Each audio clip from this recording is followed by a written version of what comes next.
But we got the iridescent moon's marrow and restored Columbina's strength. And that's all that matters. In other words, mission accomplished. Paimon wonders how everyone else is doing.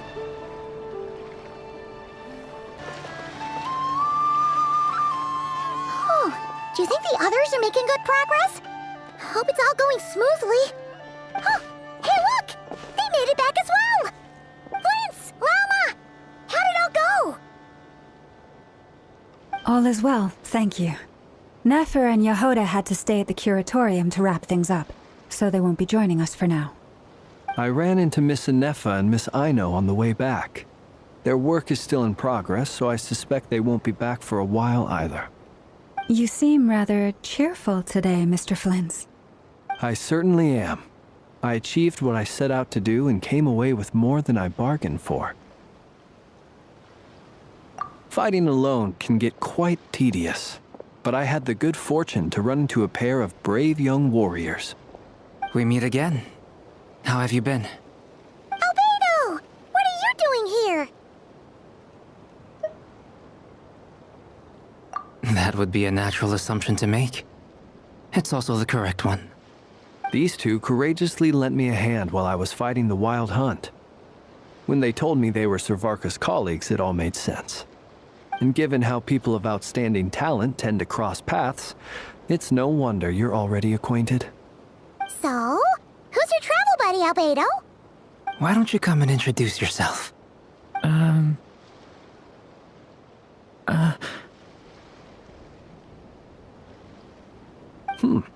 A gentleman of few words, I see. And a rather stern countenance. I presumed you were acquainted with him. Is that not the case? It's nice to meet you. Again. We've technically met before. Wait a sec! You're Minnie Durin!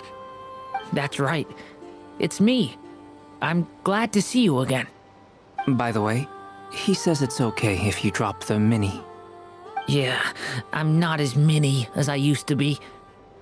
Interesting, isn't it? The first step towards blending into human society appears to be reflecting on whether one's name really reflects who they are. Wow! You look so different! In a good way, of course. It's great to see you looking so healthy. Thank you, Paimon. And although you're as mini as ever, I understand that diminutives don't always convey endearment. I'll be sure to simply call you Paimon, as a sign of my great respect for you.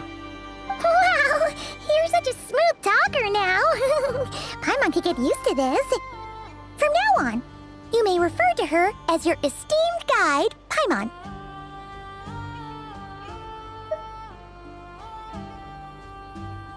Personally, I think our little Paimon is the perfect size.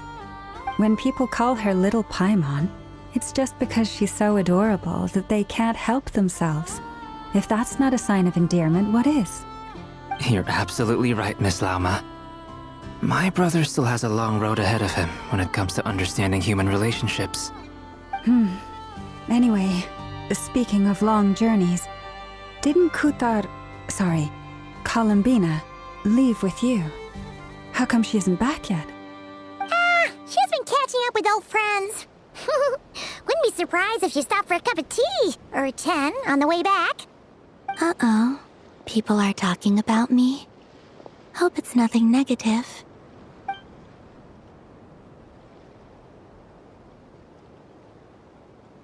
Judging from your expressions, I'm guessing it all went well? It's getting crowded here. I'll go grab some chairs. No need. This is a job for an alchemist. I'll whip some up momentarily. Thank you for your hospitality, ladies and gentlemen, but I was merely escorting my friends back. I'll be meeting Sandrone shortly, as we still have some things to discuss. It's been a pleasure, everyone. But this is where I'll say goodbye. We really appreciate your help.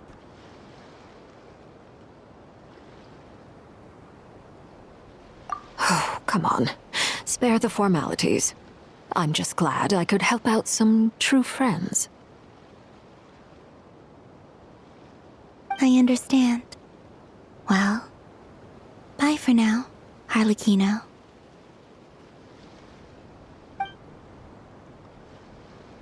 Oh, this place is hopping. It's probably a good thing one of us left. Otherwise, we might not fit all these people in. Are you saying we're about to run out of chairs? As a matter of fact, I am. Come on in and see for yourself.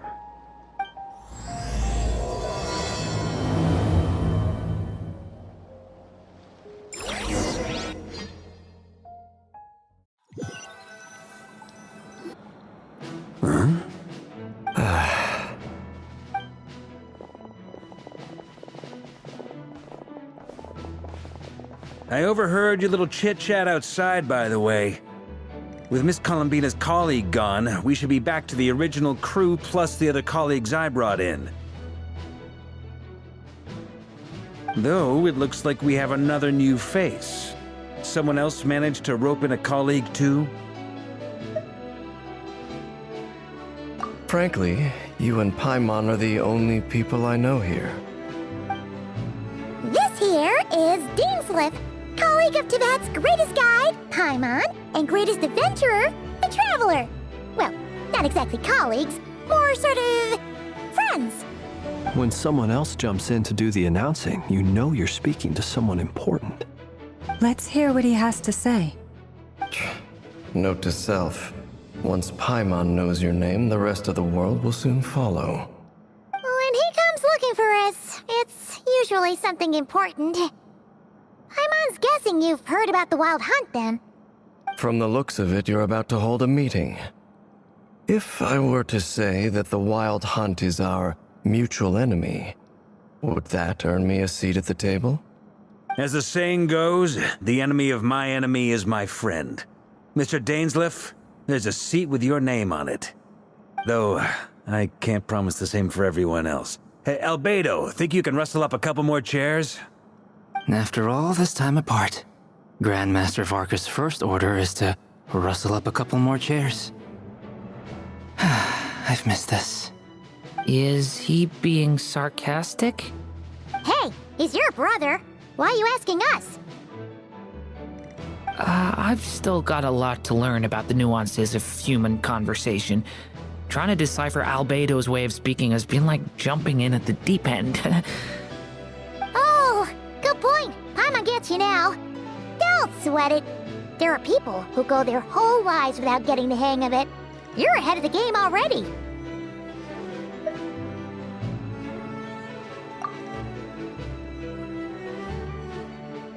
I wonder what's taking Nefer so long. Perhaps you should go and check in with her. If anyone can hurry her along, it's you. I just got back from the curatorium. Besides, aren't you curious to see what's taking her so long? Miss Nefer doesn't strike me as the type to share secrets. And since gathering intel is her specialty, I'm guessing she'd prefer to keep her methods confidential. Under such circumstances, would it not be tactless for me to impose? Oh, but it's fine for me to impose. What can I say? You have an unrivaled ability to garner people's affection, Miss Moonchanter. Besides, you have far more in common with her than I do. All right then. Impressive. She barely fought back at all. I admire your powers of persuasion, my friend. As I'm sure Miss Lauma will realize soon enough, the trick in life is to always pitch in with other people's responsibilities so that you can be selective with your own. Another trick is to simply hide in the background. Spoken like a true sage. Anyway, looks like we've got some time to kill before the meeting. Let's take a little breather, folks. And feel free to chat amongst yourselves. We'll get down to business once the other two arrive.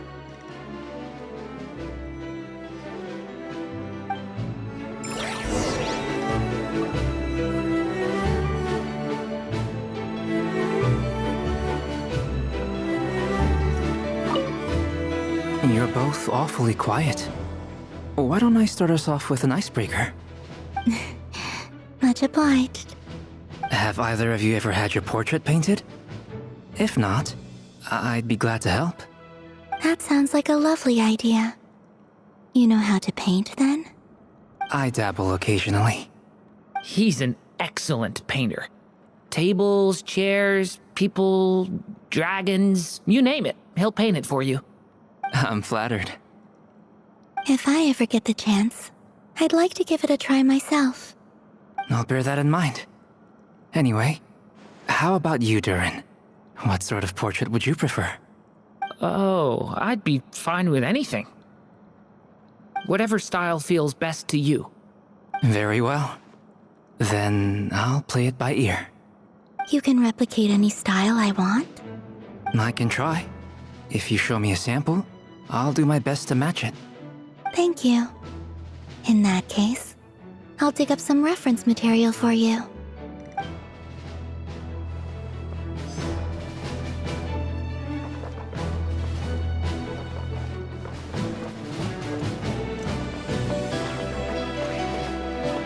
Is there something you'd like to say to me? Yeah! For starters, why'd you just show up here without even giving us a heads up? If you think back to our previous interactions, you may recall that that's hardly out of character for me. You do have a point there. Oh yeah! You'll need to find somewhere to stay the night too, right? Want to tag along with us? You never know. We might get a group discount. Sure, let's do that. Great! Paimon will handle it. And in return, we can get Dainslift to be our very own personal bodyguard. If that's what you had in mind, you should have said so sooner. I'd be happy to help. Oh, okay then. Paimon was only kidding, but good to know. Anyway, since we're all here together, we might as well watch each other's backs. That's just what friends do, right? Indeed. Thank you.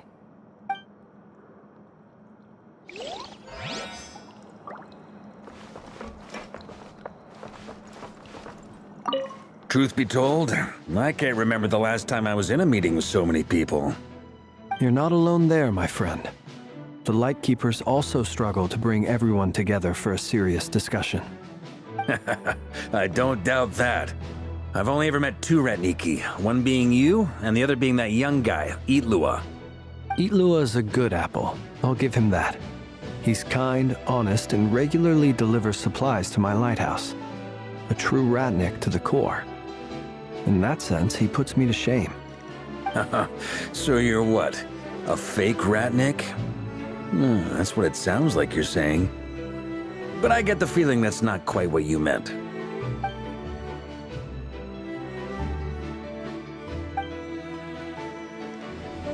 Come on, why the awkward silence? Sorry. I'm not even gonna bother trying to hide it. You've known all along, haven't you, my friend?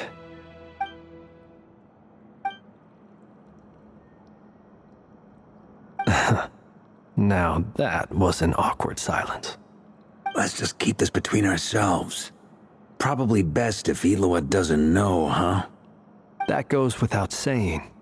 Gotta be careful what you share with youngsters, after all. Anyone else in the know? Let me guess. The Traveler and Paimon? It's dangerous being too sharp for one's own good, you know. Then, in the name of the Animo Archon Barbados himself, I swear, your secret's safe with me. When we went for drinks, you said that you and Barbados were practically best buds. In the light of that claim, do you really expect me to take your oath seriously? Of course. Just as long as you don't go spreading around the fact that I'm close with Barbados, all right? Fair enough, then. Nothing like a bit of mutual leverage to seal the bonds of friendship.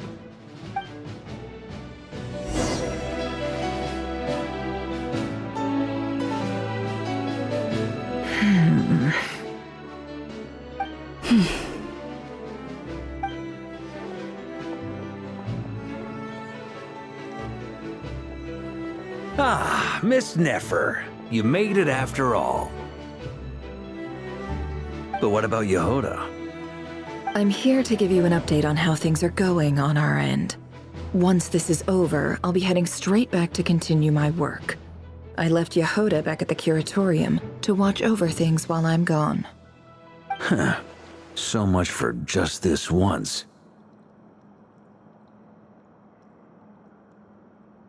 Shh! Not so loud! We're on a roll here. What if she remembers and suddenly decides to back out? Did you say something, Mr. Varka? I didn't say anything. Right, Flints? Must have been a frog. They get so noisy around here at nighttime. It's like they're putting on a concert in the background. Anyway, before we begin, there's a few introductions to make. Let me start by saying that it's an honor to be speaking before so many distinguished colleagues and collaborators. First up, we have Miss Lauma. As Moon Chanter, she's the leader of the Frost Moon Scions, a local religious community in Nodcry. Then there's Miss Nefer, boss of the Curatorium of Secrets, an intel gatherer extraordinaire. Nefer is leading the investigation into Rerer's background, assisted by Yehoda and Lauma. From the little I've heard, they're making some great progress. Over here, we have Mr. Flintz, a ratnik and guardian of the abandoned lighthouse. In our last operation, he courageously distracted the Wild Hunt to buy time for the rest of us. For those of you who've never met, this is Mr. Albedo, a renowned alchemist and captain of the Knights of Favonius investigation team. By his side is a new face for us all, myself included, Mr. Durin, who has come to lend his aid. Next up, we have the Moon Maiden and former Fatui Harbinger, Miss Columbina. Then we have the Traveler, who's earned more titles than I could possibly hope to list out, so I'll spare you the rundown. And Paimon, the ultimate travel companion and quite possibly the best guide in all of Tevat. Wow! That's a lot of people! Great turnout!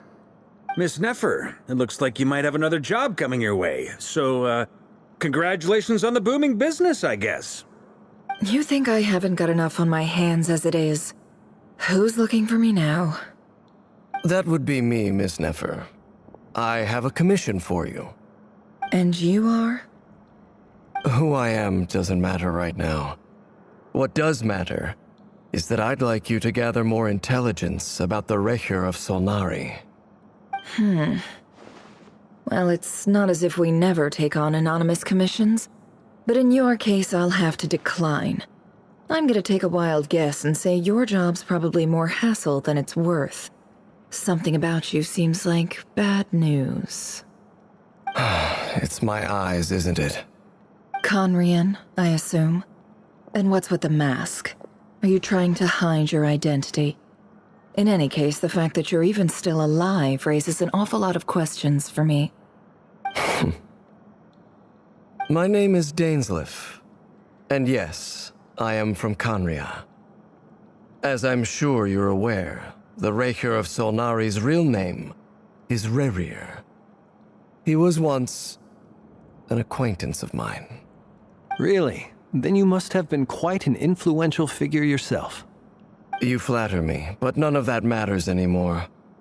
My point was simply to clarify why I have asked Miss Nefer to investigate Rerir's background. So you're both from Conria, and it sounds like you used to be friends? What am I missing here? Surely you already know how he became one of the Five Sinners. I'll tell you everything I know. The history of Conria, the names and identities of the Five Sinners.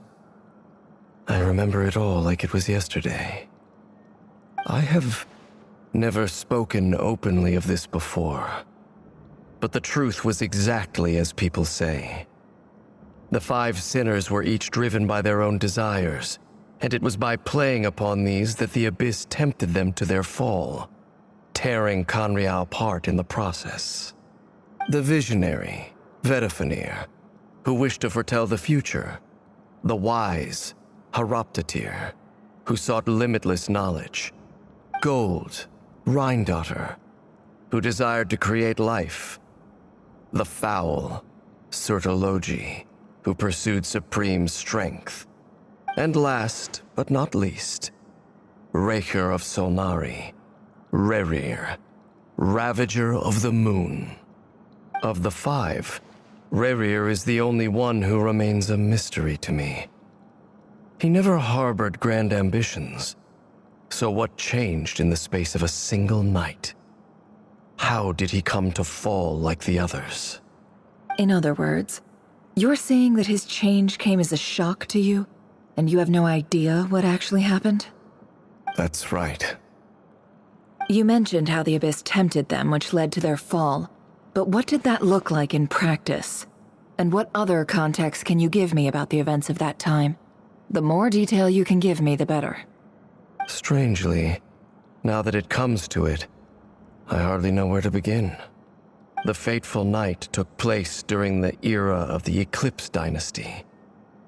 One day, my elder brother, the visionary, Vedifenir, was summoned to the palace by the Vinster King, only for the king to gouge out his eyes and cast him into the dungeons. When I came to hear of this, my fury knew no bounds. I gathered together every ally I thought I had, and together, we set a night to storm the palace and free Ved. Centuries on, the memories of that night still haunt me, like a never-ending nightmare. We broke through the palace gates, just like we had planned, each striking towards our separate targets. But then, I was betrayed.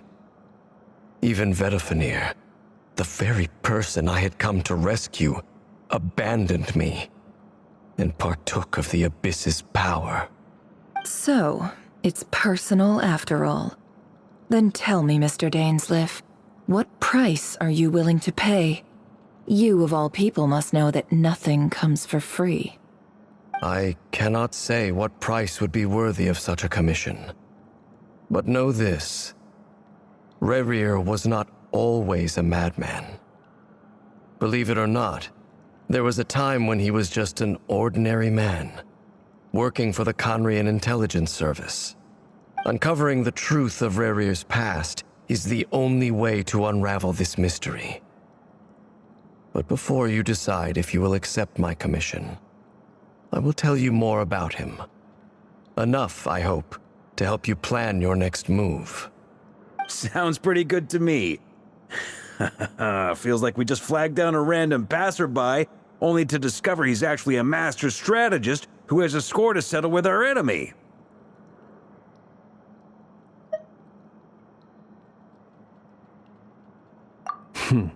Can I borrow your halo? It could be useful in the lighthouse. Hey, enough with the wisecracks! Besides, isn't that lamp of yours bright enough already? Relax. It was meant to be a compliment. If that was a little over the top for your liking, I'll make sure to tone it down next time. I'll give your proposal some serious thought, Mr. Dainsleif. Let's speak in private once the meeting is over. Before that, there's a few things I'd like to share.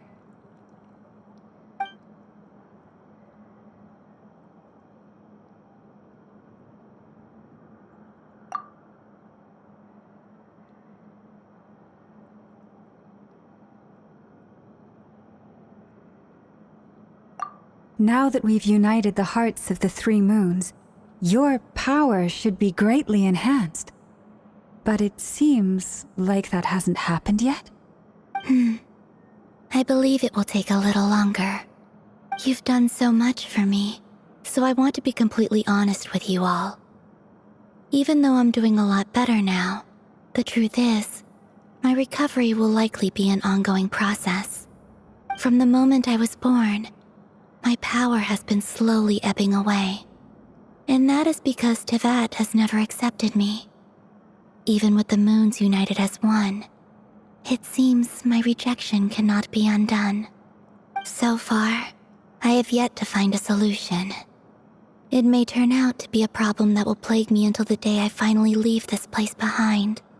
Even so, I will do everything in my power to help you drive out the Raher of Solnari. As Arlecchino put it, this is not about chasing the spoils of victory.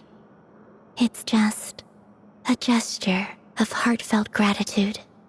Kutar.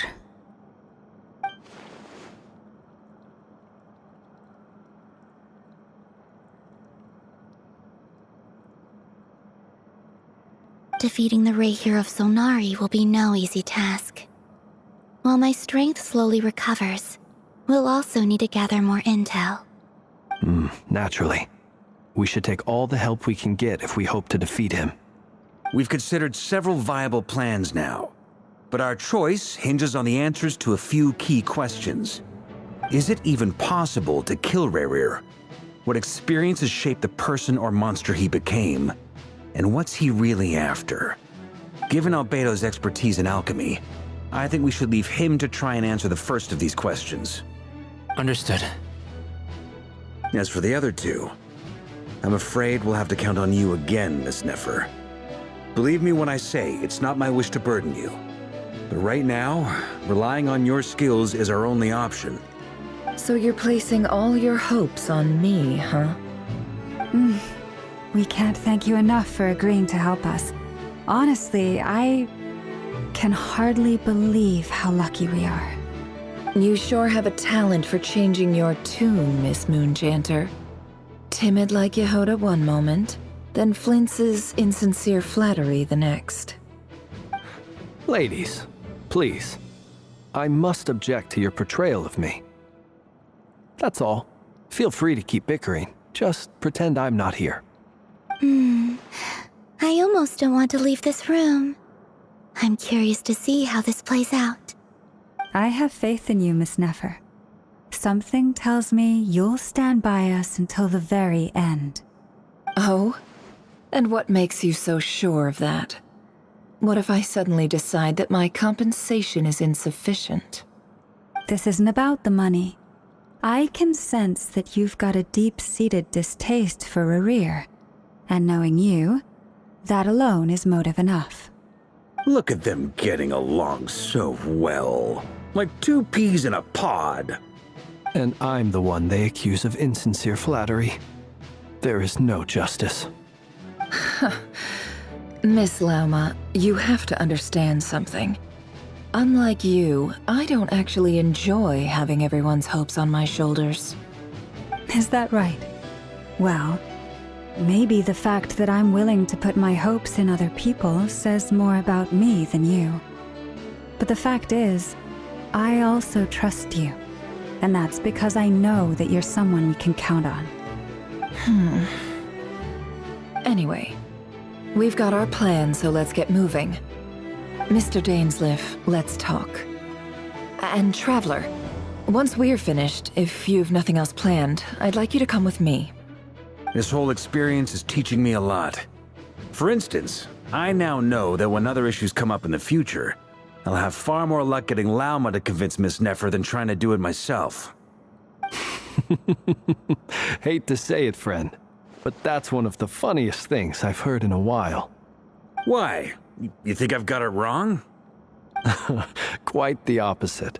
But what makes it so hilarious is how long it's taken you to realize.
Thank you for waiting.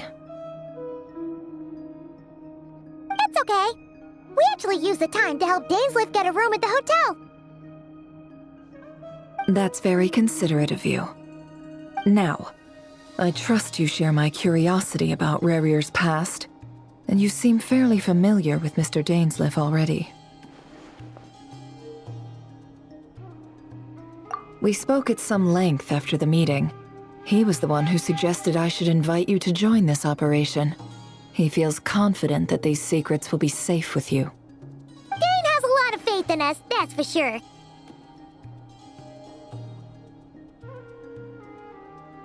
Likewise. I appreciate that you got right on board without interrogating me about why I invited you. It shows that you trust me to explain everything in due course. That's because we know what you're capable of. We appreciate you too, Nefer. You might have been forced to help in the beginning, but this time, it was your choice. That's one way to put it. Another is this, that once a decision's been made, it's set in stone. After that, my only goal is to see it through. Alright, so here's how it is. I'm going to access Rerir's thoughts again using my confidential method. Now, I'm sure you've seen things like this before on your travels, so you're surely well aware of how dangerous it can be. The reason I've gathered you all here is to ensure my safety during the proceedings. I plan for us to enter the fragment of his consciousness together, and once inside, I will focus on searching for information. Think of this as a diving expedition into someone's brain. If I'm the diver, you are my safety equipment, tasked with keeping me alive while I'm under the surface. Once the ceremony begins, we will all be spying on privileged information.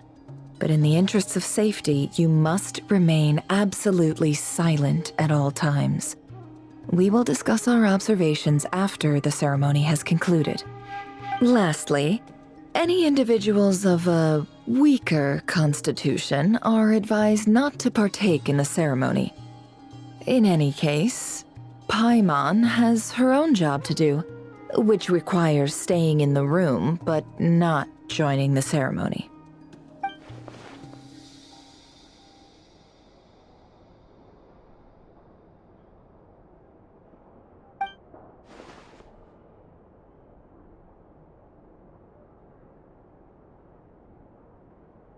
Well, good luck, everyone.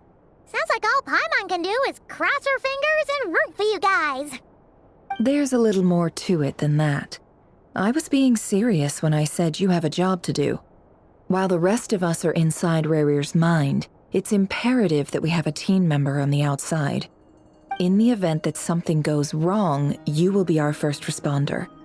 I don't anticipate any issues, but the extra level of safety will be greatly appreciated. I second that. This is a dangerous operation here, and you're our whole rescue team. That's pretty much the most important job in the crew. So, Paimon's like the lifeguard? Yeah, that makes sense. All right, got it. Good. Please, take a seat. We'll get started momentarily.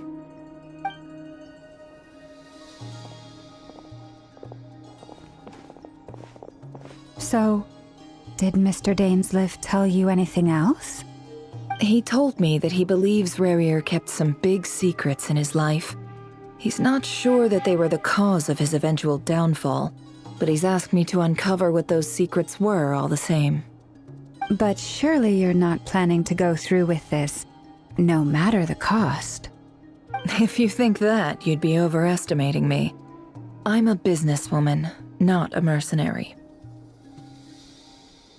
But I do have my own professional reasons for taking this job. You think I'd turn down the opportunity to get a first-hand glimpse into Conrian history? No chance. Well, as long as you don't let morbid curiosity get in the way of safety concerns, we're good. We'll do whatever we can to help you. You're such a killjoy.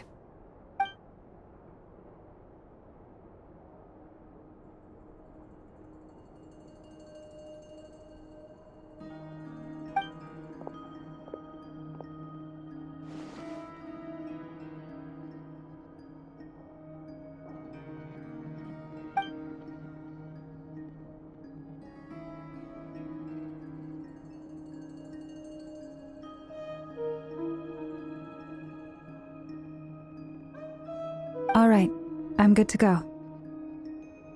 All set over here, too.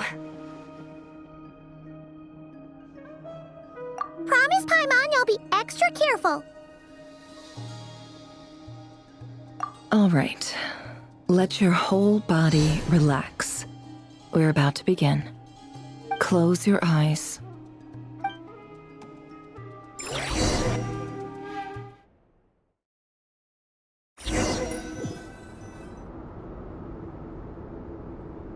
Phew.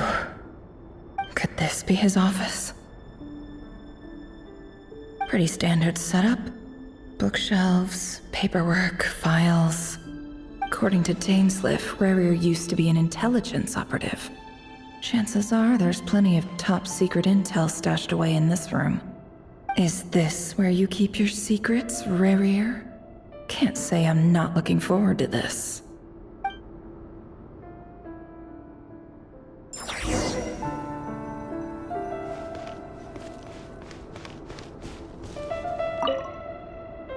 Wonder what kind of encryption technique this is. Seems like it has to be inserted into that camouflage device nearby. Aha! It's an audio recording. Please, hear me out. I can't shake this feeling that someone's been spying on our house. No, I'm not being paranoid. It's true. I saw someone dressed in all black. It was a couple of days back, but that was on another street, not near my house. I swear, I know what I saw. There's a note in the margin. Surveillance of the Runforther residence has concluded. We apprehended the target and filed the mission report last night. Could the voice in the recording belong to one of Rarier's targets?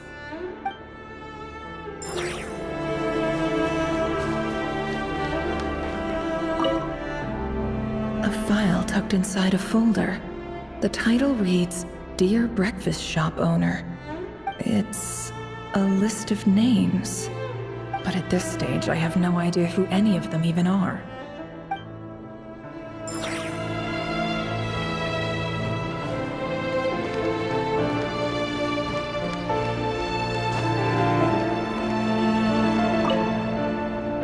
Bookshelves full of documents. Looks like these are all files, packed with the personal details of individual Conrians. The Crimson Moon dynasty preceded the eclipse. Since Rarier worked as a secret agent during the latter, it stands to reason that he was tasked with purging remnants of the old dynasty. Yep, lines up exactly with what Dainsliff told me.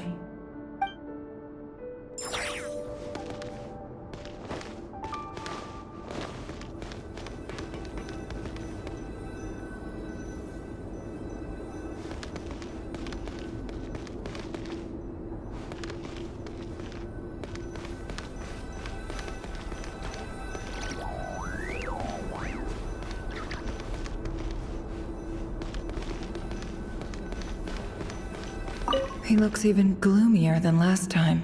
I wonder what's changed.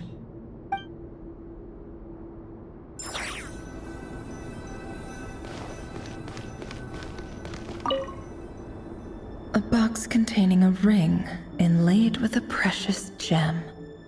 Must be for his girlfriend.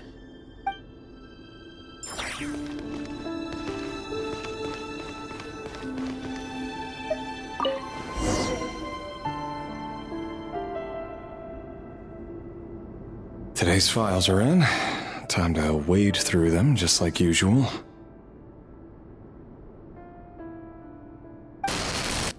Male, 51. Occupation, cook. Confirmed Crimson Moon descendant. Has maintained frequent contact with other descendants over the past year. Poses a threat to the dynasty. Neutralized.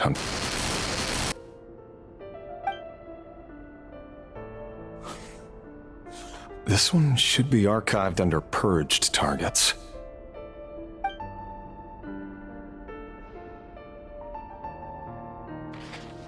Female, 23. Occupation, office clerk. Confirmed Crimson Moon descendant. Has maintained frequent contact with other descendants over the past year. Poses a threat to the dynasty. Neutralized.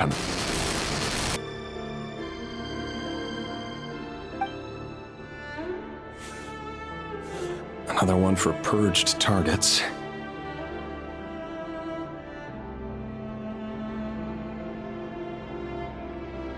Sounds like she was that other man's daughter.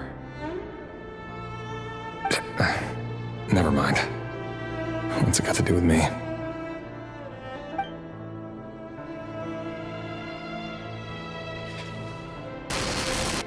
Male, 40. Occupation, teacher. Confirmed Crimson Moon descendant. Has been observed making contact with other descendants during the past year. Poses a threat to the dynasty. Neutralized on...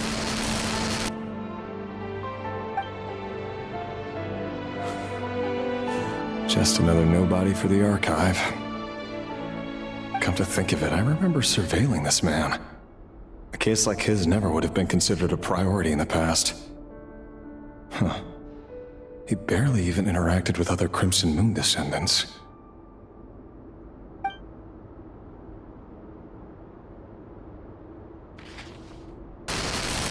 Female, 16. Occupation, none. Orphan and confirmed Crimson Moon descendant. Has been observed making contact with other descendants during the past year. Poses a threat to the dynasty. Neutralized on...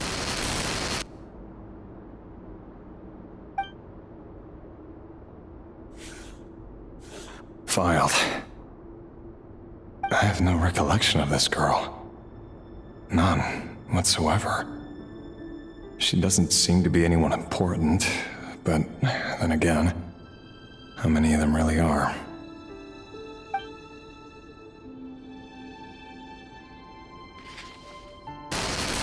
Female, 13. Occupation, none. Orphan and confirmed Crimson Moon descendant. Has been observed making contact with other descendants during the past year. Poses a threat to the dynasty. Neutralized and...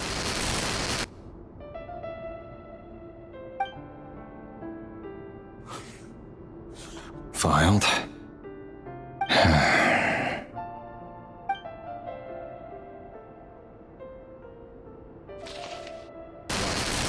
Male, 11. Occupation, none. Orphan and confirmed Crimson Moon descendant. Has not been observed making any contact with other descendants during the past year.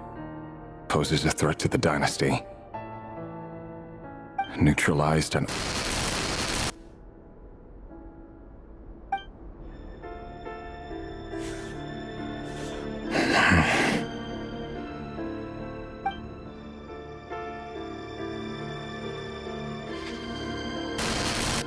Male. 6. Occupation, none. Orphan and confirmed Crimson Moon descendant. Poses a threat to the dynasty.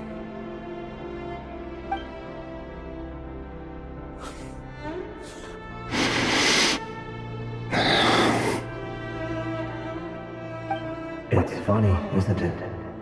Your job is becoming both harder and easier at the same time, depending on how you look at it. Sooner or later, the Crimson Moon descendants will be completely wiped out.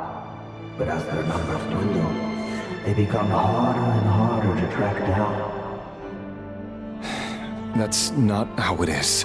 Fortunately, however, most of the able-bodied adults have already been taken care of. The remaining weaklings will be increasingly easy to deal with. No! No. My job is to ensure the survival of the Eclipse Dynasty. And the only way to do that is by eliminating any and all potential threats. It's a perfectly legitimate line of work. Every single one of my colleagues can attest to my fairness. And if my friends were aware of the facts, I know they'd back me up too. Assuming, of course, that they were aware of all the facts.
Mr. Vedifalnir, it's been quite some time since we last met. Rerir, I trust you're here because you have something important to discuss. Forgive me. I wasn't tuning out, it's just, I noticed you didn't even phrase that as a question. As if you knew I was coming. Tell me, does someone in your position ever feel the need to ask questions at all? It is indeed within my power to foresee certain things. Things like your arrival. I was just thinking, it won't be long before I'll be inviting both you and Dane to my wedding. That isn't a lie, but nor is it a fact as such. It's a wish, isn't it? No fooling a prophet, is there? Ever since that day we met for drinks, I knew it was only a matter of time before you came looking for me. Does it feel good? Knowing how the future will unfold. I'm afraid the notions of good and bad fail to capture the complexity of what such a power entails. Once you've seen what will come to pass, it can be all too easy to succumb to fear and melancholy. Unless, of course, you learn to abandon these feelings.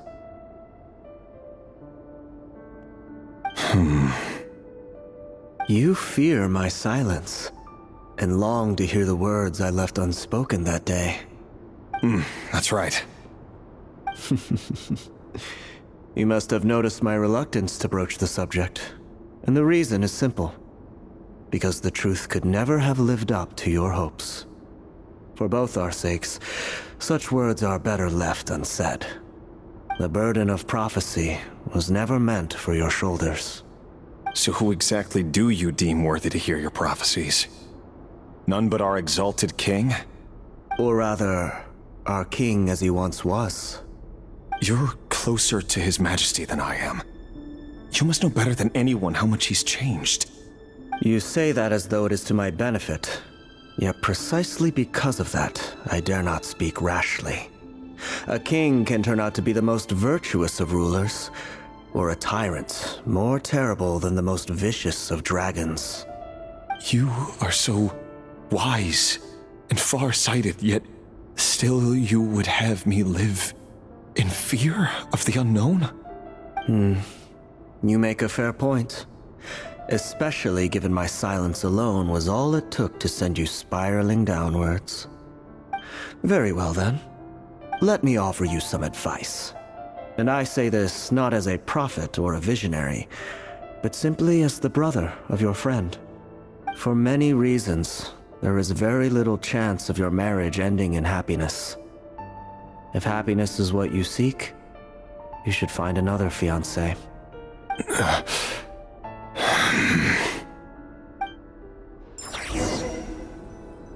Hold on. There's that same black fog again. Could this memory belong to Thelindis? Guess I'd better tread carefully.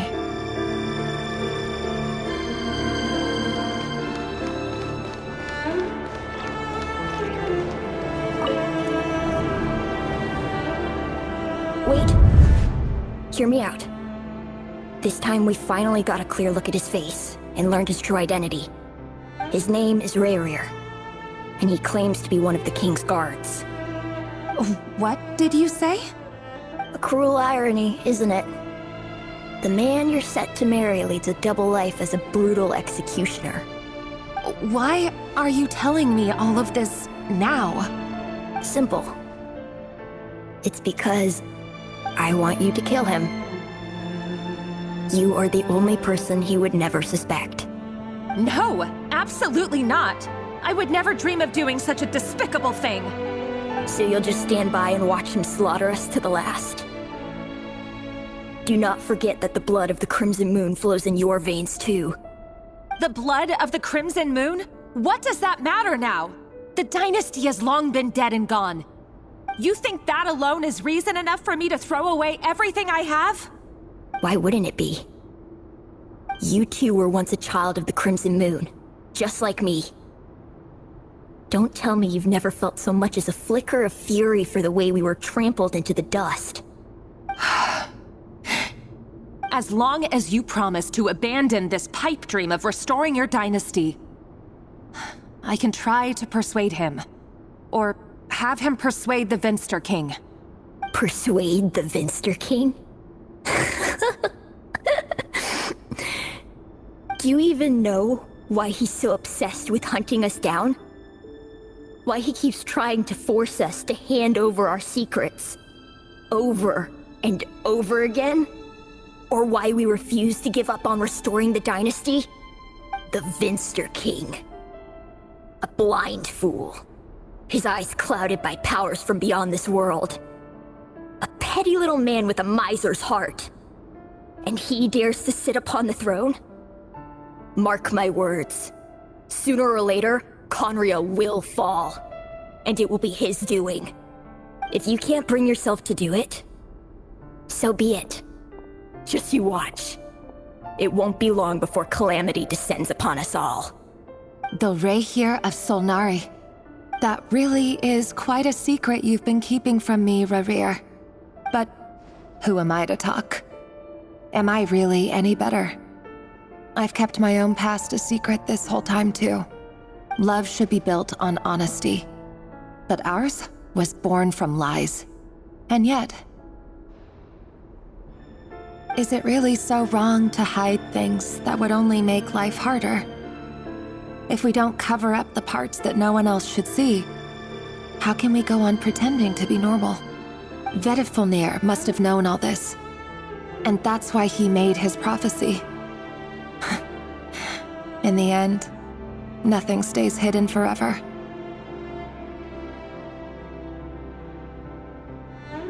But I won't just sit by and watch this disaster unfold.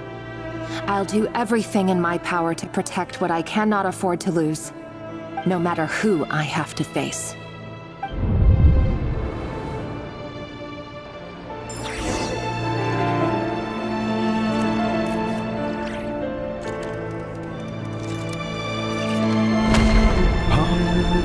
Was that Rerir who just walked past the window? Doesn't it give you the chills that he still takes the same road to work every day? As if nothing ever happened.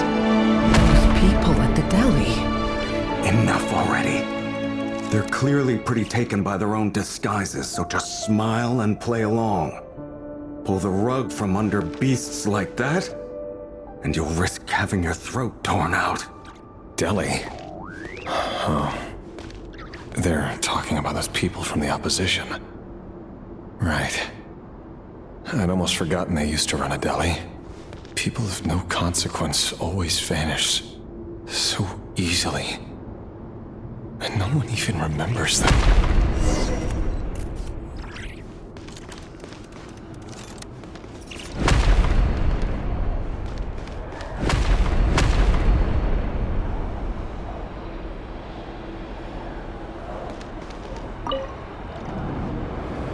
But surely you can see he's not the man he pretends to be! So many have died already, and they say that the king's madness grows with each passing day. We're not going to survive this, are we? But why does it have to be this way? Do we really deserve to die just because of the blood that runs through our veins? Felindis, are you even listening? Sorry, Freether. My mind was off wandering. I heard you, though. You're talking about what Rerir said. He's just following the king's orders. He's a secret agent, and it's his job to hunt down rebels and dissidents. By the time you first met him, he'd already taken lives. Maybe he was using you from the very beginning. No. Rerir has no idea I have anything to do with the Crimson Moon. My family are only distant relatives of the main lineage, and besides, my eyes are perfectly ordinary. Truth be told, apart from my teacher, pretty much no one knows I have any connection to any of it. It's been a long time since my family severed ties. But as Orlog said, who could possibly talk sense into that raving lunatic of a king? No one. I'll work something out. Trust me, I'm with you all. But for now, you need to keep yourselves hidden. Don't let anyone find you, anyone at all. Don't forget that Rerir is an Eclipse operative. You need to be extra careful when he's around. And when I am too. For now, don't come looking for me. And if anything happens to me, just act like we've never met. If even you can't escape this, what hope do the rest of us have? But after all this time together, surely he wouldn't lay a hand on you. I won't speak in his defense, nor can I give you a clear answer to that question. But I'll do everything I can to put an end to this. Here, hold on to this. If an opportunity to escape presents itself, take it. You'll be glad you took some spare change. You call that change? But what about you? I've got a job, and there's still money coming in. But you can't go anywhere right now. Please think about yourself for once.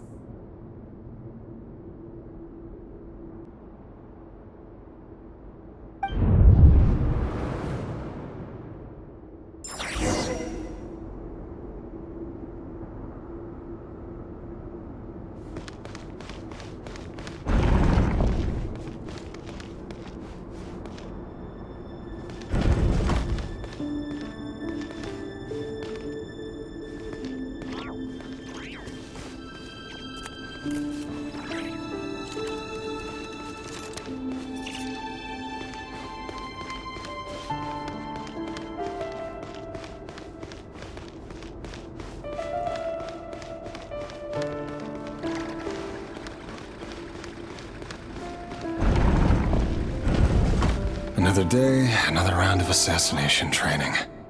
The training ground is just beyond this hidden passageway. When you kill a person, doesn't it bother you when you end up covered in their blood? Why would it? Aren't we all just walking blood bags? But not everyone is accustomed to hunting down others like prey. You've been a hunter for so long now, you seem to have forgotten that most people don't just go around killing one another. Leave me alone.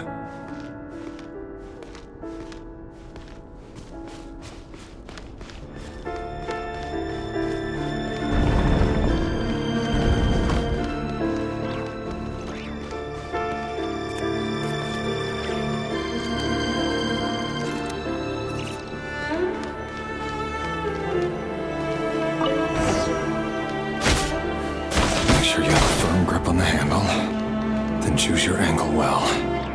Keep your movements light and brisk. And the prey won't sense a thing. I know that. I'll bet no one's ever died a quiet death at your hands. I work clean. No traces.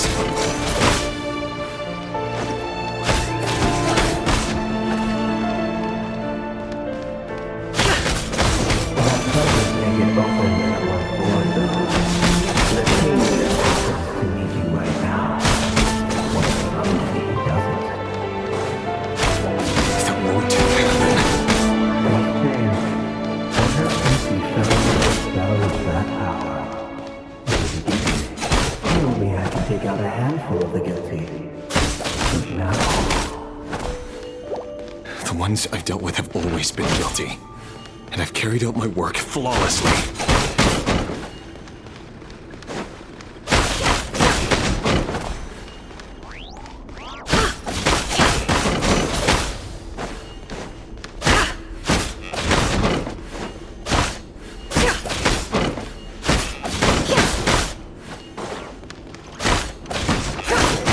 You know why Melinda didn't accept your proposal, don't you? Was it because she didn't trust you? Or something else? Enough!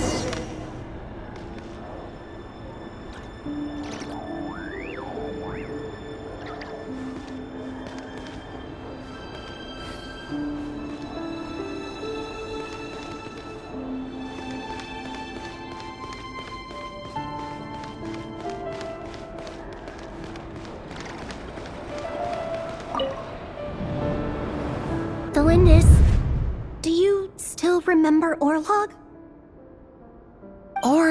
bug. The boy who was pretending to sell flowers. You spoke for quite a while, didn't you? Yes, we did. What about him? He was arrested 2 days ago. Chances are he's already dead. He...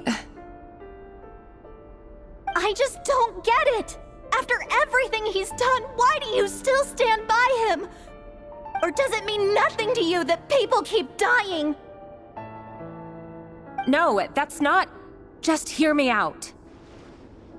I need to go now, Thelindis. They're looking for us. You take care too. If you ever need a place to hide, come find us.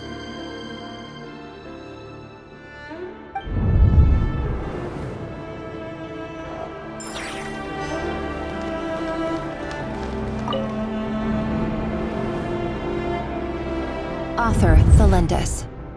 Over the course of this week, the research object was subjected to interference for a total of 47 hours for experimental purposes. The results are as follows. All subjects of observation that were sent inside have now... The situation within is proving more problematic than anticipated. No progress whatsoever. What now? Won't you give me even a glimmer of hope? Things are getting worse by the day. I have to find a way or we'll all be in danger.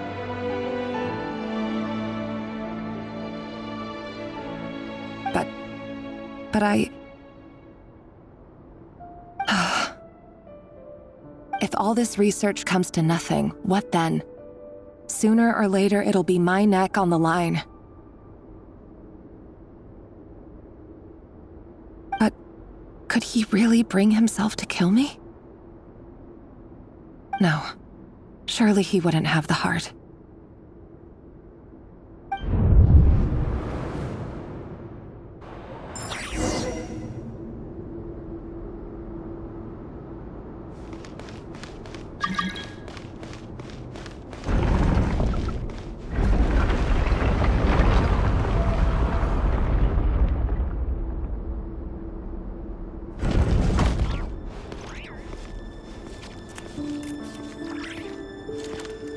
Why won't you just let us go?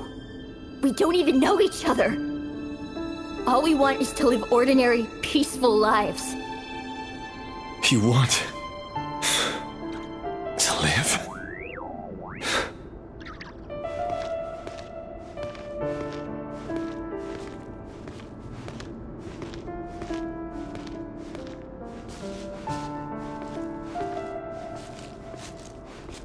Yes.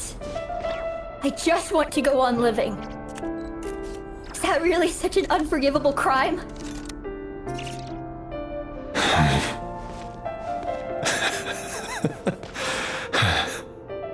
You want to go on living. I want to keep living too. To keep living forever. That's why I have no choice but to continue on the path I'm on. If only some savior would suddenly swoop down and change the way the world is. Too bad that's not going to happen.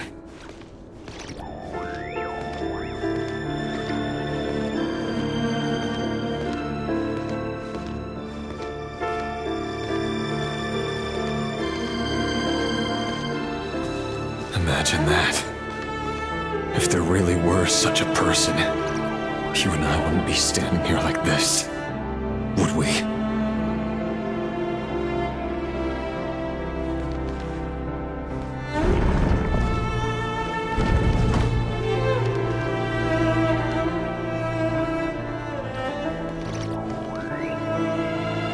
Today's files are in. Time to wade through them just like usual. No, I don't get tired of it. It's my job. And not only am I lucky to have it, I'm good at it too.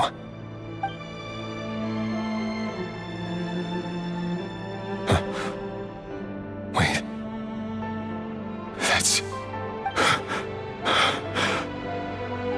Thelindis?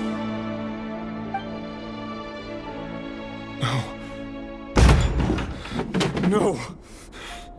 No! Why? But you bear no mark of the Crimson Moon. How could you possibly have anything to do with them? It cannot be! A diluted bloodline. Carefully concealed. I see it now. You've been living in the shadows just like me. What a fool I've been. Numbing myself with talk of justice. Even imagining my friends would back me up. But in the end, Irminsul. Finster King! How far are you going to take this? From the direct bloodline to secondary offshoots? And then what? Today it's the descendants of the Crimson Moon. Who will it be tomorrow? Will you not rest until everyone down here is dead? No. This cannot go on. This is where it ends.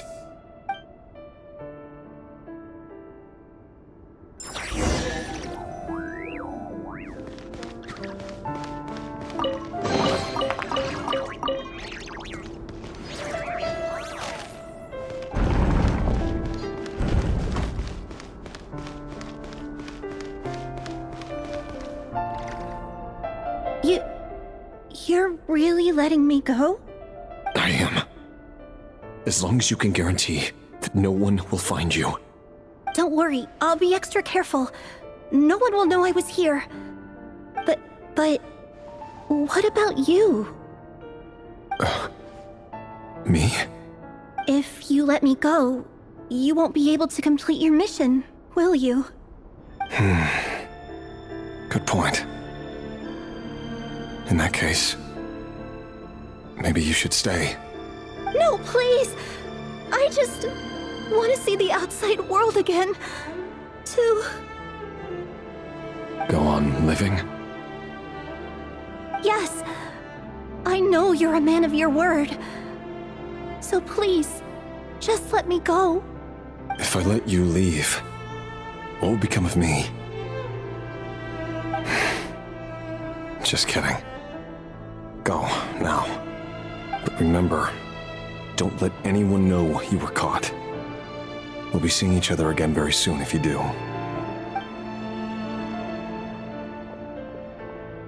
Even shadows in the dark must live by a code.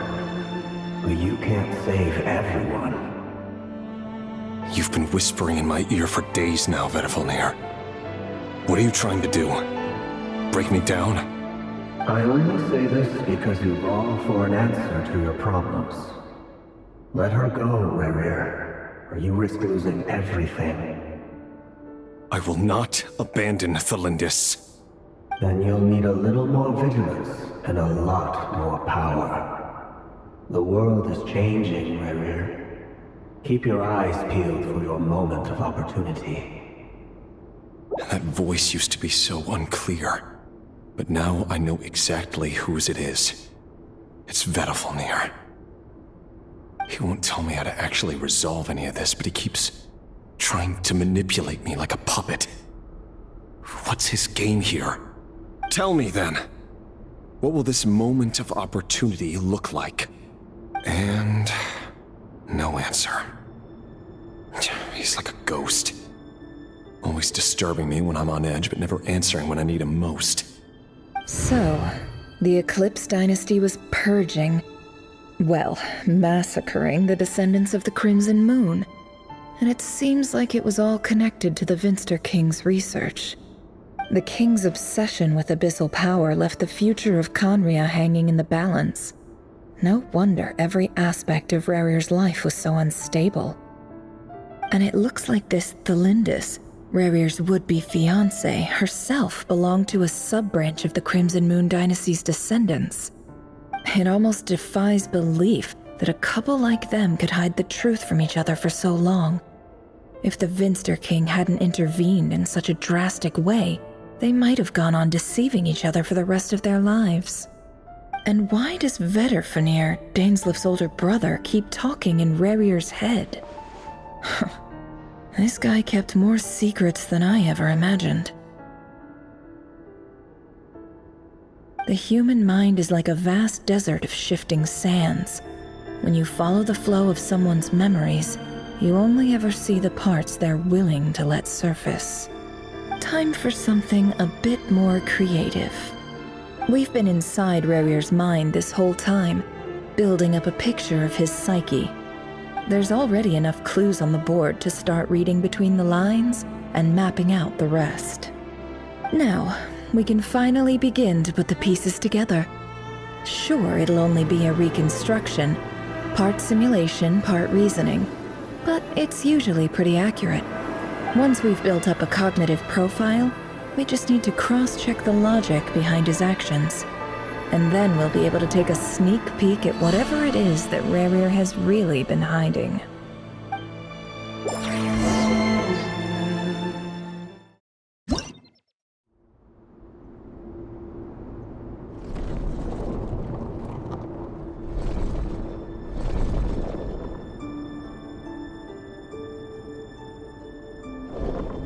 Rerir, are you there?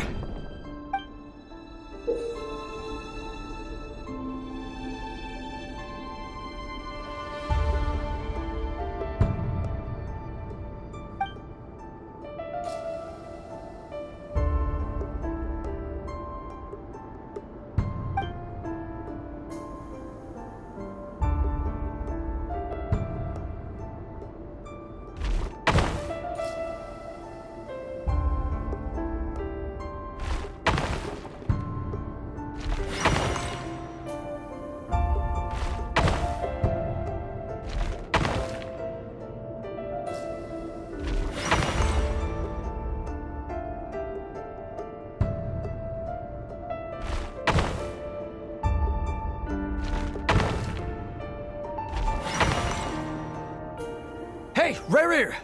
Come out, it's urgent! Dane? What's wrong? Quick, come with me. I'll explain everything once we've met up with the others. Okay. I'll come. But the Lindis is still over at the Universitas. I'll need to leave her a note. All right then, but make it quick. I've never seen Dane so worked up before. Whatever this is, it must be big trouble.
Well, this is a nice change, meeting you all at this hour. When men and women of ambition can speak face to face in broad daylight, I say that's a big step forward for our dear Conria. Don't be ridiculous. We do not fear the day. Why would we seek refuge in the night? You might ask your blade that same question. I'm told it prefers the cover of darkness. The word on the street is that Sir Delogi only strikes when he has an unfair advantage. But that is patently false. I see you're missing an arm and a leg. Surely only a fair fight could explain that. If this is your way of offering me replacement limbs, believe me, I'll take them. Oh, we can certainly discuss that. With bioalchemy, anything is possible. Assuming I have your full support in my research. Lunatic. Robtatir, what brings you here? Why, Dainsleif, of course. He invited me. Please, cast aside your apprehensions, Miss Rhine-daughter. Whatever the rumors may say, I am but a humble servant of the king, and I can assure you he affords me no greater convenience than he does you. Well, the Universitas Magistrorum won't stop fawning over you, so at least some of the rumors must be true. You're clearly doing well for yourself, so drop the humble servant act. It endears you to no one. You're president of the Universitas Magistrorum, the chief royal mage known as the Wise by royal appointment, and by far the most favored among the 4 pillars of Conria. Vice President Veit doesn't even try to hide his envy when he sees you. My success is the product of hard work and good luck. It's as simple as that. Were the king not such an extremist, I hardly think I would have received a senior post at my age. Of course, no job is without its gripes. Serving a king like ours can be a challenging task, as I'm sure you can imagine. And as for Efterveit, in missing out on the presidency, he's dodged a mountain of stress. Like everything else in life, it comes with pros and cons. You're all here. I apologize for the short notice, but it was an emergency.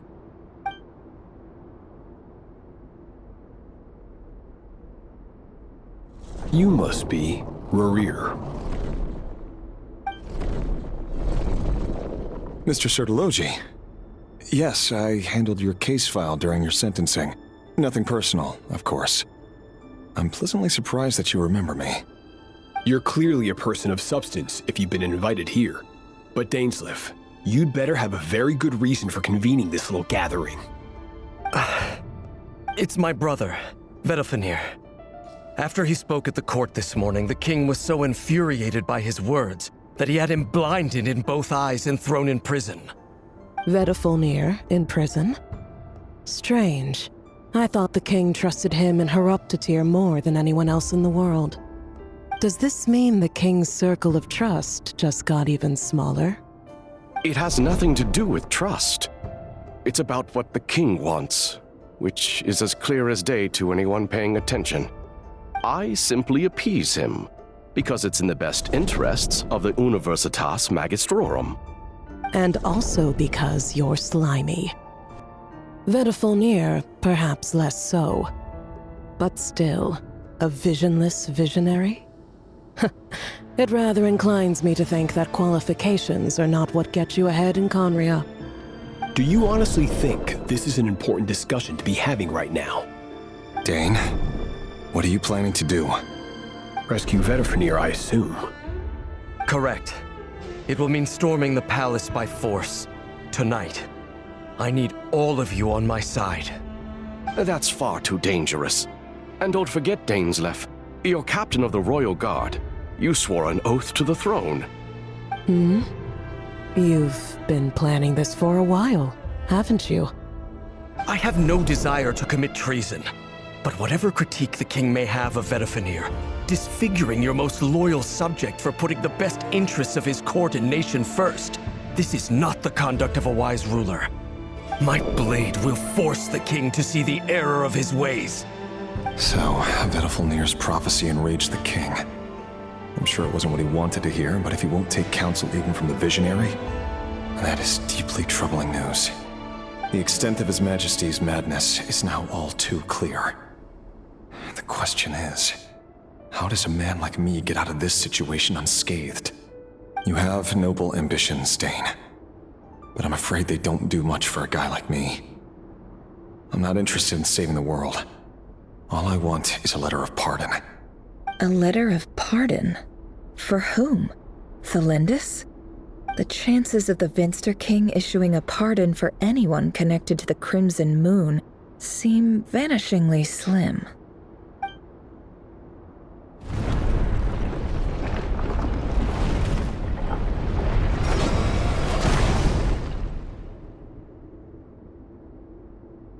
This black fog over the board must have some connection to Thalindus. But why is it taking this form? Does it have something to do with Ravir's past? Another mystery I'll need to unravel.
Author Thalindus. Over the course of this week, the research object was subjected to interference for a total of 60 hours for experimental purposes. The results are as follows. Research dating back to the Crimson Moon dynasty has established 2 points regarding moon marrow. Firstly, its origins have something to do with a god's power. Secondly, it serves as a portal to an as-yet indeterminate location. Moon marrow can thus be defined as a spatial gateway. However, there are a number of hurdles to overcome before we can answer the question of where it leads to. To start with, opening the gateway requires a specific power source, which the relevant literature indicates. An enormous amount of power is then required to keep the gate open. Currently, the total power output of our instruments remains in the single digits. To make matters worse, I am now the only staff member remaining in the Moon Marrow lab. The Universitas Magistrorum recently decided to move most of its personnel into abyssal energy research, which has stymied all Crimson Moon-related projects. This is not a wise move. I have always maintained that placing all our hopes in a single source of power is risky, especially one as poorly understood as this. As well as making ourselves overly reliant on a single resource, we are neglecting other promising technologies. I apologize if this comes across as disrespectful. But as a Moon Marrow researcher, I desperately want to see the world beyond the gateway. If we really made it there one day, what would we find? And how would we go about taming the unknown? My imagination is endlessly fueled by questions such as these.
This is for you.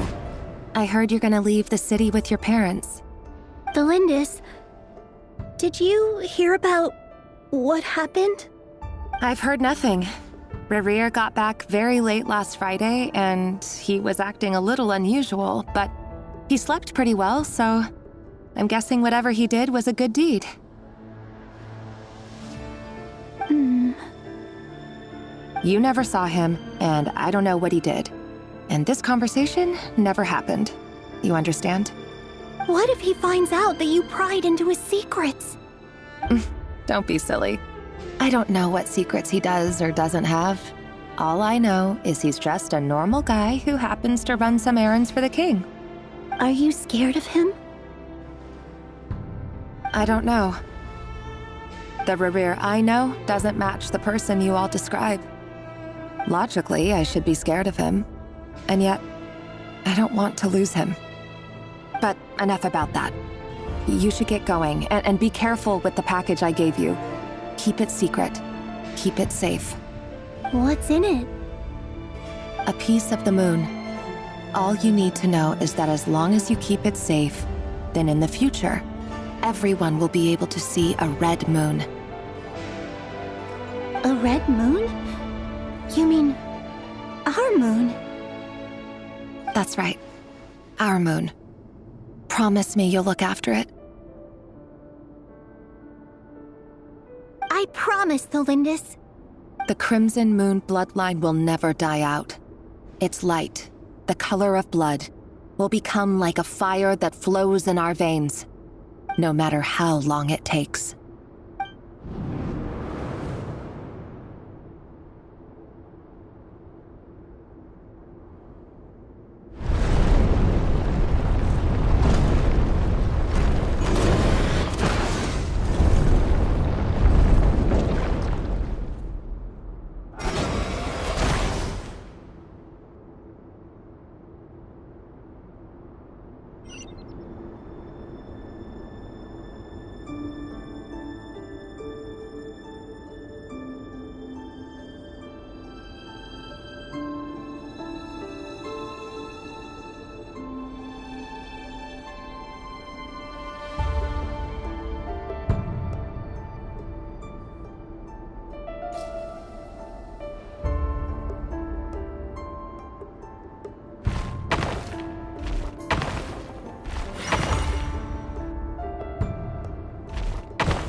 Hurry, everyone, and stick to the plan. Sir Dainsleif, what are you? Is this treason? You know what happens to those who betray the throne. Please, don't do this! It is the king himself who has betrayed the throne. He has betrayed all of Conria. If you have any love left for justice in your heart, you should join me. It's showtime.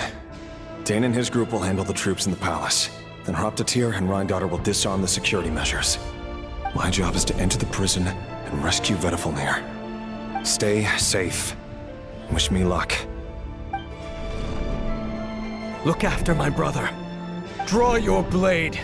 It is time for justice to prevail.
place is filthy.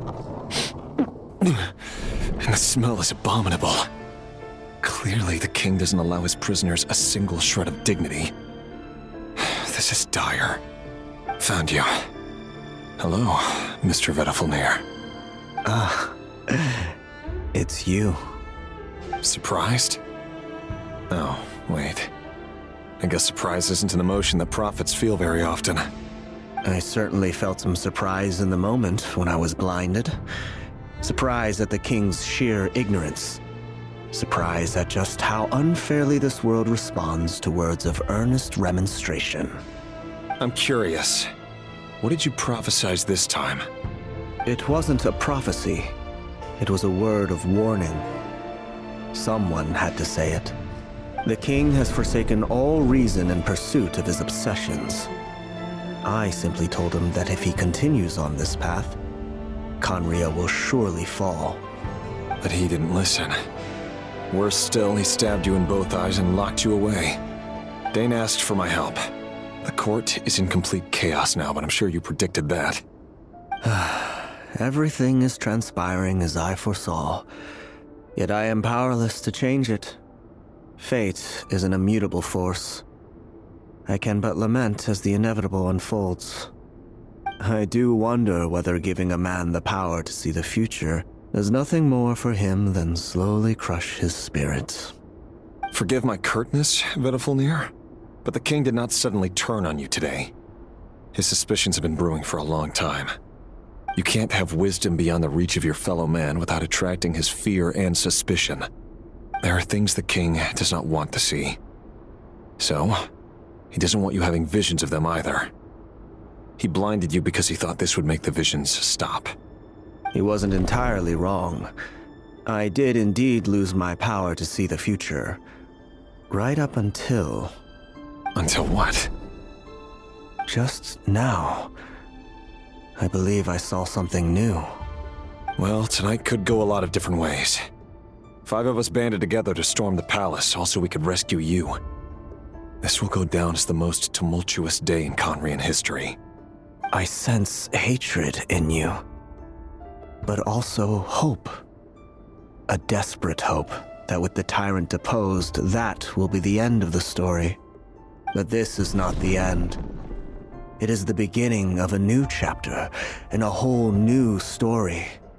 There are many men of honor and courage in this world, Rerir. But you are not one of them. You're not here for justice, are you? You're here for yourself. Is that a dagger? Interesting. Why not the polearm? It was always your weapon of choice. With your abilities, I don't doubt that you were able to recover some of your sight. But I also doubt that you want to make an enemy of me right now. Of course not. We're on the same side, aren't we? We could be. But I need you to be honest with me, Vedafilnir. At this point, you're my only hope for the future. You mean your future? With your beloved, Felindis? Yes. And I know there are bigger things at stake here. A dynasty, a nation, maybe the entire world. But forgive me, I care first and foremost about myself. I can't abandon the one I love to save myself. I just can't do it. But you see a broader picture of the future than I. You see the solutions to the biggest problems of our age. So tell me, what is my solution? What's the answer? In matters of fate, answers are either right or wrong. What will be and what will not. Maybe you are willing to pay a certain price in the pursuit of happiness, but unfortunately, fate does not negotiate. That is the cruelest thing about fate. It is unmoved by your sacrifices. That can't be true. I know it's your voice that I keep hearing in my head, urging me to see how the world is changing, to seek more power, so I can protect the things I love. You show me disaster, but you won't show me how to avoid it? Why? Why are you doing all this? My voice. In your head.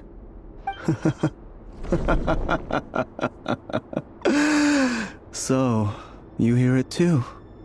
The voice that steals your mind, gains your trust, and drives you crazy.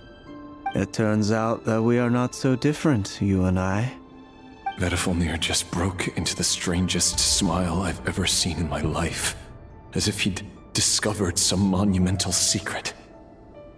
But then he suddenly switched to looking extremely weary. Very well then. My advice to you is as follows. You must persevere. Whatever trials and tribulations you may face, be steadfast in the belief that they are your path to the future. For as long as you live, your story with Thelindis shall not come to an end. That is the only chance you have of fighting back against fate. It is up to you whether you believe my words. Regardless, that is all I will say on the matter. I have no right to intervene any further. I will hold you to your word. Thank you for setting me free. In return, I will tell you one more thing that you cannot afford to ignore.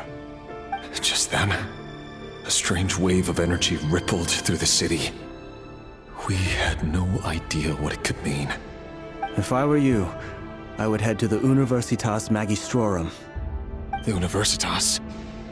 Oh no!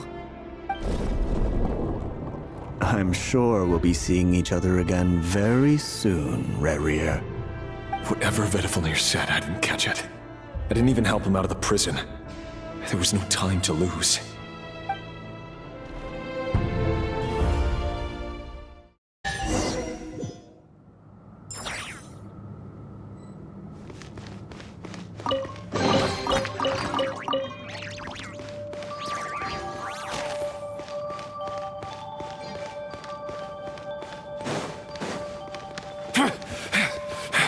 Monsters? Is this Rhine Daughter's doing? Or the Universitas Magistrorum? Out of my way! Close your eyes. Observe. The Universitas. That reminds me of a rumor I once heard. Allegedly, the king installed secret mechanisms in the palace and around the city. No one knows where they are or what kind of power they hold.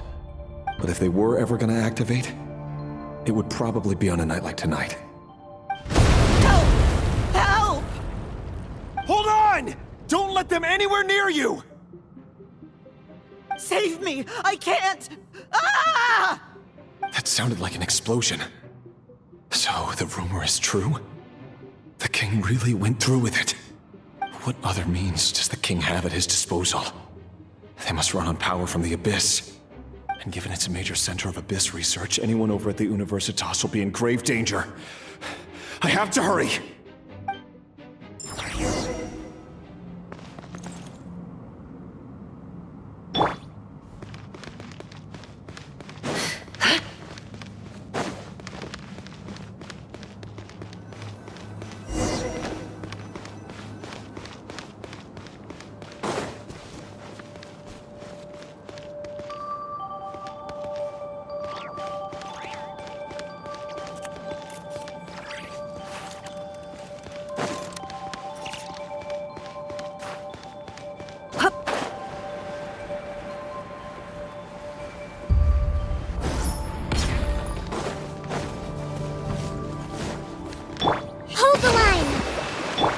Defensive mode engaged. Preparing for dust up.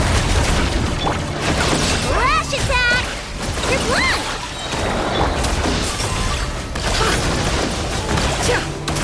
No more lies. Time to come clean. Can't hide the truth.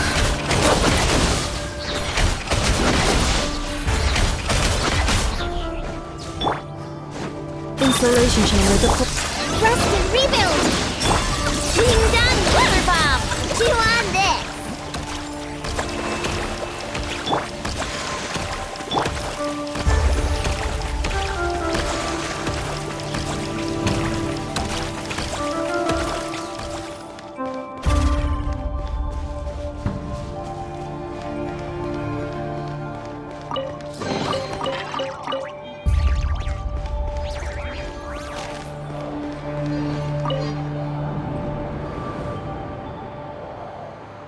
monsters.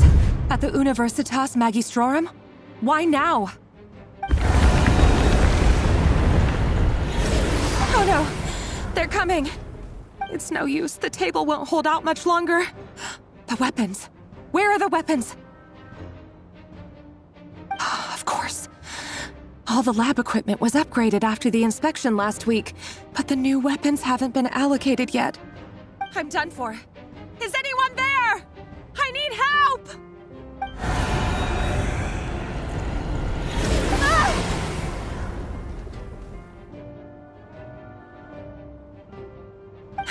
Stay back!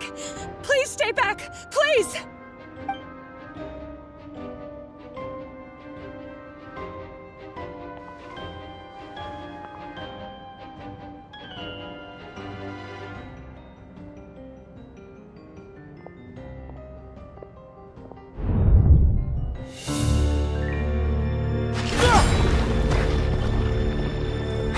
What's that? Reverie! So the rumors about your work are true. What? No! Listen, something happened at the palace tonight. We have to leave!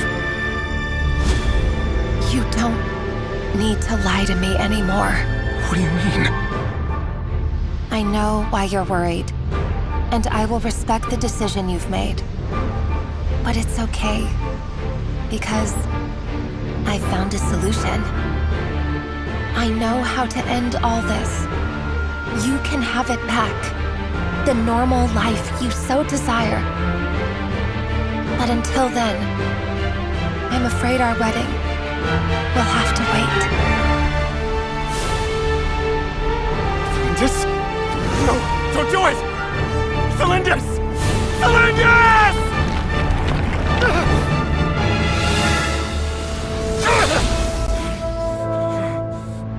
I told you, Reverie. Let her go. You will find someone better. No! No, I won't do it! I have to save her! By what means exactly? A lowly pawn. You lack the power and the strength of will. Do you know a way? Tell me! Come to the palace. Join us.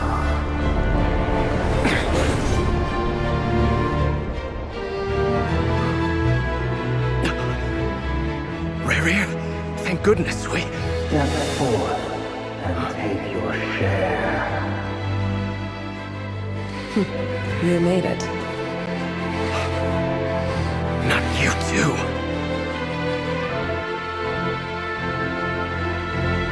Hatred or grief, despair, desire. We all have our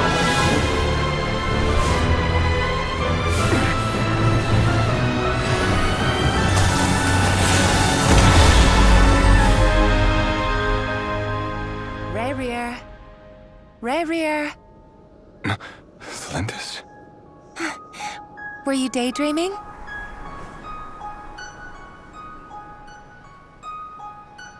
You still remember, Reverie?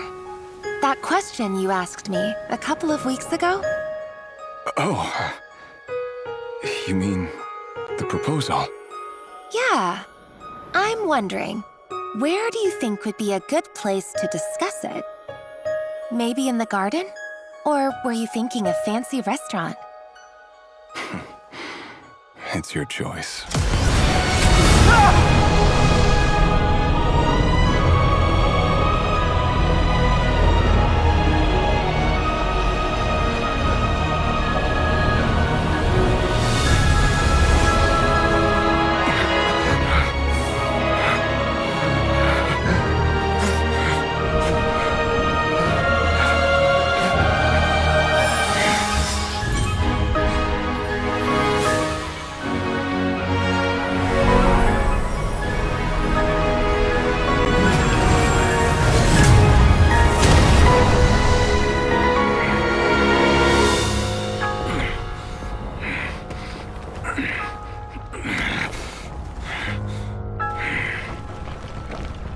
I will find you.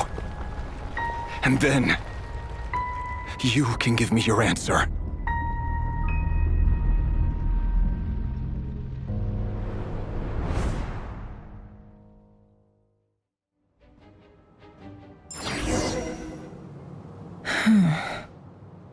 So that's how the Raker of Solnari was born. A monster created by circumstance is a monster all the same.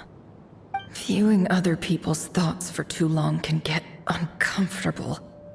Right now, I'm feeling a strong sense of loathing. In a nutshell, the story of Conria is what happens when the truth falls by the wayside. Everyone tells little white lies, and before long, you have a huge pack of lies that destroys everything. Whew. Time to get back. His past is filled with sorrow, but the tale of any fallen civilization is one of endless tragedy. Cruel as it may be, that was Conria's fate.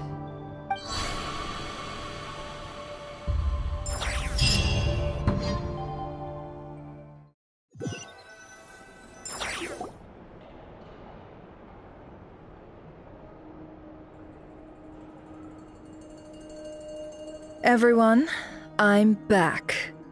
Can I get a standing ovation? Never! How are you holding up? Feeling okay? She's fine. Boss is a pro. Yes, I'm fine. You will have seen the events of Rarir's life through my thoughts. It's now clear that he is just a regular nobody, driven by personal tragedy, as he said himself. I mostly agree.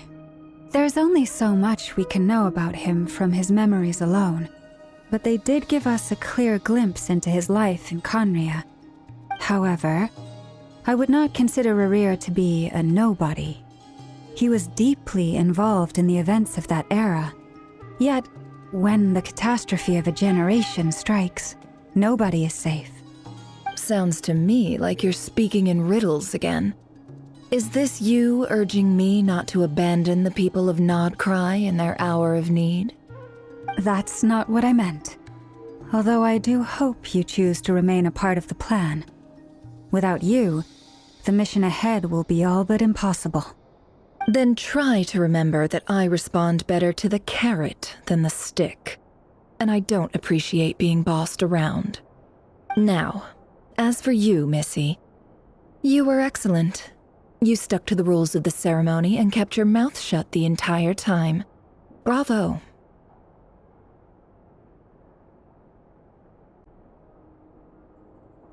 Cool. So, can you fill me in on the deets now? Most of what I saw went right over my head. Patience. You'll hear the whole story, don't you worry. But let's meet up with the others first. It will save me narrating it twice. Yehoda? Yes, boss. Let me get that door for ya. That's more like it. For a moment there, I was worried you'd forgotten about the first clause of your employment contract. Forgive my curiosity, but what does the first clause say? It says I gotta do the annoying stuff that boss is too lazy to do for herself. Like opening the door, pouring the tea, yada yada. Is that right? If something is in the contract, it's because she willingly agreed to it. Rest assured that the Curatorium abides by the very strictest of labor policies. You don't seriously think I'm cruel enough to treat her like my slave? In any case, I've hardly shied away from my share of the work today. Hope I don't catch Flintz and Varka lounging about in their chairs, enjoying a leisurely cup of tea. There's nothing I dislike more than other people enjoying themselves while I'm hard at work.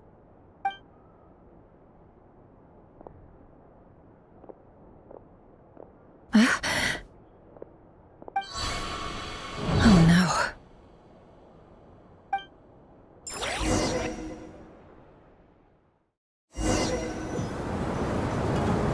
Sorry to disturb you, but we seem to have run into some trouble. Evidently so. Don't worry, I'm not about to leave you to fend for yourselves. I'm not that kind of boss. And it would go against the Curatorium's labor policy. I'm sorry. What did you hear me say? I wasn't talking about labor policy. Wait. How long have I been standing here? Not long. You just appeared by the door a moment ago.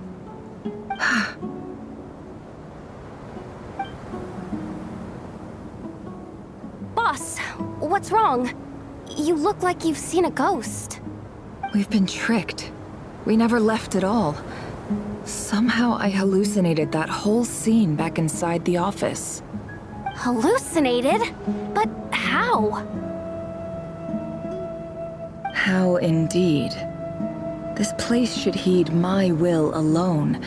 All thoughts and actions that occur in here are just a result of pawns moving across the chessboard in a carefully calculated manner.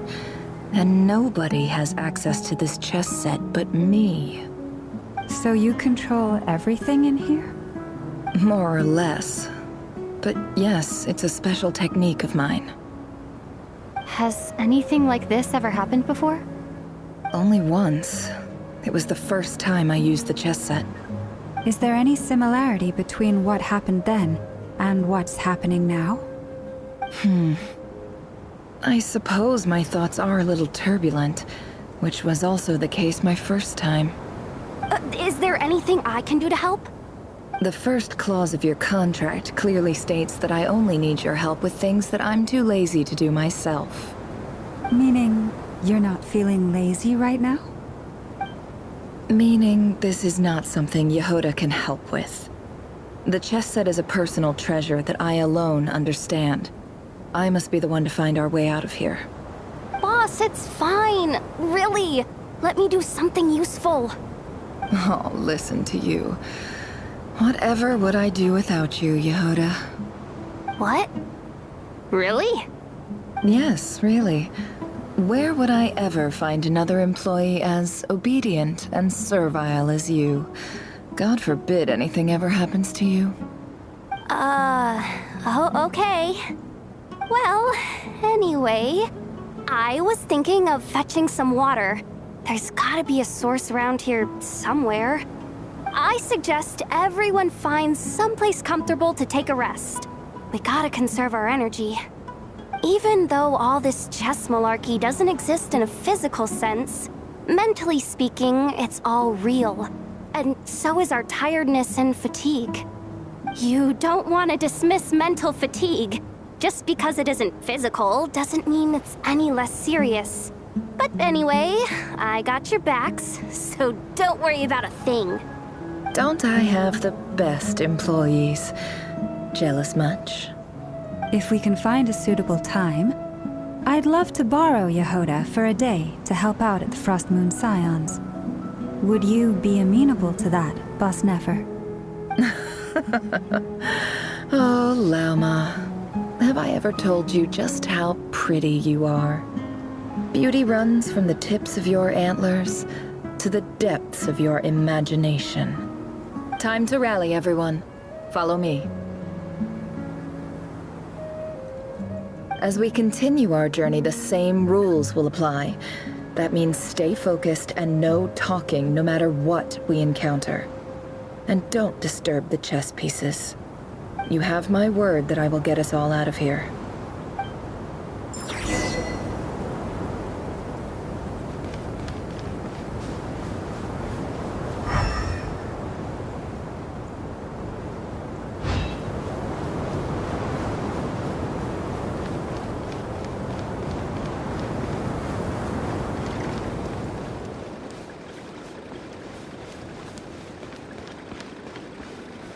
This place looks familiar. That's not a good sign. There's someone up ahead. Time for a little chat.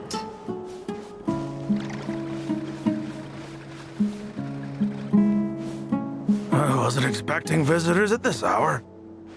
Wait, is that? Oh, it's him. There you are. Sinue's been looking for you all day. I think he has some news for you. Oh yeah? What were you doing just now, Uncle Retinue? Hiding away some more loose change? I know I saw some Mora. What do you mean, loose change? Oh, come on, I'm too old for this. Just pretend you saw nothing.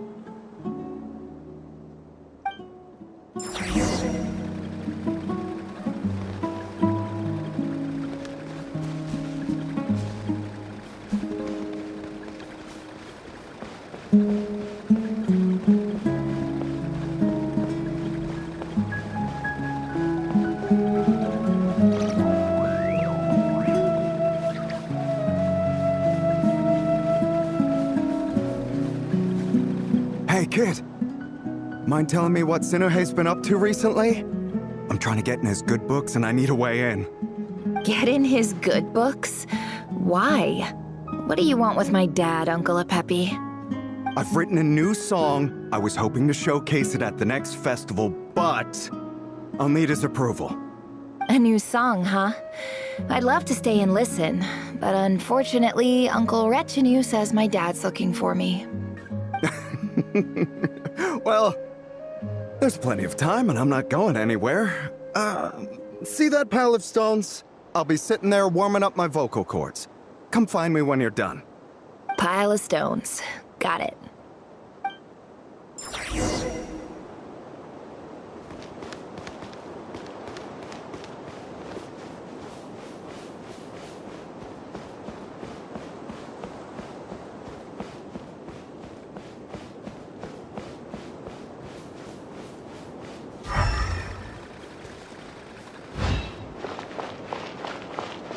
Hi, Dad. Uncle Retinue said you were looking for me. Ah, there's my little princess. If you'd gotten back just a little sooner, you could have shared the spoils of war with me. Spoils of war? Who were you fighting against, Dad? It was just a figure of speech. The aftermath of a sandstorm is no time to be waging war. I was talking about our war against thirst. I went out to fix our water supply problem, and now I'm back. Which means... We have a well again! That's right.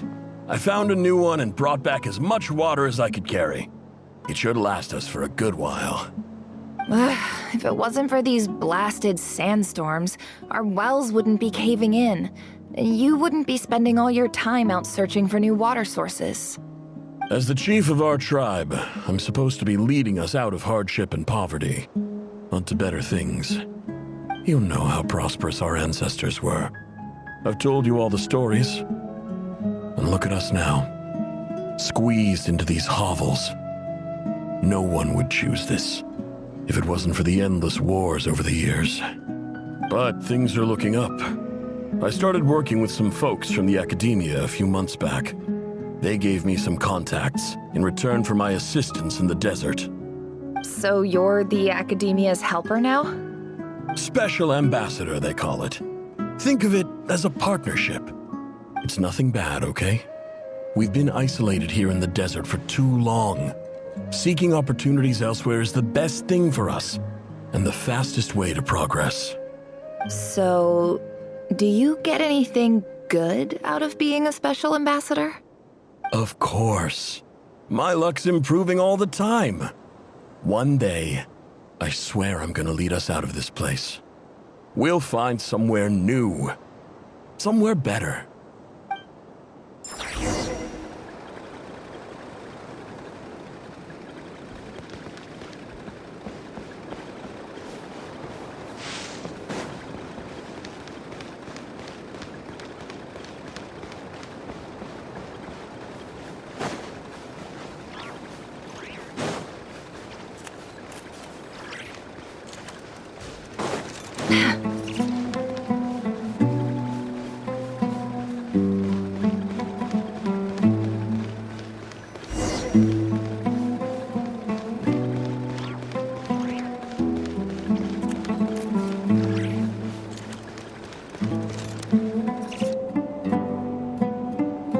That's our well, and you know it. You stole from us. Well, you've gone from chief to thief, and now you have to face the consequences. Did you really think you could take our water without permission and get away with it? You're either brave, stupid, or both. And that Special Ambassador Act? Yeah, nice try! We spoke to the academia. They said it was all news to them. You're a liar and a cheat!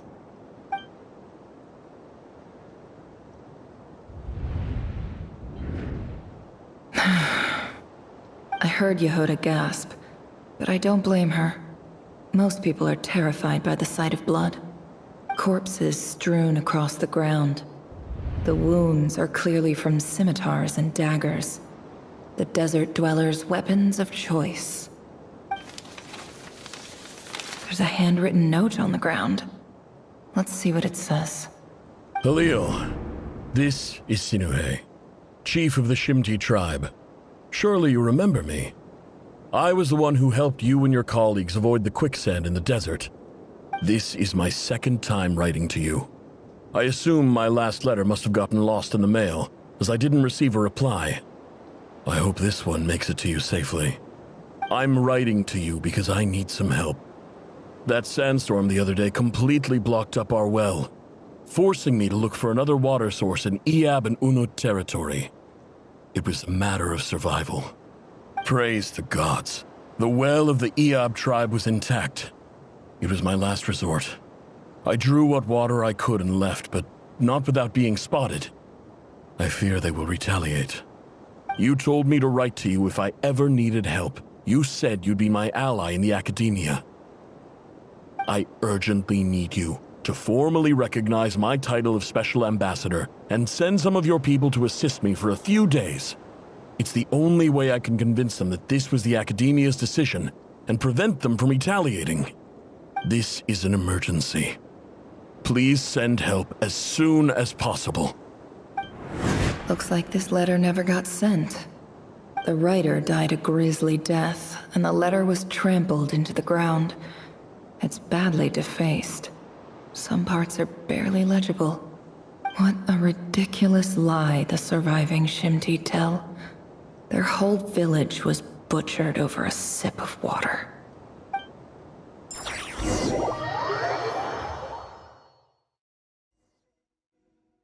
Ah, officer. Welcome. Welcome to our humble village. I thought you would at least have the courtesy to provide some respectable libations. This is the finest wine Aru village has to offer. I promise.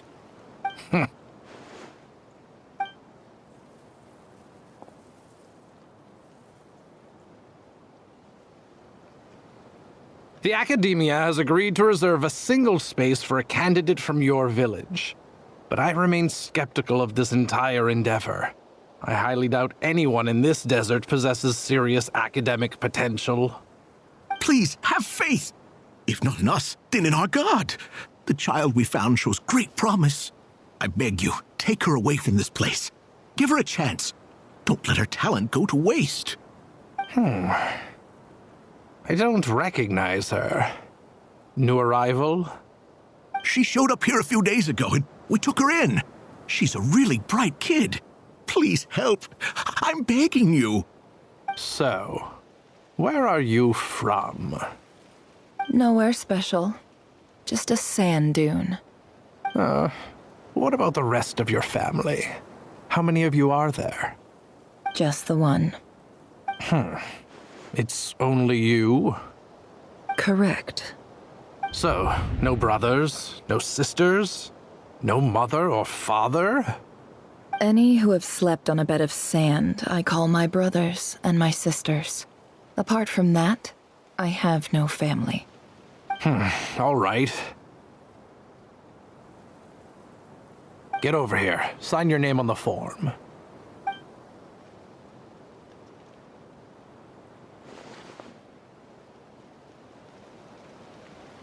Never? You're rather fair-skinned for a desert dweller.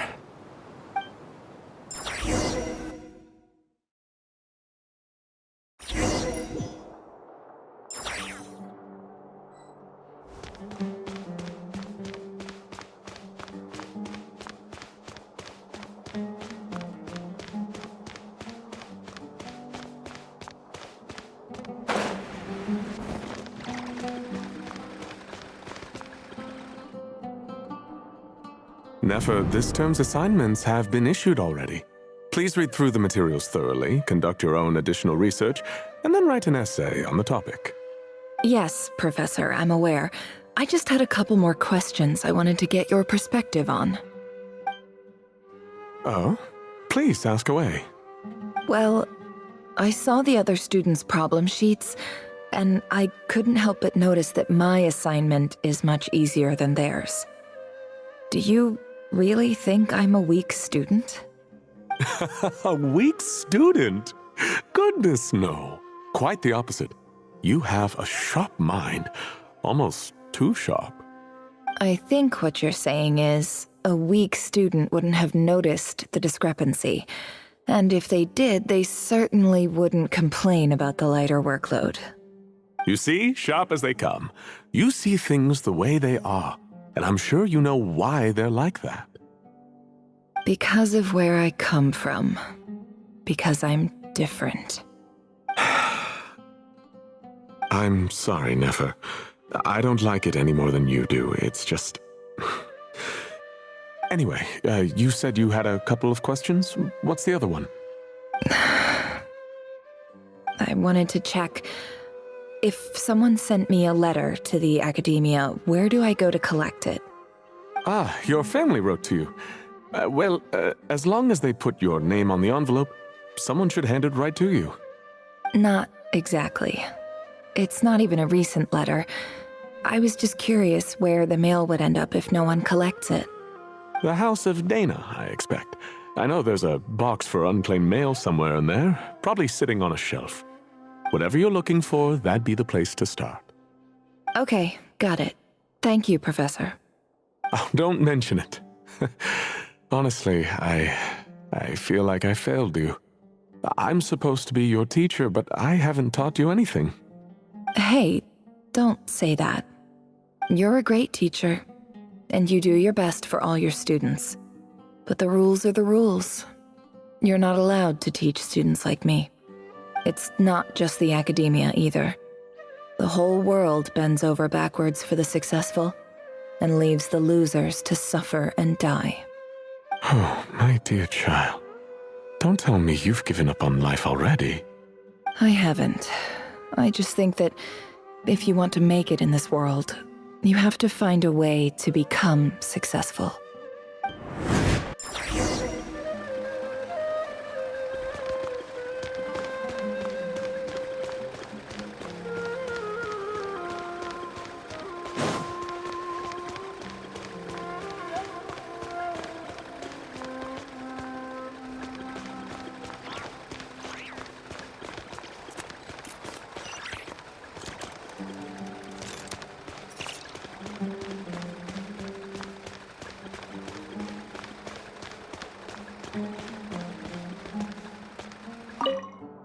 This must be it. A big cardboard box full of unclaimed mail. And probably some letters that ended up here by mistake, too. Let's take a look.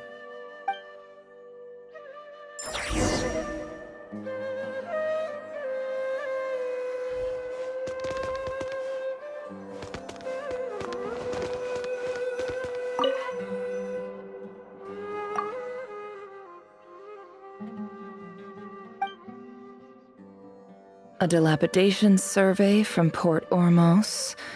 Looks like it's from a Core of 30 representative. What a strange thought. A bunch of mercs losing sleep over rundown buildings. This one was never even opened.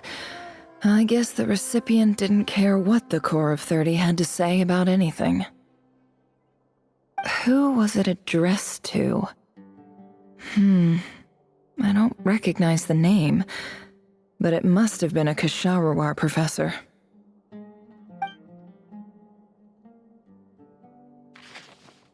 This one is addressed to the Immorta Sage. The title is Changes Observed in Satyavada Life Symptoms. Why do all these letters read like full-blown dissertations? Guided by the incense, we became lost somewhere in the forest. All the barriers between levels of consciousness disappeared as our minds soared around in circles, looking for a branch to seek refuge on. In clinical terms, these symptoms fit the description of incense poisoning. The Amurta Darshan strictly prohibits the use of hallucinogenic substances, but I believe there are still people getting away with it. For example, my neighbor who always breaks out into song and dance after using incense. This seems like something the academia would want to know about. Why wasn't it collected? Wait, what's this written on the back? It's so small. The note says, "The sender authored this letter while under the influence of mushrooms. I would send it back, but no return address was provided. Stamped by the Grand Conservator of the House of Dana."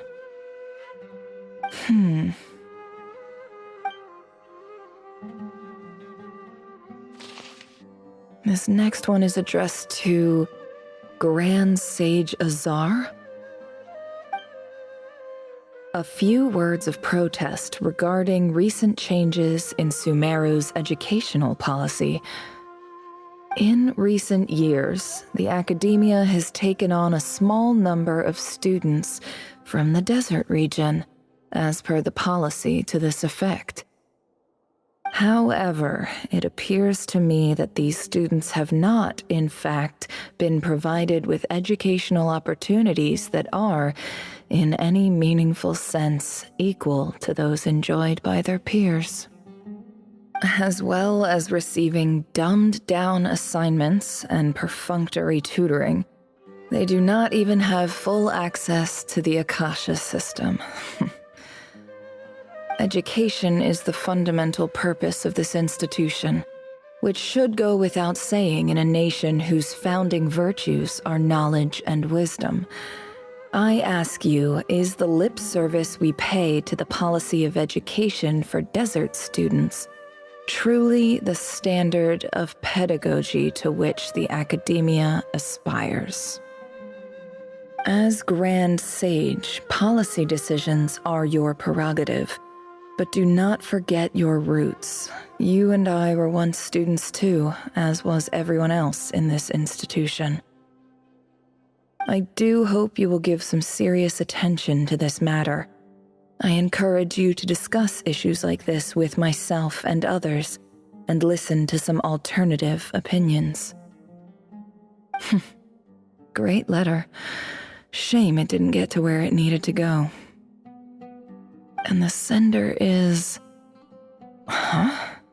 Sage Cyrus of Spontamod. I didn't realize anyone else even knew how bad students like me have it in this place. So this is where letters from the Sage of Spontamod end up? Nice one, Grand Sage. Really enlightened leadership. Whatever. This isn't what I came here for. Moving on. I'm not exactly holding out hope that a letter sent from the desert would even make it here. But if it did, where else would it end up if not in this box? I can't believe how much discarded mail there is. Must have been years since someone last went through it all. And this is just one box. The whole House of Dana is boxes on shelves. I don't believe for 1 second that any human being has sat down and read through all the documents in this place. Who has that much free time on their hands?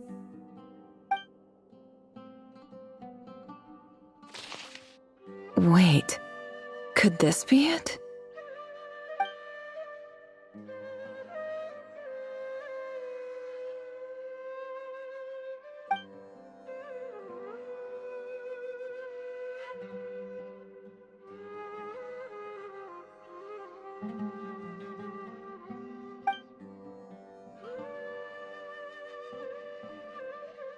Greetings, Halil. My name is Sinuhe, chief of the Shimti tribe. I was the one who came to you and your colleague's aid when you ran into trouble in the Great Red Sand. I don't know how well you remember it now, but I brought you to safety and gave you some water and other supplies. You seemed very pleased and told me your name. In my tribe, learning a person's true name is serious business, and I therefore see you all as friends. You were kind enough to leave your contact details so we could stay in touch.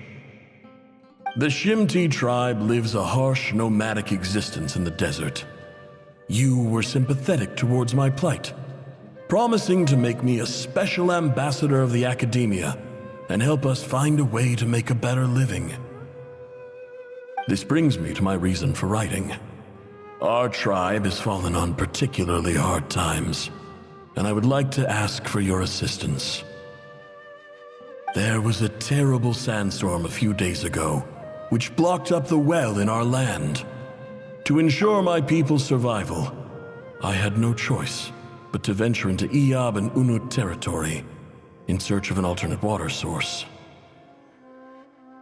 The Iyab and Unut are descended from the Thamudians.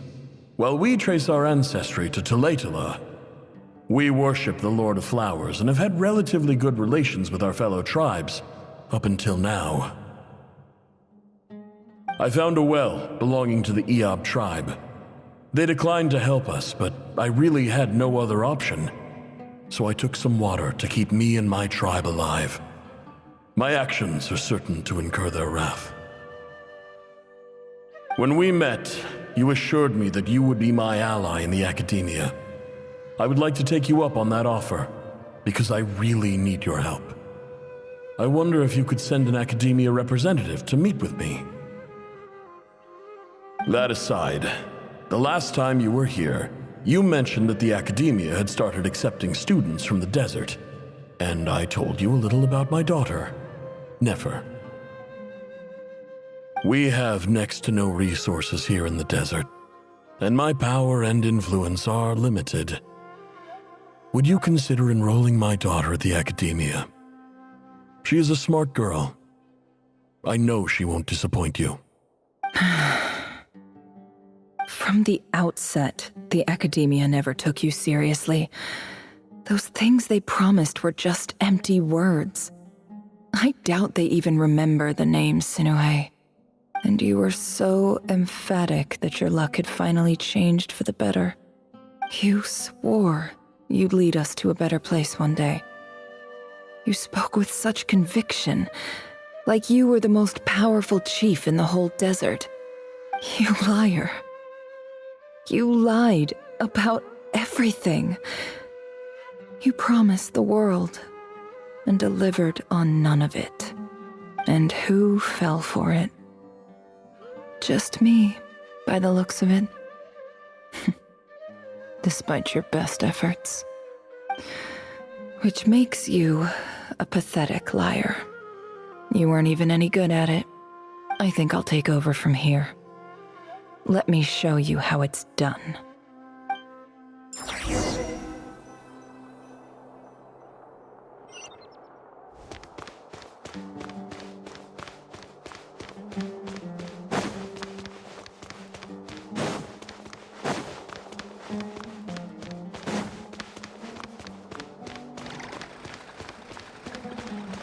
No more lies.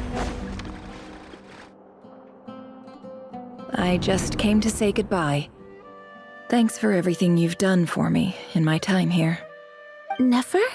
You packed your bags. Where are you going? I'm quitting. Something's come up in my hometown. Gonna head back and deal with it.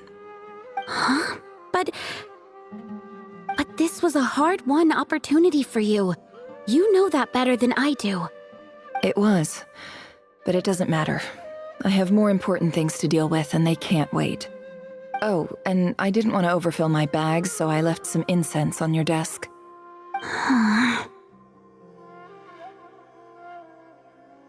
What's wrong? I thought you liked incense. Although, I did read somewhere in the House of Dana that it has hallucinogenic effects. Don't use it all at once, all right? Isn't this the stuff you brought from your hometown? You're just letting me have it? But you said it's a rare and valuable commodity. Yeah, about that. I lied. It's not rare at all.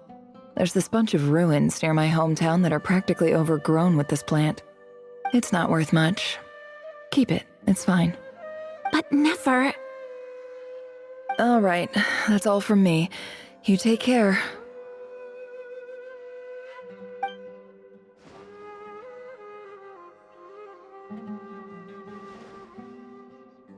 Don't forget me, okay? I mean, we're more than just classmates, right? We're friends. Yeah, I'll remember you. I lied again. That incense is worth a fortune, and it's a rare find even in those ruins. And as for remembering her, I have far too much to do when I get back. No time to reminisce. I'll be lucky if I even make it through this alive. But either way, I expect I'll forget you pretty quickly.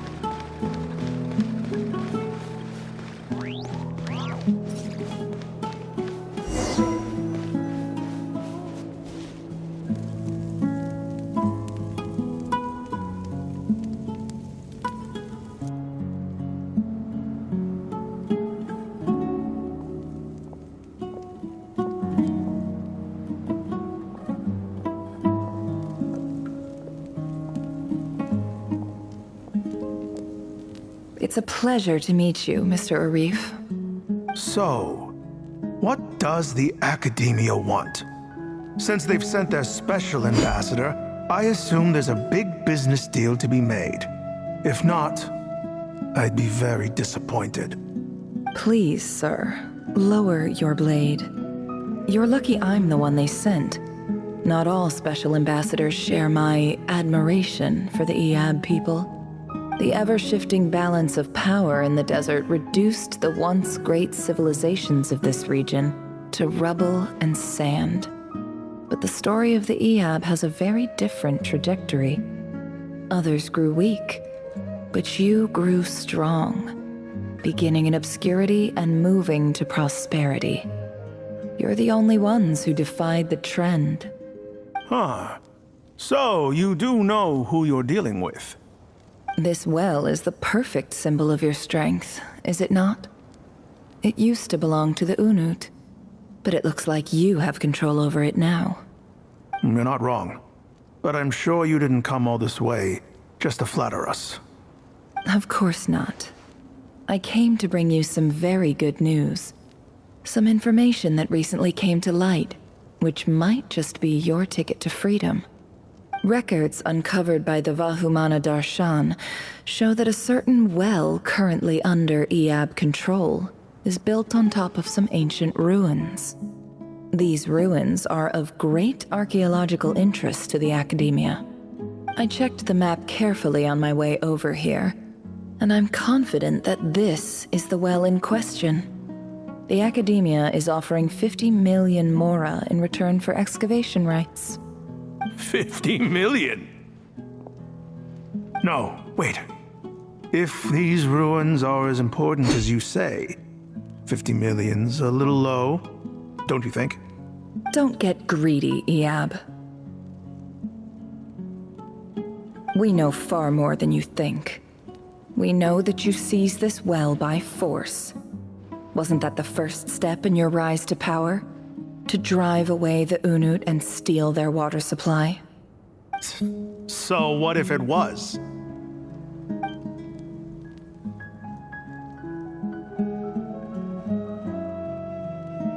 Don't worry. As unscrupulous as it was, it's something we're willing to overlook. The Academia is only interested in dealing with the de facto power holders in the region. I hope I am making myself clear.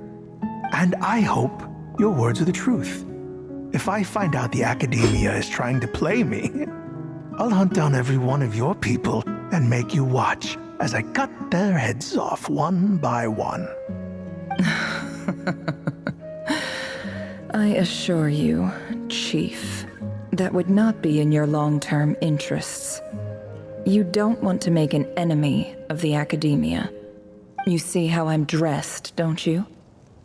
I appreciate that you've never been to the rainforest, but surely even you recognize an ambassador's attire when you see it. And what does a barbarian like you have to lose anyway? You really think the Sumeru Academia would bother to come all this way just to lie to you? We have more important things to worry about. All right, I take your point. The Academia is the highest authority in the land. I'm sure you're trustworthy people. In that case, we have a deal. We will sell you the excavation rights. I'd like to thank you, Ambassador. This is good news indeed. Excellent news. In fact, it calls for a celebration. Would you do us the honor of staying a while and enjoying some EAB hospitality? Gladly. I am partial to wine myself, and I trust you are as well. So let's indulge in a few drinks together, in celebration of this momentous occasion.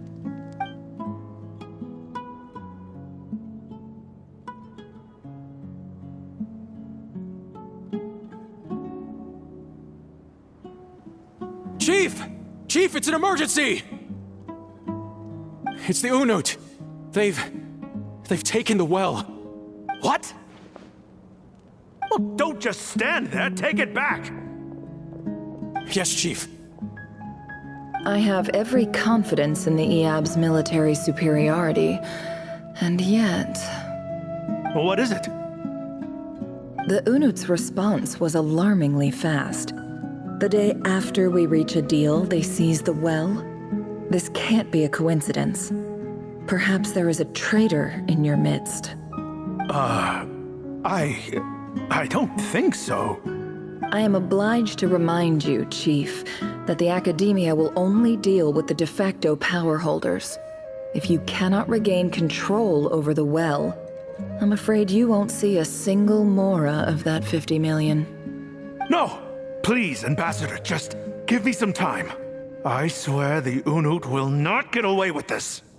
That well is ours, and so is the mora. Glad to hear it. I will wait here for an update. If there is a traitor, I will find them. In the meantime, make yourself at home. I'll report back as soon as I have an update. Much obliged. Wow. All it took was a few words and I've got him wrapped around my finger. What an amazing feeling. So, in summary, Ambassador, the Academia would rather negotiate with our tribe instead of the EAB, yes? The EAB are ruthless murderers who don't listen to reason. And now they have the gall to interfere in our research projects in the desert region. So let me ask you, Chief, if you were the Academia, what would you do? Kill them all, of course. Precisely. The Academia does not tolerate those who stand in our way. The EAB have held back our academic pursuits for too long, and our patience is wearing thin.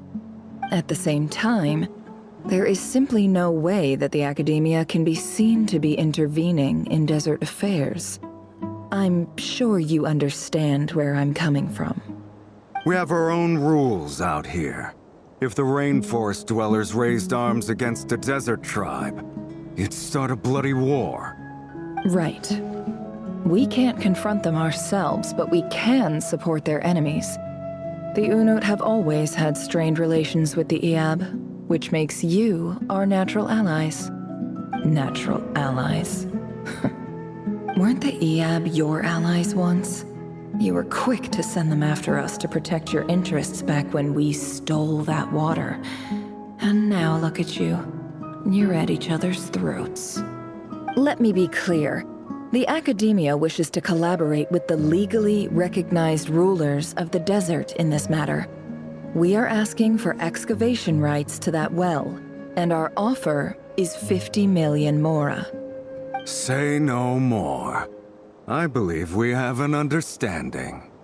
Good. Then I suggest you get to work. Get us access to that well, and the mora's yours. You see, Dad? Lying is easy when you know how. People will believe anything.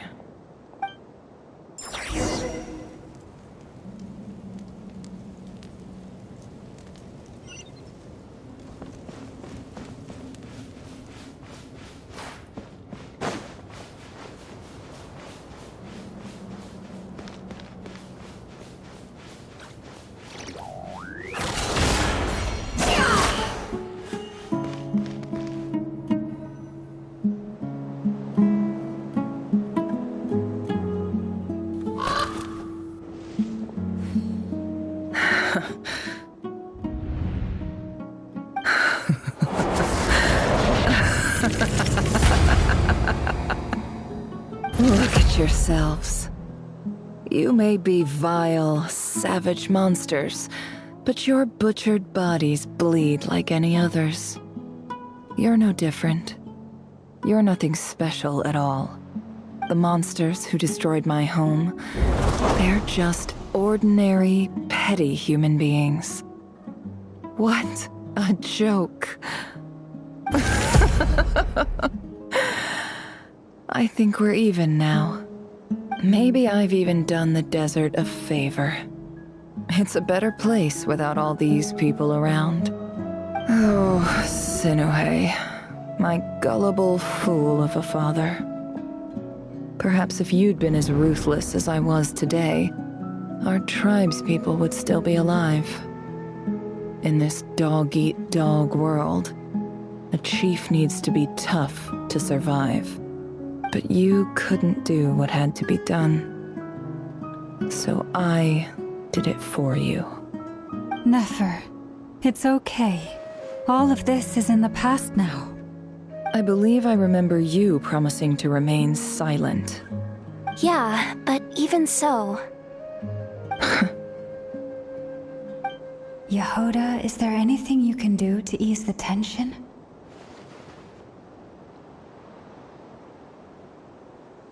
Alright, time for a sharp turn onto a completely different topic. So, anyway, that's enough of that. When are we getting out of this place? Feels like we've been walking forever. I'm getting pretty tired. Oh, Lauma, you tired? Yes. If we can find somewhere to sit down, I could certainly do with a rest. It's not far now. There should be a temple just up ahead. Yes. Really? A temple? That's where this story ends? I guess that's how things go in the desert. Desert dwellers can never escape their destiny. Or so everyone says. I never wanted to believe it, but looking back now, I'm as desert as they come. You mentioned a temple. What's waiting for us there? My biggest trade secret of all. Ah. Then I'm guessing it's where you got your power from. The power to peer into other people's minds. I didn't know you were clued up on any other religions. I'm no expert in the history of Sumeru, but since you come from the desert, I would imagine it has something to do with King Deshret.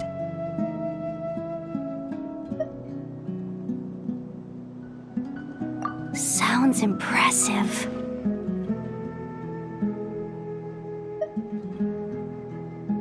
Ah, I know who you mean.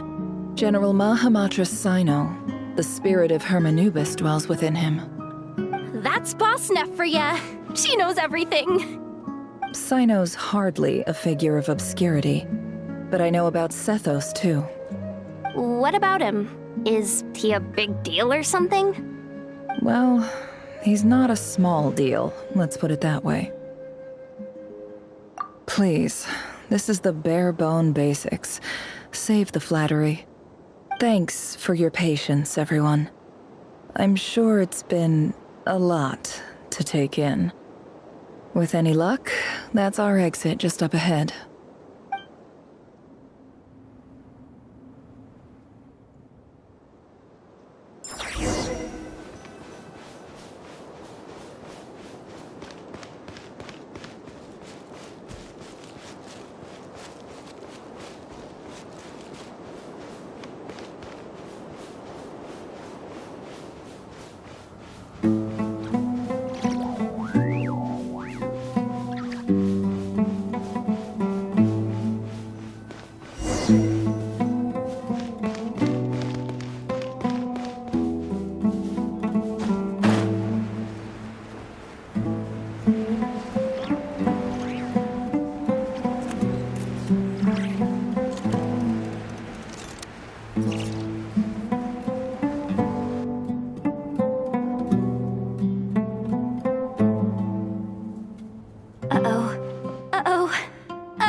Here.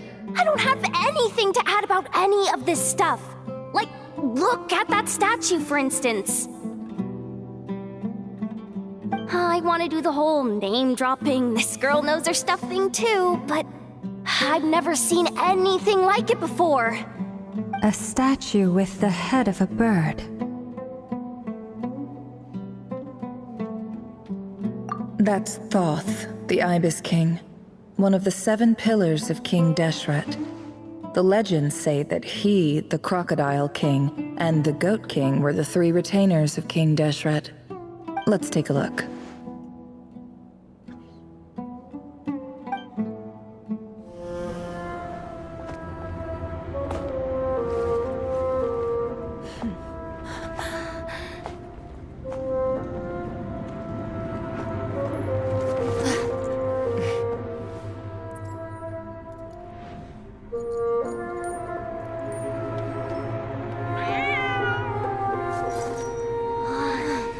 It's just Ashru. So, all is well?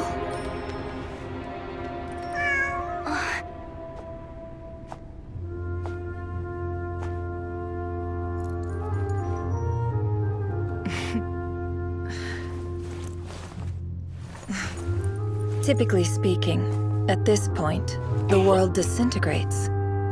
Then we find ourselves back in the outside world. Besides, these are my memories. There's nothing to fear. You're sure? Of course. It's almost over.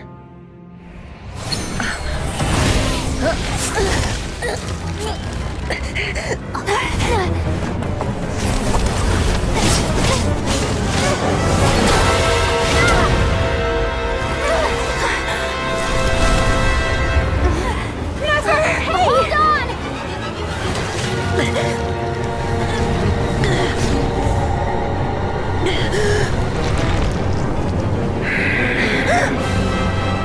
Knowing too much is always a death sentence. Speak for yourself.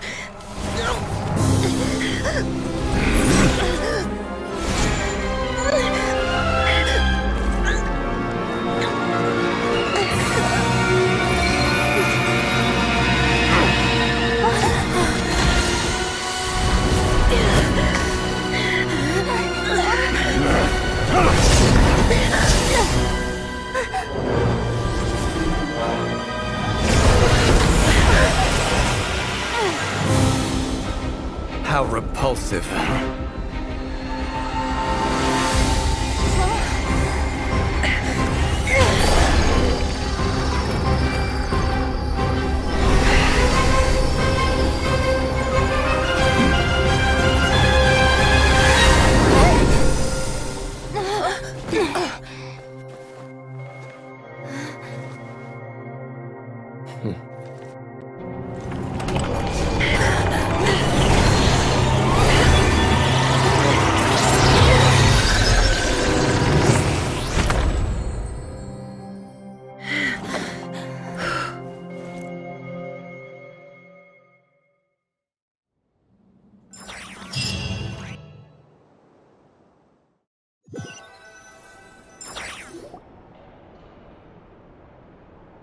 timed that pretty well, didn't I?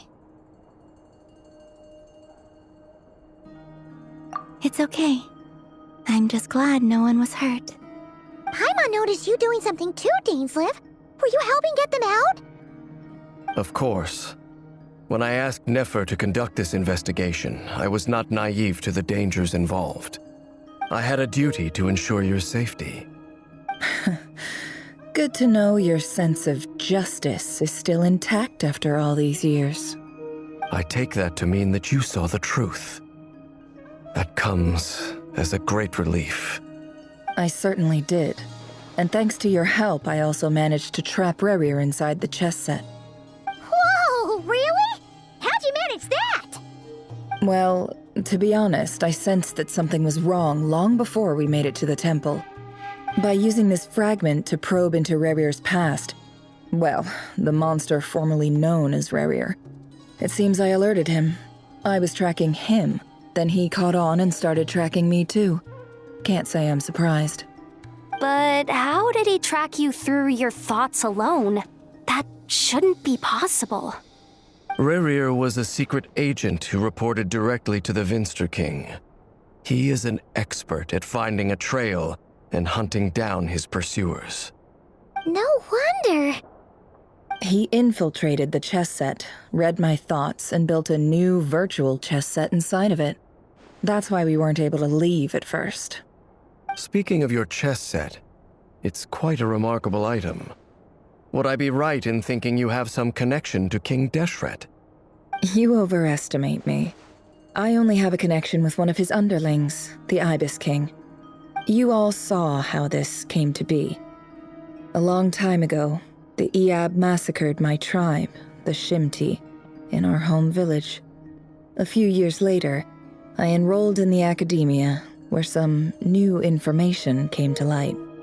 The Unut and the Iab fought a bitter battle over the rights to a well, all for the sake of a non-existent 50 million mora. The Iab ultimately won that confrontation, but their victory came at the cost of almost every warrior in the tribe. The final blow to the Iab came at the victory feast, when an Unut assassin beheaded their chief right before my eyes. The remaining Iab fled and have been scattered to the winds ever since. Having gotten my revenge, I returned to my hometown, where to my surprise, the nearby temple was still standing. There it was, seemingly immune to the relentless hostility of the desert, while my tribal home lay in ruins. As I stood there gazing at the temple, I noticed a cat just outside. This cat, as it turned out, was home to the spirit of the Ibis King. He led me to a gate deep inside the temple, and there he made a deal with me.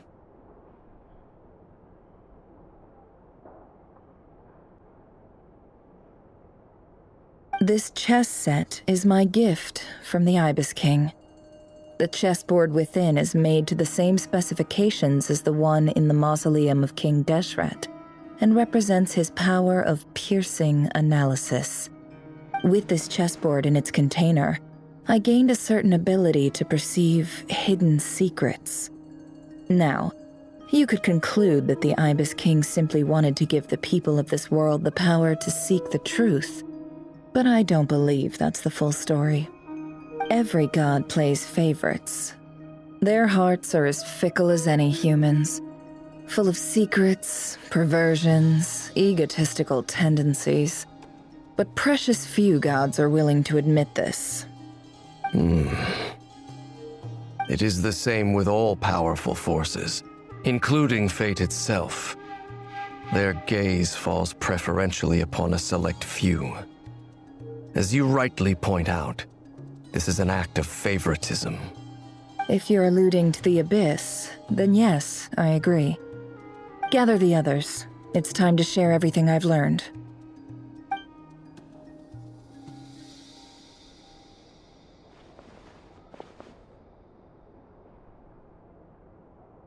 Thank you all for being here. As promised, I did some further investigating into the Reicher of Solnari's background. I am pleased to report that the investigation has been most fruitful indeed.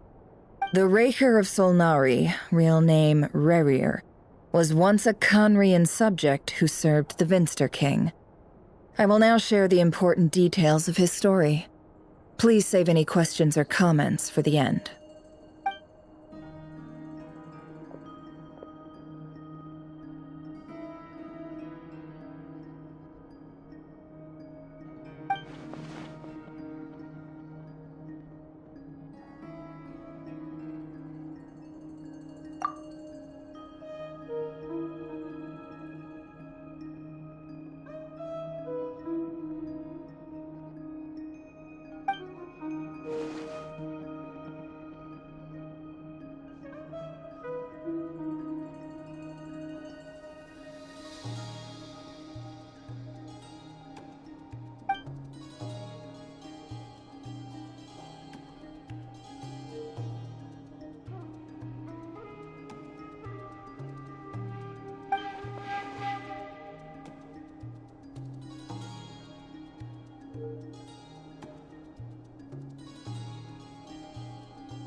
So that's why he's so obsessed with the moon.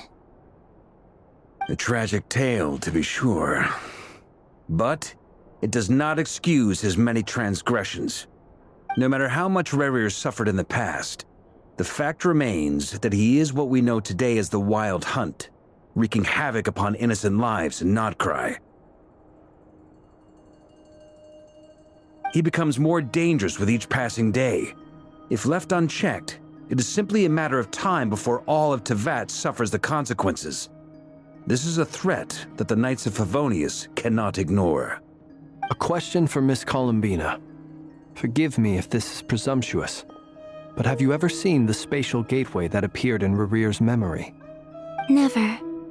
But I have heard stories of something called the Moon Gate, and this seems to fit the description. Miss Lauma, any thoughts on this? In the lore of the Frost Moon Scions, the moon is believed to hold many secrets. Some sources speak of ancient knowledge, others of a gateway to the unknown. The term Moon Gate is one I have heard before, but as is the case with all of our legends, there are no records of any first-hand witnesses. We cannot know whether it truly exists. Then back to Miss Columbina. As a moon goddess yourself, do you have some idea of where the Moon Gate leads to? Not at this stage, sorry. I do hold the power of the Frost Moon, and my strength is recovering well. I can sense that the gate would open at my command, but... But there's more to the power of the Frost Moon than that? Yes. A moon goddess has the right to open the Moon Gate, since it is a path to the moon. But as never mentioned, holding open a spatial gateway takes a huge amount of power. And right now, I need to conserve my energy to fight the Raker of Solnari. I'm afraid this is one mystery we may have to leave unsolved for now. I agree. Better to save your strength. But if you'll humor me for a moment, I have a bold conjecture of my own regarding the world beyond the gateway. I highly suspect that neither Tholindis nor Rerir made it through unscathed. The evidence pointing to this is the fact that the Raker of Solnari exists in the form of countless fragments. With the abyssal power he wields, no ordinary foe can touch him, let alone tear him to shreds. And yet, the Wild Hunt proliferates wherever his scattered fragments lie, drawing hordes of monsters to many different locations across the land. So your theory is that Rerir was physically torn to shreds by some powerful force? Hence, why the Wild Hunt is a distributed phenomenon, rather than a unified one? Makes sense to me. Explains why the Wild Hunt is so pervasive, and why he's been trying to piece himself back together. He was whole to begin with, and he wants to be whole again. Without the power of the Abyss on his side, he almost certainly would have perished the moment he was torn apart. But the Abyss, much like a curse, has kept him alive. I could not agree more. The power of the Abyss is most surely a curse. It is a compelling explanation, and one that accords with my present understanding of Abyss creatures. Whether the life form in question is primitive or advanced, if a curse has extended its lifespan unnaturally, it will continue to survive in spite of everything. This raises some interesting questions. I will run some experiments and see if there is any validity to my suspicions. That being said, regardless of whether my research bears fruit, I would like to thank Miss Nefer for conducting such a thorough investigation. Already, it has greatly enriched my understanding of the entity we face. My pleasure, Mr. Albedo. I too hope that the information I have shared today proves useful as we look to formulate the next stage of our plan. Hey! What is it, Dainsleif? You look really upset! It's just... when I think of the man I once knew as Rerir, I struggle to understand why things had to turn out like this. The two of you used to be friends, didn't you? I don't know if these words will bring any comfort, but my heart goes out to you. Mine too. We could never know all the hows and whys of the way things are. The moon and stars are full of untold secrets and lies, and the skies are host to many more mysteries than these alone. Yet, none of that can begin to compare with the complexity of human life. Those are the first comforting words I've heard in a long time. Thank you both. Well, I think this is a good place to end today's meeting. I'm sure Nefer needs some time to recover. She's been through an awful lot today. That's very thoughtful of you, Lama. Of course. Sounds good to me. Take some time to rest and digest before we reconvene to nail down a plan.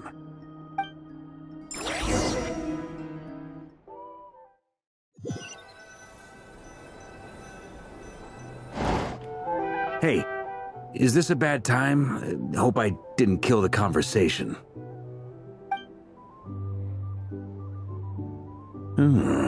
Nice room.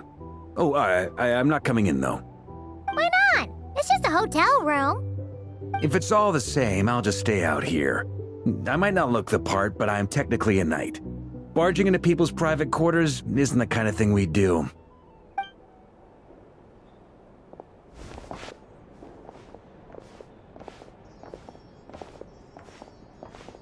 Anyway, Nefer went back to the curatorium to get some rest. But before she left, she shared some things with me that I thought you should be aware of. Firstly, although she managed to trap the Raker of Solnari inside her chest set, there's no guarantee that the power of the Ibis King is any match for one of the 5 sinners. Their powers are beyond our comprehension. It's only a matter of time before he finds a way to break out. We have to come up with a plan and take care of him before that happens. Honestly, my mom figured that might be the case. So, how long have we got? Well, I asked her that same question. She talked for a long time, but for the most part, it seemed like she was trying to convince me how precious her chess set is. What a long and storied history it has. It felt like some kind of sales pitch, you know? The kind where you end up handing over Mora against your will? Anyway, after all that, she finally answered the question. 2 days, at most. 2 days? Holy moly! Can we even recruit enough help in that time? That remains to be seen. Which brings me to the second issue. Dainsleif is obviously conflicted about this whole thing. But given how little time we have, there's no way we can pull this off without his help. You have some history with him, right? Do you think maybe you could talk to him for us? Great. I appreciate it. All right, on to item 3. So, Albedo, Durin, and I put our heads together and came up with a plan. Can't promise it's gonna work yet, but at least it's a start. We figured we'd bounce the idea off you first. We'll explore it further once everyone's recovered. Oh, Paimon's dying to hear this. All right, so here's what we're thinking.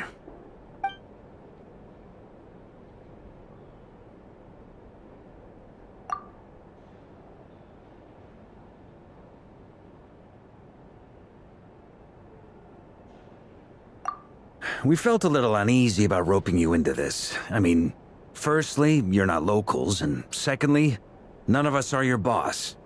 You're well within your rights to refuse if you so choose. Roping us in? Why would you even say that? We know the stakes here. It's all of us against the Reher of Solnari, or none of us stand a chance. I choose my words very intentionally, I'll have you know. I like to think there's an art to striking a down-to-earth tone even when the stakes are through the roof. Sir Varka, I have a few thoughts about this plan. I'm all ears. I think we can be more flexible with how the roles are allocated. In my view, the most sensible lineup would be like this.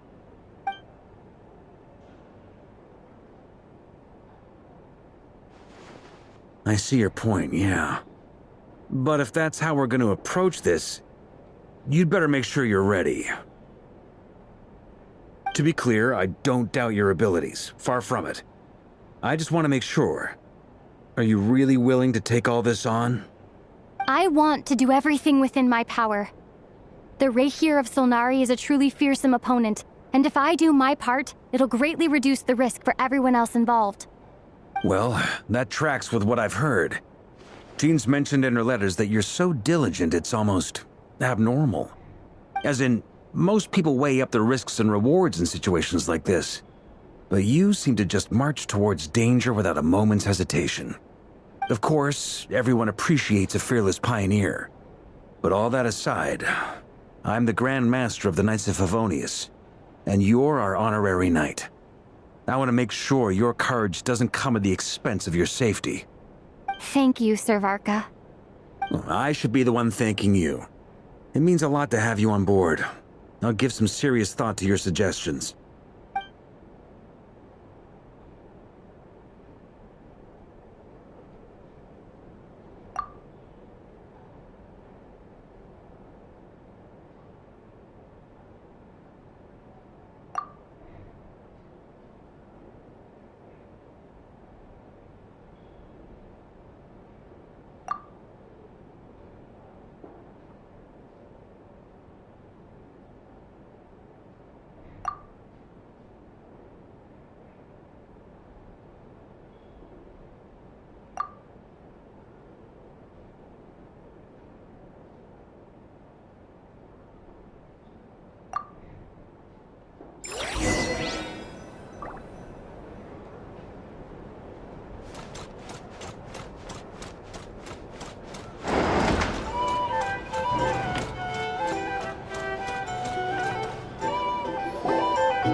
This is a thorough plan, but I do have one last question before we take action.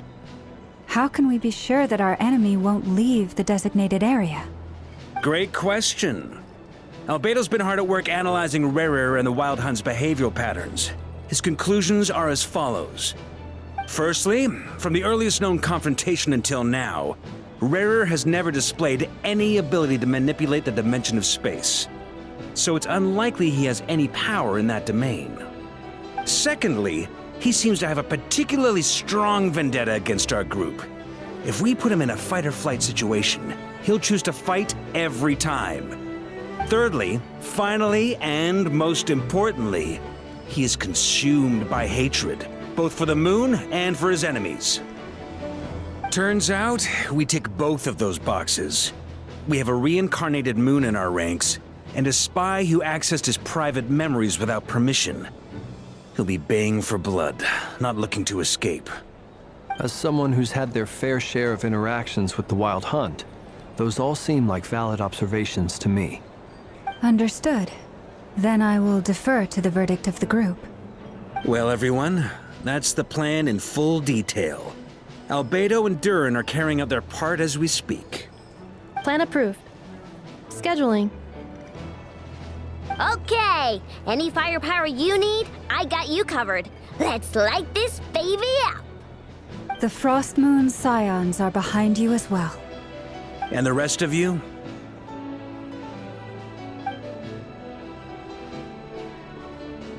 No objections? All right, then it's settled. This is the plan we're going with. Next up, an old tradition of mine. Anyone who wants to back out, now's your chance. Wait, we can still back out of this? Everyone says things they regret, right? I don't want anyone feeling trapped because their mouth said yes before their brain had time to think things through. A very people-first approach. I hear that's common practice in the Knights of Favonius. Heh. Who'd you hear it from? D-Luke? Shh. We don't use people's real names at work. This contact will be known only as Owl, please and thank you. This plan can only work if everyone does their part. Flint's and I will absolutely support it. We shall indeed. You'll be glad you accepted our help. Also, you are the last person I expected to see here, Miss Dory. It's not often I get called Dory in a work context. My peers usually call me Lord Sangama Bay. So, the longer your name, the higher your net worth. Is that the idea here? In that case, Mr. Flint's here must be worth a fortune. That's right, I know your full name. It's... The walls are thin here. I'd appreciate you keeping that a secret. Okay, fine. I'm actually only here as a favor for someone else. Do you have any idea how much it would cost to hire me otherwise? Oh, does this mean someone out there actually has the power to boss Dory around? It most certainly does not. We have a long-standing and mutually beneficial business partnership. She's actually the mom of a friend of yours. Said mom supplied me with a great little trinket, but now that lady's ruined everything. If I don't start building a little goodwill now, my whole business in Notcry is gonna go down the drain! Okay. So what exactly is so special about this pendant? It's a lucky charm that a great mage made for me. We have a business relationship, and she was worried that something bad might happen to me. So, she wanted me to have something that can store power to protect myself with. I finally got it all fully charged up with Kovaki, and then never went and used it all up at once! Never lost so big in my life! You're right. It was all my fault. I didn't mean to drain all the Kuvaki in the pendant, but I'll make it up to you. You will? Well, in that case, how about you give me your chess set, and we call it even? I knew you'd say that. Well, it's yours if you want it. In fact, take it now, and I'll even throw in a free Raker of Solnari. Deal? You're putting me in a difficult position here. It's a very useful thing to have around, but I have a funny feeling it won't be around much longer. I guess we'll see in a couple of days. Looks like bankruptcy for me. Hey, don't be so pessimistic. See this through and you never know. You might find a new business opportunity on the other side.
Feeling ready? Oh, I was born ready. We only have 2 days. You think Lord Sangama Bay would let an opportunity like this slip by? Don't forget, when something's in high demand, the people with the goods on hand get to charge the highest price of all, even higher than the sellers taking advance orders. Ta-da! See? It's right here! Ah, it's so pretty! Did you make it?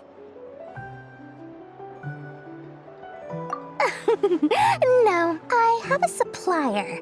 We go way back, so he made me a very attractive offer. Aha! No wonder you were talking about Lucky Charms at the meeting. You've been getting Kaveh to make them for you. That's not the full story. It actually started a while back as a project between me and the Dendro Archon. Mage Alice once warned me that this world won't stay safe forever. There may come a day when everyone faces a great crisis. I passed this on to the Dendro Archon, and she secretly brought together a research team made up of Sumeru's top scholars to invent a technology that could keep people safe. I won't go into the details because it's all very complicated, but if you want to know more, you can ask the Dendro Archon about it sometime. Anyway, point being, it was the Dendro Archon who asked Kaveh to build this little contraption. As one of the top Kashara War talents, he was the obvious choice. Took him long enough. He stressed over it for ages. Must have gone through at least a dozen designs before producing a final product. But that's Kaveh for you. Marak delivered it to me a couple of days ago, along with a letter from Kaveh. Could I ask why I'm sending this technology to you? And what's your proposed use case? Has it been approved by the relevant authorities? So nosy. My fault for sending him the research permit to begin with. Surely Nahida must have told him you were involved in this project. He was probably just nervous because you're always so secretive about your business. Could be. Anyway, I just replied, let's hope there never has to be a use case, because it would involve grave danger. Fair enough. But it sounds like he was just being cautious. He probably felt responsible as the one who made it. Or maybe he was asking as a favor for his housemate. He's done that before. Not sure why, though. His housemate doesn't seem to really care that much about this kind of stuff. Either way, all's well that ends well. I'm just glad to finally have my hands on the product. I wouldn't want to be without it, given the potential dangers that lie ahead. Huh? What does that look mean? Paimon's just super surprised. This must be the first time we've ever seen you actually get serious about something.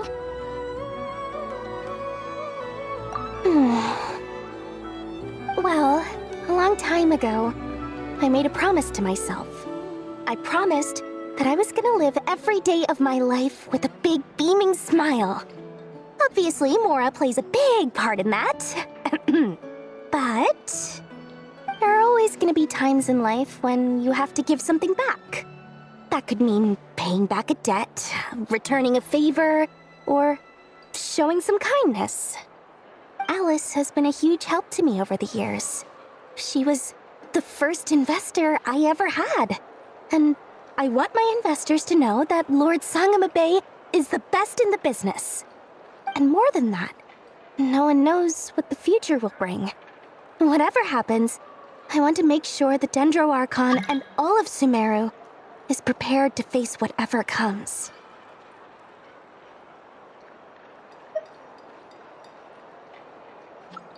Oh, that? I was just making sure Nefer and I are square. Don't be thinking it was some sort of benevolent act. I'm no saint, so don't treat me like something I'm not. My priority is doing the business that I want to do, so long as my conscience lets me, but it usually does. That's the Lord Sangama Bay business model. All right, if you say so. I do say so, and that's the whole point. I'm a businesswoman. Don't go trying to figure out what kind of person I am. You'll exhaust yourself. Much easier for everyone involved if you just take my word for it. Oh, and could you two help me get this stuff where it needs to be? Thanks so much. You're my favorite assistants.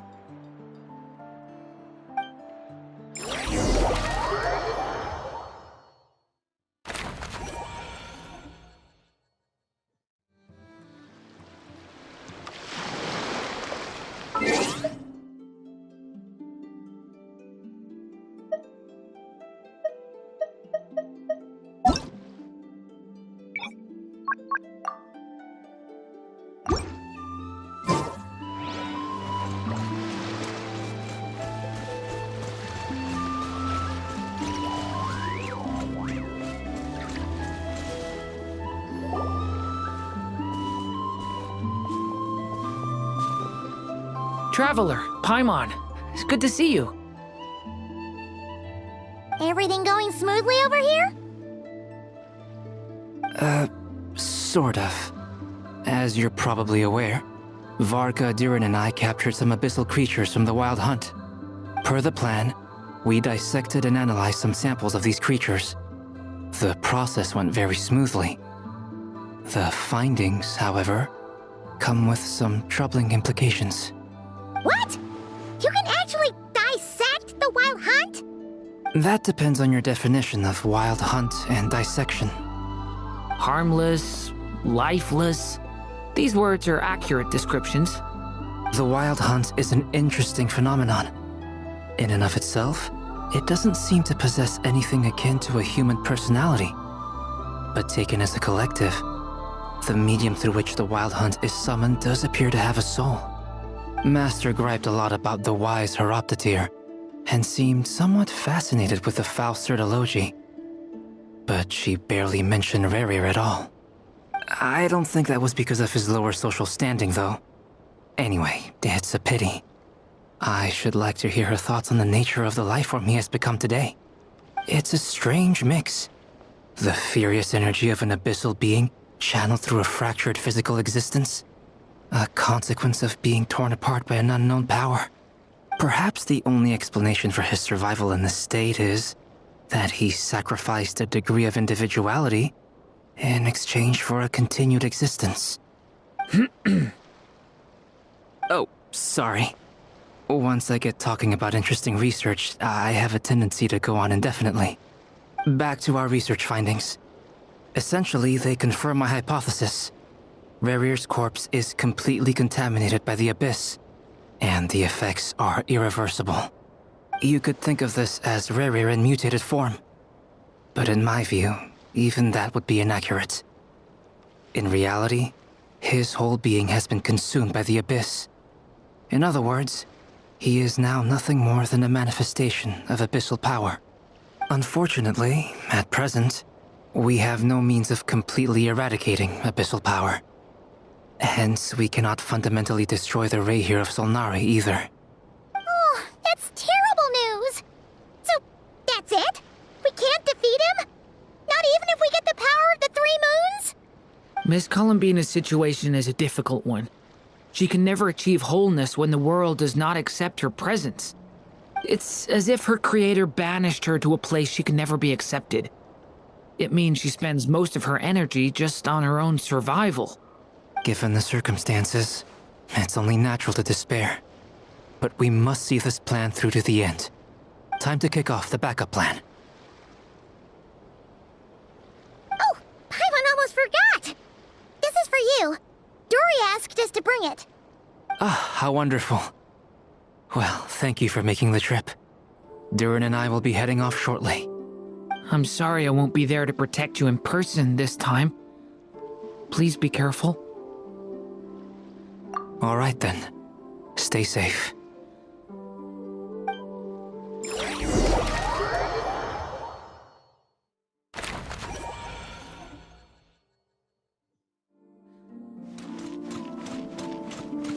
Accelerating.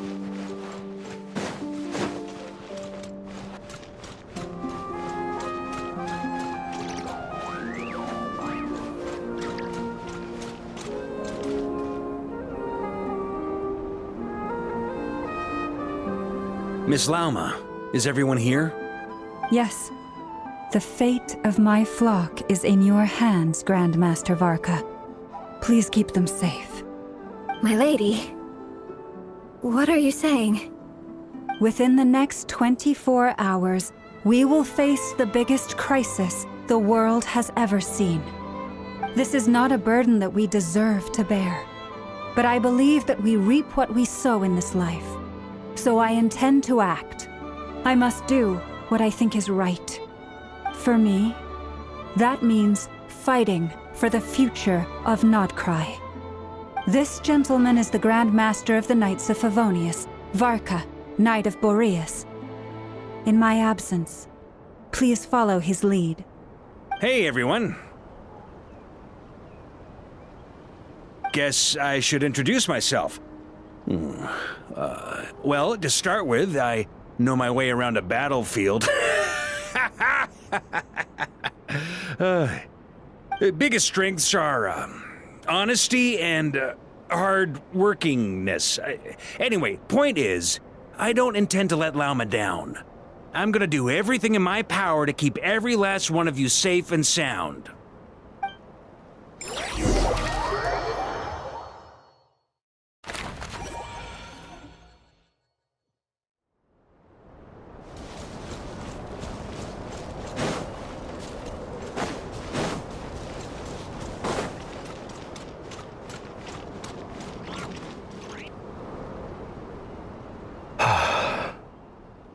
Something on your mind? Miss Columbina, was it? I believe that's how the others addressed you. That's right. Names are funny things. Have you always been called Dainsleif? Yes. I take it your own name has a more complicated history. I have a different relationship with names than other people. To be honest, I'm not even sure that Columbina is my name.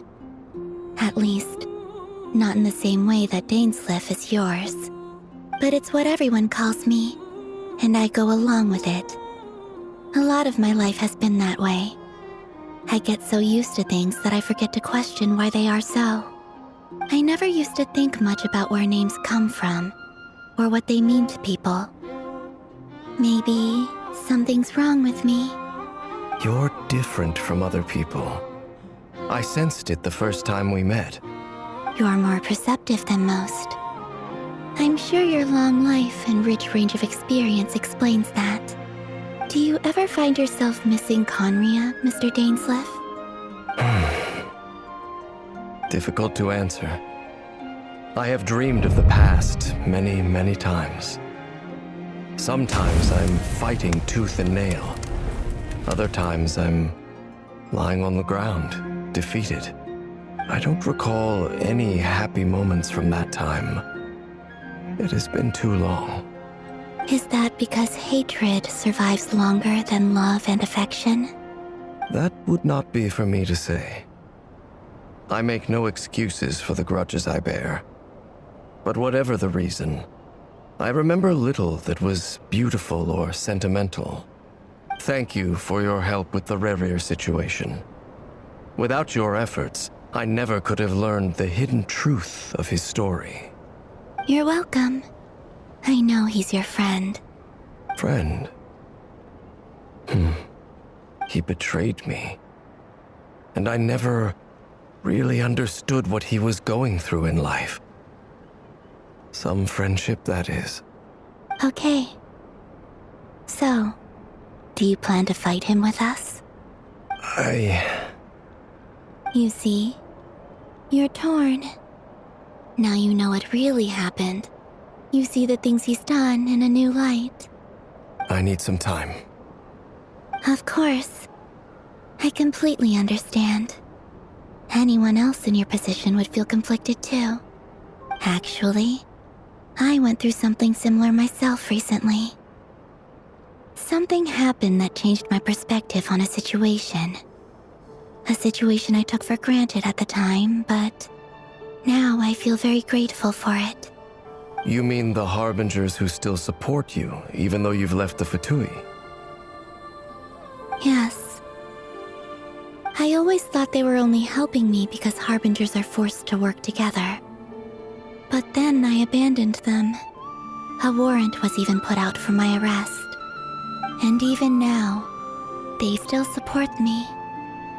Which means I was wrong about them all along. Clearly, they view you as a friend. I feel a little guilty now.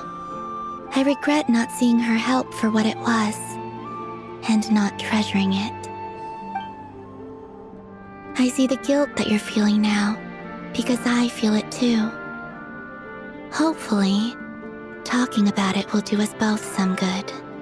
Have you noticed that the Traveler and Paimon are over there? I think they've been listening.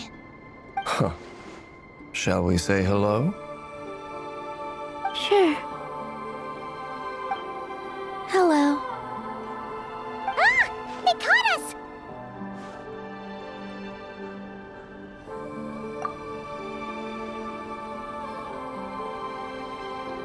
I apologize for making you worry. No doubt you wish to know where I stand on the plan to take down the Recher of Solnari. I'm afraid I need a little time, but I will seriously consider joining you. You will? Oh, thank you so much! Everyone will be so grateful to hear that! They needn't be. This was something that I was going to have to face up to eventually. That doesn't matter to them. They're grateful to you regardless. You can't control their gratitude, so just accept it. And then, have a think about whether you're willing to join us.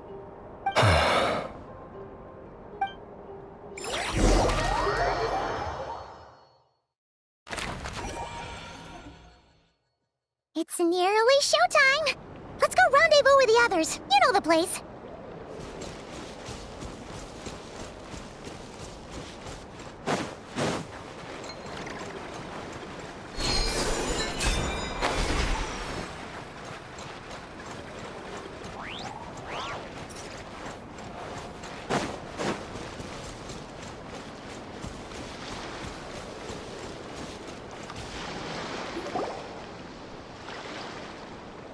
Ah, you're earlier than I expected. Hey, Flint's! Been waiting here long? Not too long. I came a little early so I'd have some time to think. Are you nervous about the battle? Quite the opposite. I'm reminiscing on my past battles. When I was awakened by the Ratniki, I had not touched a weapon in many years. I felt like the battlefield was not where I belonged. But after waging war against the Wild Hunt for so long, I came to realize something. A life of absolute peace is simply not a possibility for me. My restless flame indicates that somewhere inside of me, there is a deep yearning to root out the evil in this world. Oh, that doesn't sound like such a bad thing. Well, in the past, when I was a Fae whose primary concern was hibernation, it was hardly ideal.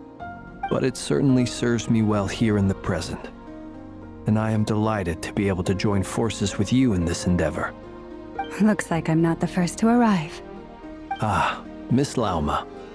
Did you sleep okay last night? I struggled to settle down at first, because of the nerves.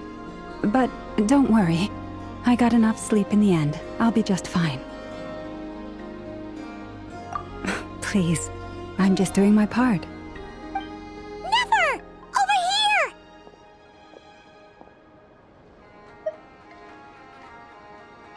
Aino asked me to relay a message. She said Anefa will be on high alert and keep a close watch over all secondary districts where defense is required, providing support as necessary. Meanwhile, Aino herself will provide range support to us directly, using her latest invention. Excellent. My thanks to all involved. The chess set's looking a little unstable. It won't hold him much longer. We should be prepared to engage at a moment's notice. No sense sitting around waiting. Let's make the first move while we still have the option. I agree. Paimon, find a safe hiding place. Got it! Be careful, Traveler! I will.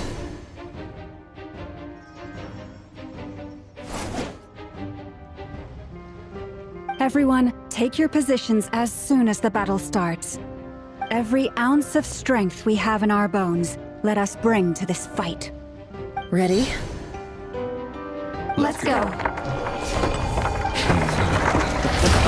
I've seen all your futile ploys before.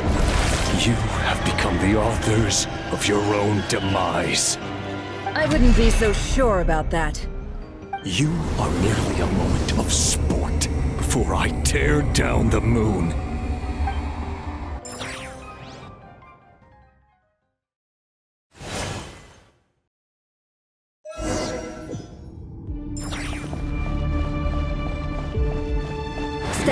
pose. Let me help you guys.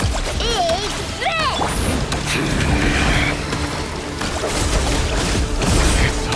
Futile. Close your eyes.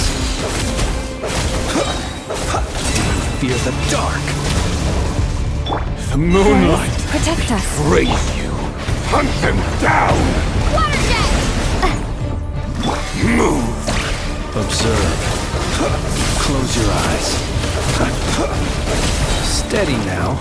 Night falls. Observe. It all adds up. Let's see what you're made of.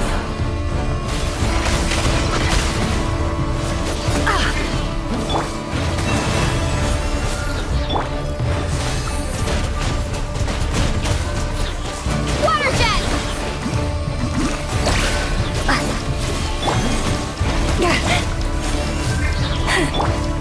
Moonlight. Pathetic. To dust.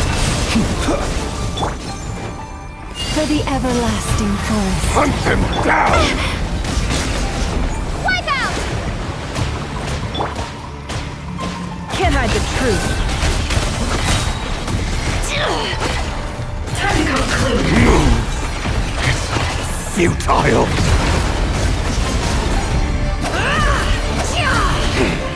Pathetic. Go! The mystery unravels. Moonlight. No more lies. Raise you. It all falls into place. Move. How unfortunate. Leave this place. Close your eyes. It began with the moon, and so shall it end. The moon will protect you.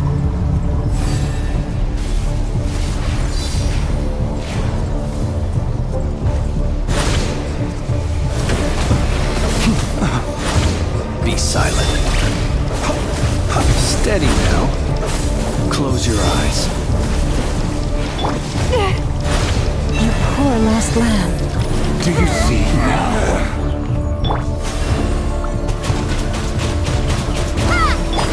It all... From here, when will it be as you foretold?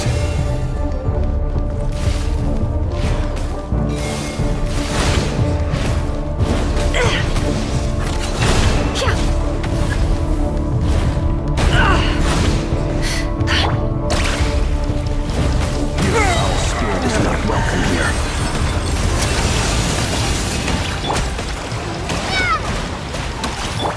By the frost moon of old. The deception ends here. Absurd.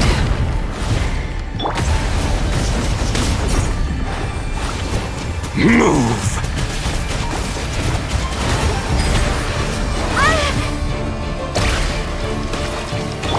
Moonlight! No more. Pathetic! Forest, protect us. Hunt them down! A grave transgression. Be silent. Observe.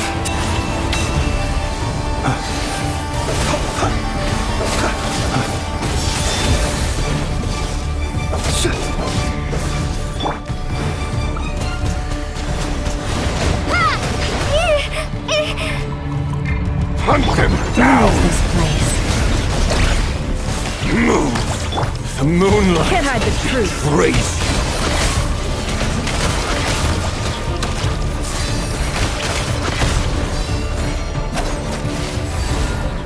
It all adds up. Futile! It all falls into place.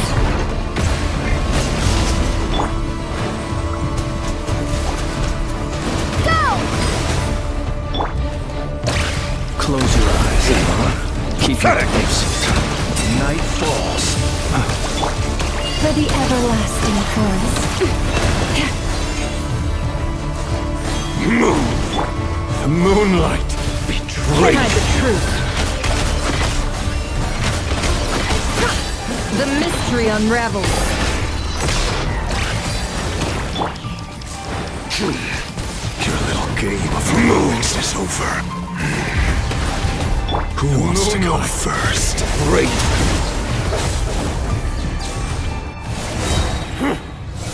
No. Get out of my sight! No! We've been separated. You okay? Never! Where are the others? Stuck outside the barrier. I guess he really doesn't like us. I told you before. Knowing too much is always a death sentence. Run or hide. Be careful what you wish How for. much power will it take? Laula! Can you hear me? Silence. Voices are gone. But at least I know they're still there. I need to focus. Stick to the plan. Remember my most important task. Just stalling him. If I can stall him for long enough, the moment will come. Go!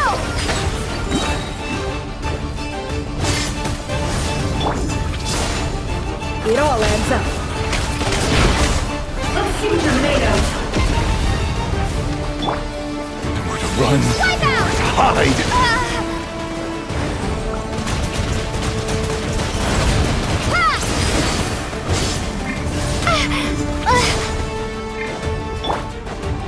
No more lies. The mystery unravels.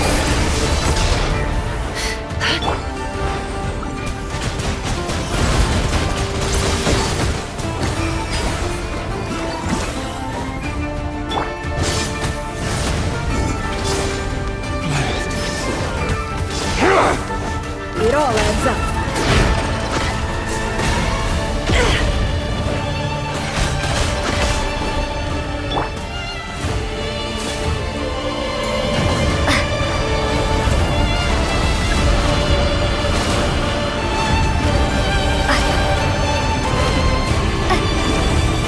I've got this.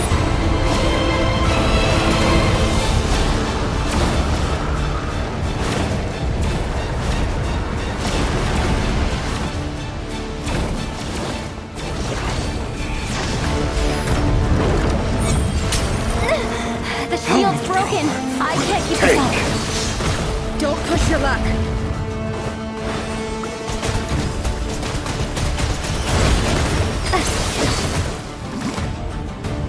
Nowhere to run. Nowhere to hide.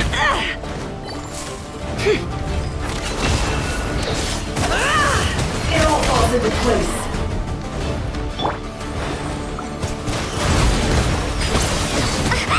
Destroyed and reborn. No more lies.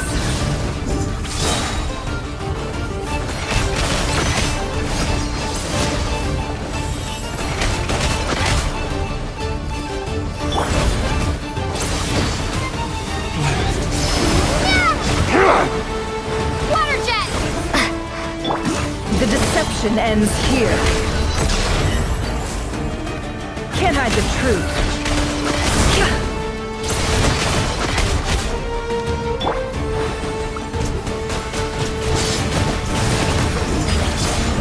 How much power will it take? Bombs away!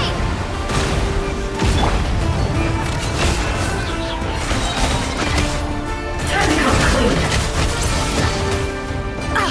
The mystery unravels.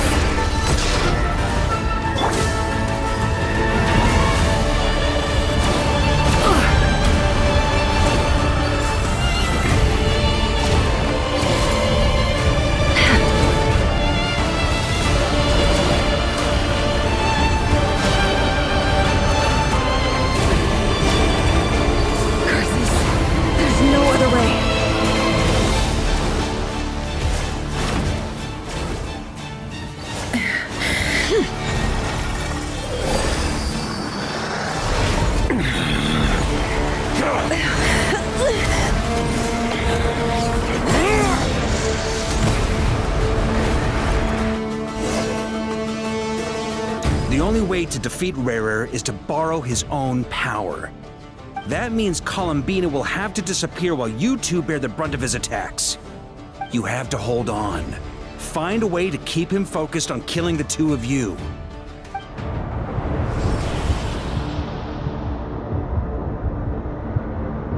Never! Your eyes are bleeding. Soon you will be powerless to resist. And then, I will reduce you to dust. But that dust will plague your memories. Come on, keep holding on. Any other tricks up your sleeve? Let's see them.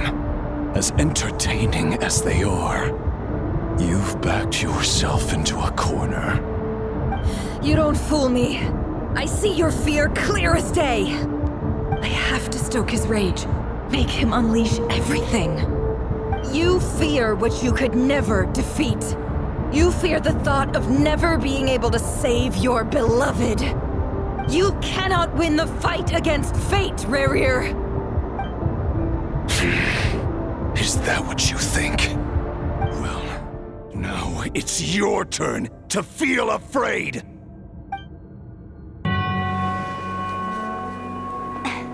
You fear the sound of your own name? Is it us you hate? Or is it what you've become? Let's see what becomes of you!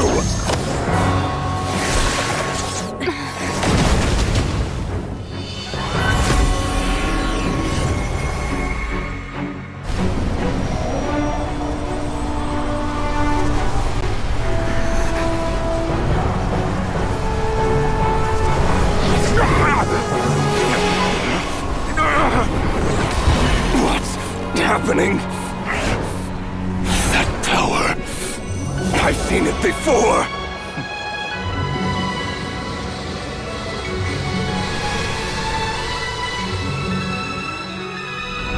His power is on another level. We'll need to use an alchemical array to convert his power into a usable form. Then quickly channel it into Columbina, rendering her powerful enough to compete with him.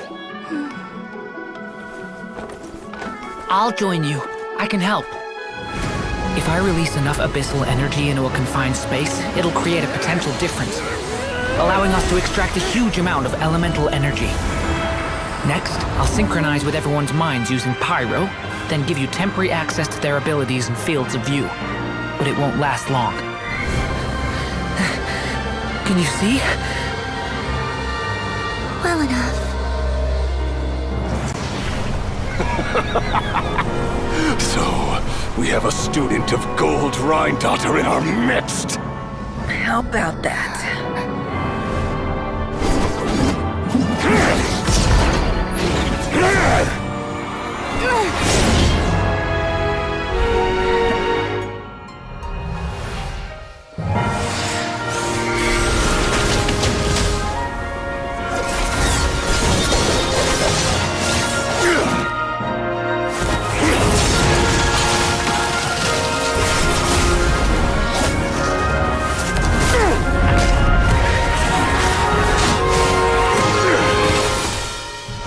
You use my own power against me? Just like how you stole Kuvaki. Look familiar?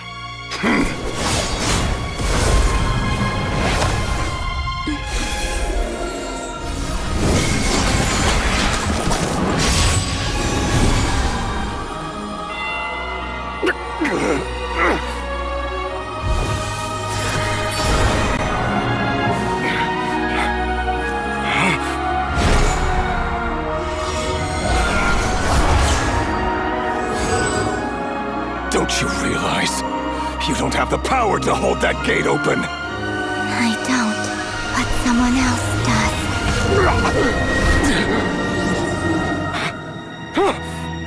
Goodbye, Rarir.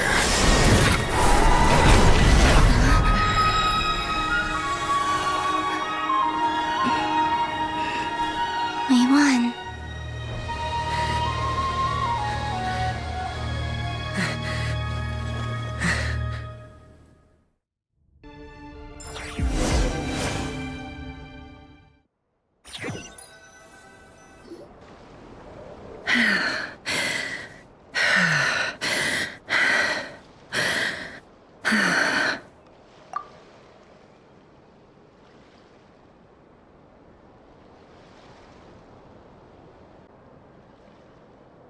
Nefer, how are your eyes?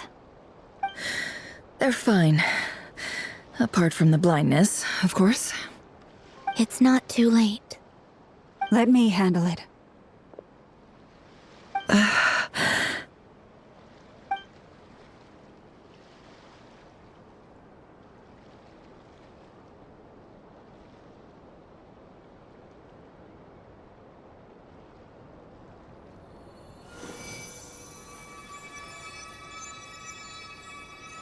Miss Nefer, it's not like you to lose your composure. That was the most reckless thing I've ever seen you do. Reckless how? The situation was critical. Our lives were at stake. We had to do something. Even so. Okay. I guess you're right. Under the circumstances, it was a wise decision. You traded your eyes for an incredible victory. In business terms, I suppose that's a huge return on investment. I'd be hard-pressed to argue otherwise. Still, I don't like this outcome, and I don't want you to lose your sight for good. People suffer when they make sacrifices they shouldn't have to make, whether that means faith, strength, or in this case, your ability to even see. I had hoped you could win without sacrificing so much as a single hair on your head. Thank you. Really. All done. Don't try and open your eyes just yet. We'll see how you're doing in a couple of days. Until then, please follow your recovery plan to the letter. I'll send full details through Yehoda. For now, just get yourself home, relax, and rest. My dear friends, we have fought bravely and achieved a spectacular victory. A dark cloud has been lifted from the skies of Nodcry. All in this land will be grateful for what you have done. The moon will remember this day. Thank you both.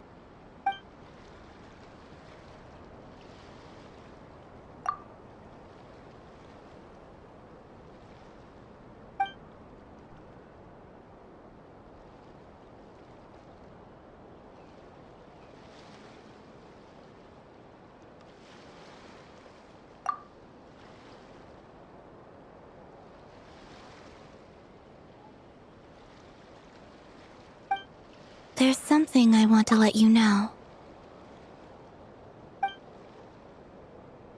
What is it? When Durin connected everyone's minds so I could access their powers, I also felt everything they felt. And since Nefer's eyes were injured, my eyes are hurting now too.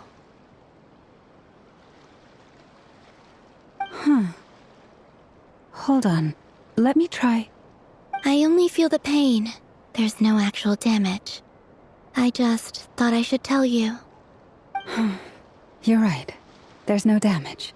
That's a relief. But I must say, I'm surprised to hear the Kutar share something like this with me. In the past, you never used to open up about yourself. Things are a little different now from how they were. I'm learning to share how I truly feel with my friends. Friends? You have no idea how glad I am to hear that.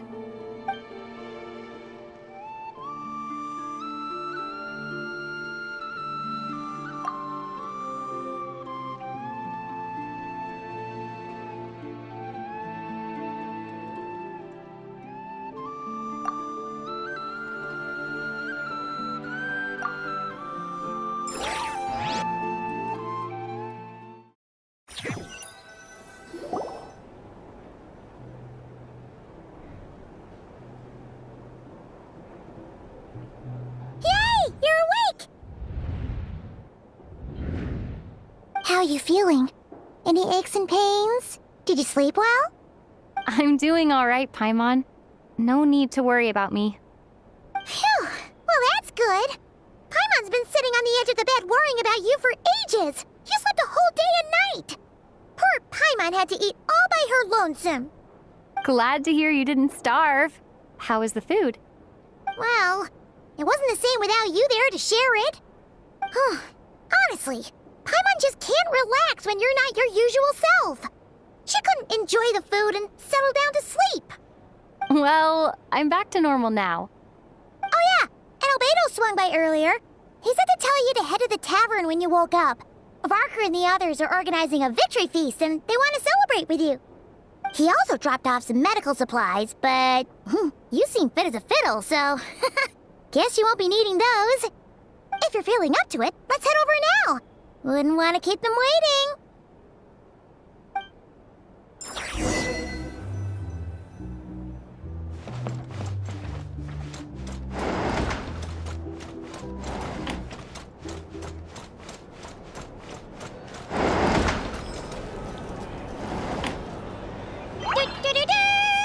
We're here!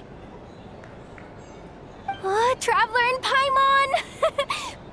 Perfect timing! We were literally just saying how there's no way we're holding this victory feast without you any longer, and we would have postponed it till tomorrow. How are you feeling today? Much better, thanks. Don't worry about me. Relieved to hear it. If that changes, just let me know. Happy to check you over at any time. Yep, we're here for you. Anything you need, just let us know. Oh wait, where's Nefer? How are her eyes doing? Nefer's right over there. I'm sure she'd love to catch up with you.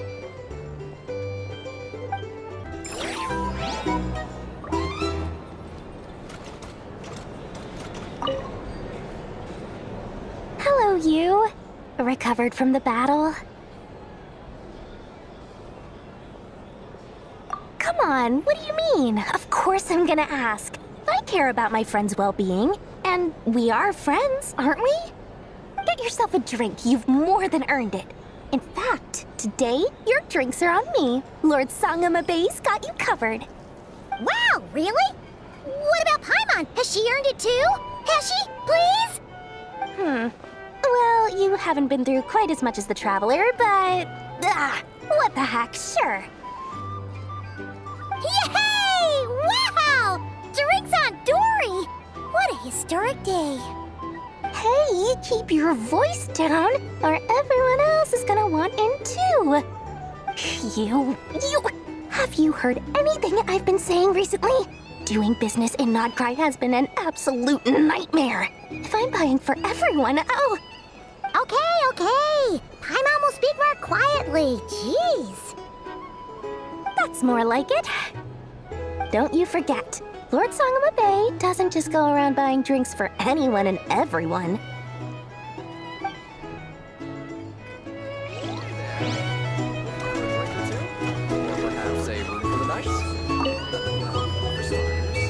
I thought of 1,000 ways to congratulate you, but now you're here, words are failing me. The honorary knight stuns them speechless once again. Well said. The honorary knight showed us all how it's done.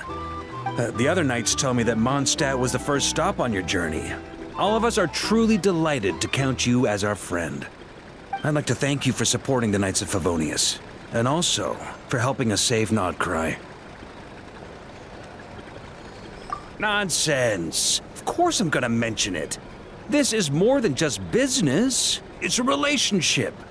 And there can be no relationship without showing gratitude where it's due.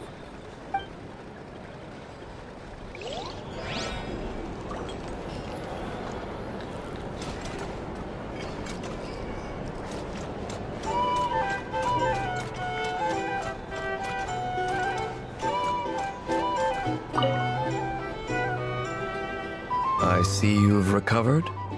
You bet. Snoozed her way to a full recovery. Glad to hear it. A healthy body is paramount. Nothing else in life is possible without it. So take it slow. You can't afford an injury.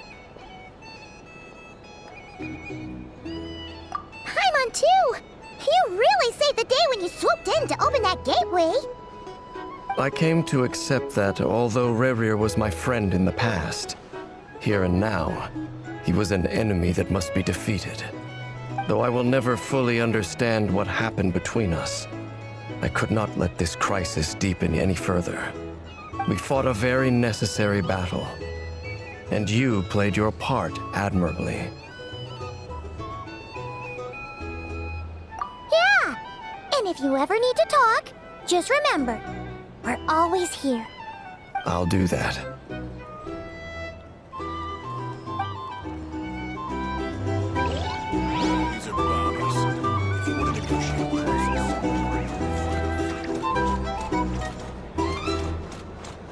Our drink recommendations? Well, for starters, I recommend... Hey there, looking for a drink or two? Or perhaps a room for the night?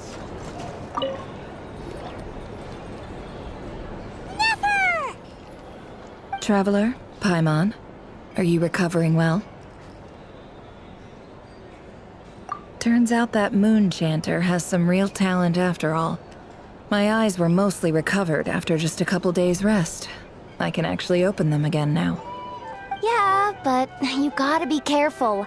Lauma says not to strain your eyes while they're still healing. Yes, thank you. I'm well aware. Yehoda, could I borrow you for a moment? I could do with an extra pair of hands. Oh, sure. Coming. Did you hear that? I gotta go help Lauma for a second.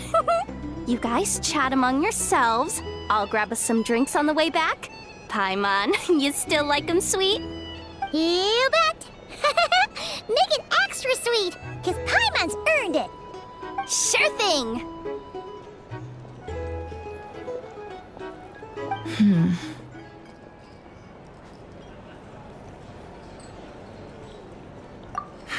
The Raker of Solnari. Kind of a snake, don't you think? No, definitely a snake. A poisonous one who spewed his venomous hatred everywhere. Anyone who seeks revenge out of hatred for other people has become a snake. That's something my dad used to say. Perhaps. I'm sure it sounds like a very wise and open-hearted perspective to your ears. But me? I think hatred is a perfectly justifiable emotion. What else is left when everything you depended on in life gets stripped away? Something's gotta fuel that drive to keep on living.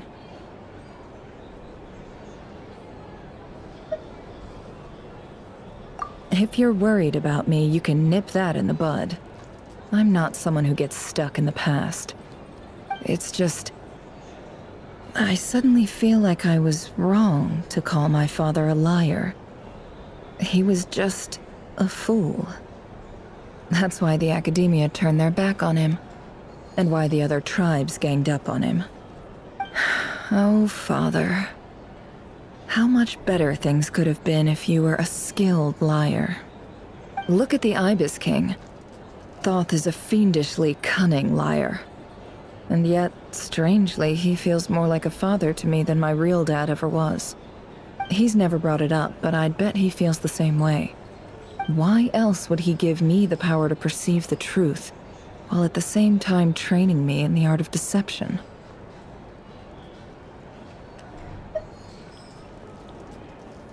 Well, King Deshret banished him to Aru, which is essentially a prison, and posed 3 questions to him. He promised that he'd have his freedom if he could find the answers. His response was to take on a physical form and approach me, hoping that I could become his envoy and search for one of the answers on his behalf. Did he really think I'd fall for that? He's stuck there. He can't make me return what he gave to me.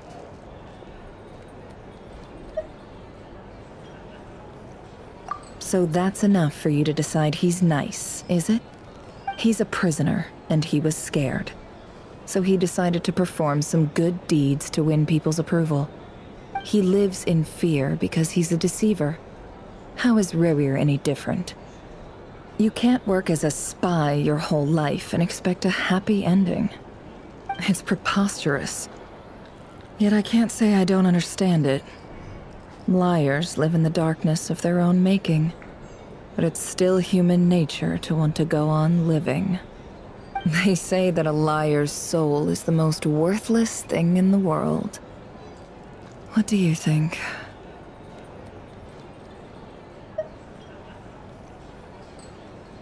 Oh, really? Well, it takes a very kind person to find compassion even for liars. If you ask me, the soul of a liar really is worth nothing, because all they care about is themselves. For example, when something good falls into my lap, I don't go sharing the news around. Stops other people trying to steal it from me.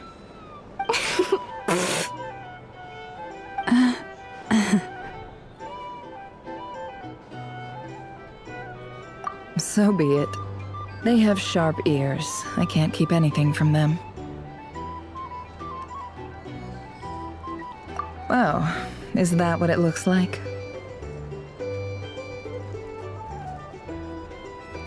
Well, you all know my past now, and I can't simply eliminate everyone who knows too much. So I guess I just have to put up with you. For the foreseeable future, at least. When you find yourself in a situation you can't control, the safest play is to keep calm and start monitoring everyone involved like a hawk. In the intelligence world, you need to have a sense of perspective and play your hand accordingly. If you understand what's at stake, please ensure my secret is safe with you. I trust you'll respect my wishes as a friend. But don't forget, I will also be watching you like a hawk. Very good. Oh, wait! Now that the panic's over and we've all calmed down, Paimon suddenly remembered something. After all that build-up, our mystery ally never showed up even once!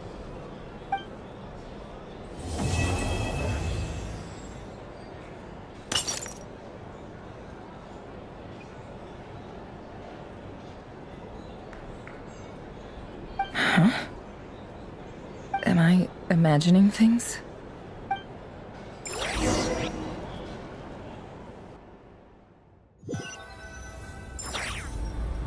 So, that close colleague who stayed behind with you? What's he been up to recently? Don't know, don't care. I get more normal human interaction from hanging out with Bosco too than him. Although, now you mention it, he hasn't bothered me in a while. I wonder if... If he's disappeared without a trace, it's the biggest gift he ever gave to the world. But I somehow doubt that's what's going on. He won't lie low forever. So we'd better stay on guard.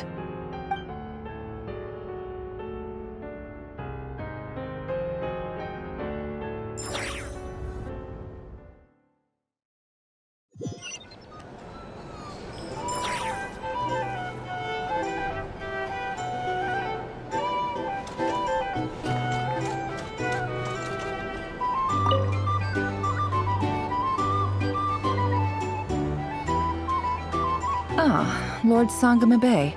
How lovely to see you. I must thank you for the device you provided. It was an enormous help. Would I be right in thinking that it was developed by the Academia? Why come and ask me when you clearly know already? I mostly came to thank you. That's more like it. A little gratitude goes a long way with Lord Sangama Bay. Play your cards right, and you might even stand a chance of becoming my long-term supplier. The chance to work with such a kind and charitable investor as yourself would be a great honor for the Curatorium. Huh? Charitable? Who said anything about charity? First time hearing about it. Let's see. The first plot of land you purchased in Nodcry, your desert interests, and... Stop! What do you think you're doing? Exposing my investment history! It's nothing to hide from. They're all perfectly legitimate investments. And some of the land you purchased was with the intent of building a sanctuary? Yes, I heard about that too. How did you... You're a curious case, Lord Sangamabe. You don't like people finding out about your good deeds, do you? But I'm afraid no matter how hard you try to keep things under wraps, where there's a will, there's a way. You did it for Sumeru, didn't you? It was empty land that was gonna go to waste otherwise. I figured if I built something there, it might at least get some use in an emergency. Disasters are capricious things. They strike without any warning. I've lost family to a disaster before, and I don't want to lose any friends or business partners if I can help it. My elder sister used to dream of finding a sanctuary. Somewhere with plenty of food, water, and medicine. Where everyone could live happy lives. It was something I looked into, but after discussing things with the Dendro Archon, I decided on a more effective strategy. The tech people handled the tech, and Moneybags provided the Mora. It just made the most sense. It's a pity that so few people know the truth about you. Everyone says that you view everything in terms of Mora, and all you care about is growing your own wealth. So, what's the problem with that? Everyone wants to be rich. It's human nature. So yes, I love Mora, and it's nothing to be ashamed of. But surely you have dreams of your own beyond just making Mora. You don't get it, do you? My dream is to invest in other people's dreams. And, you know, make a nice little slice for myself along the way. Just thinking about it makes me happy. That sweet, sweet sound of Mora. Thank you. For the device? And the pendant. Oh, that. I was just returning a favor. Don't worry about it. Seems like we've both been away from home for a very long time. Yeah. So long that I barely remember what my family even looked like. That would be your mother, father, and sister? Yeah, though it's been years since my sister passed away.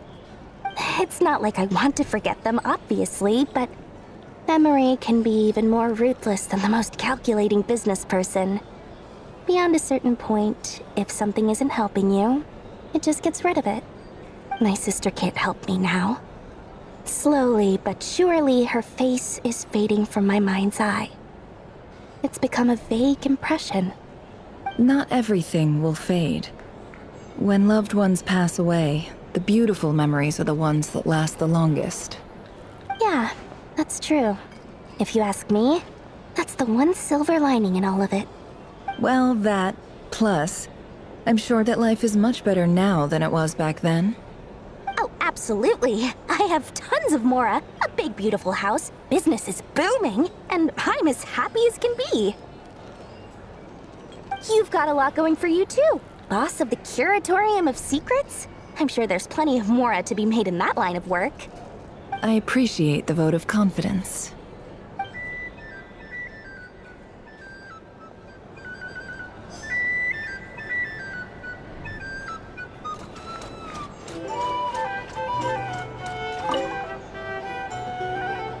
How have you been holding up?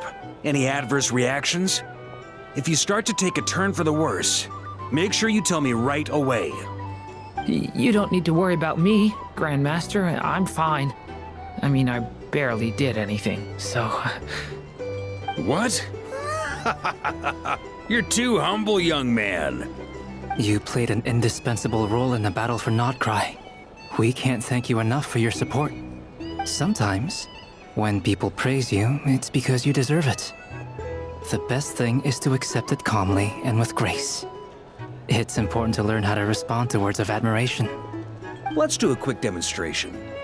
Albedo, that was an incredible feat of alchemy. The pressure was on, but you worked flawlessly at lightning speed to get the job done. Thank you. I can't take all the credit, though. Durin played a big part in forming the alchemical array. See? Did you catch that? A masterclass in how to take a compliment. Okay, yeah. I did work pretty hard to help prepare for the battle. No point denying that. Hey, you guys! Hey, look who's bounced back. Looking good, traveler. Seems like you've recovered. You won't need to take any more medication. Can I get you a drink? Huh? You know how to order at a bar now? You've sure learned a lot recently. Handling a drinks order is ridiculously simple compared to alchemy. Don't worry, I'll blend into society yet. Paimon believes it. You're clearly a fast learner, just like your brother. To be totally honest, though, Paimon didn't quite follow all the details when you first explained the plan to us. Don't worry, that's completely understandable. Unless you're a student of alchemy, it's hard to grasp the principle and how the process works. To put it in the simplest terms, we saw how our enemy stole the power of Kuvaki. And that gave us the idea of stealing his power to turn it against him. When facing an enemy you have no hope of defeating, it's best not to engage them in battle. So, instead of looking for a way to overpower him, we decided to help Columbina get strong enough to at least stand up to him in a fight. For this to work, we had to analyze his modes of attack, confirm who his main target was, and make sure that he wouldn't go beyond the range of the alchemical array. For added security, we prepared a total of 4 arrays. But to mitigate the impact of the battle, we identified one location in particular as the ideal spot, which is where the confrontation took place. The alchemical array absorbed his abyssal power, then Durin processed it to render it usable by Columbina. That power enabled her to do what would otherwise have been nigh on impossible. What surprised me was that Dainsleif actually agreed to join us. Given his history with Rerir, he had every right to sit this one out, but we're extremely grateful for the decision he made. It must have been a painful choice to make. But I'm sure that making a decision was far better for him than staying in limbo. Absolutely. He was torn between 2 paths, but in the end, he made his choice and stuck to it resolutely. He doesn't strike me as the sort of person who'd stay trapped in limbo for long. Anyway, however you cut it, everyone gave a stellar performance. And now, it's time to kick back and celebrate.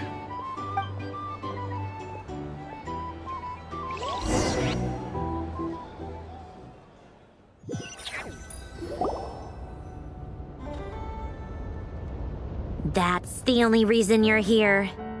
Yes. I've thought a lot about it. And I've realized that you, me, and Arlecchino should be friends. I think this is very important. So I felt I had to come and tell you. Well, this is a new one. I'm so moved. I can't even hold my teacup. If that's all, you can leave now. Do you not want to be friends with me? Or is it that you prefer being co-workers?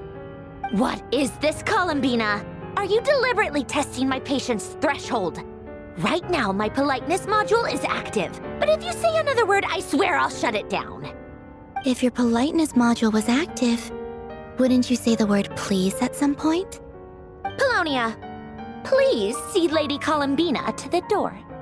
Will you still invite me to your next tea party? What? Yes, I think you will. Bye-bye, dear Sandrone.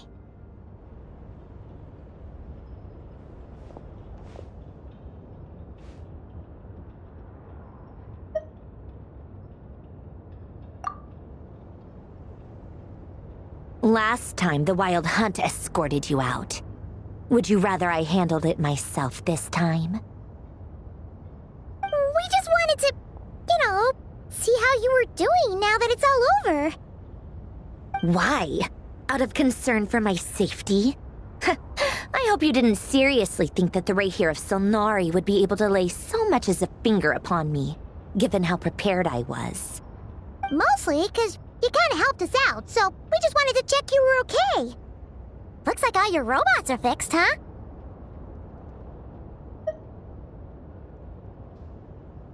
Oh, don't you worry about that. Tea time is already a write-off. The visitor before you managed to kill my appetite. If you're in the mood for tea, go ahead and help yourself. Otherwise, it's going to waste. My coasters are still missing in action, though. Use this notebook instead. Whoa! Pretty hefty notebook. Look at all those calculations.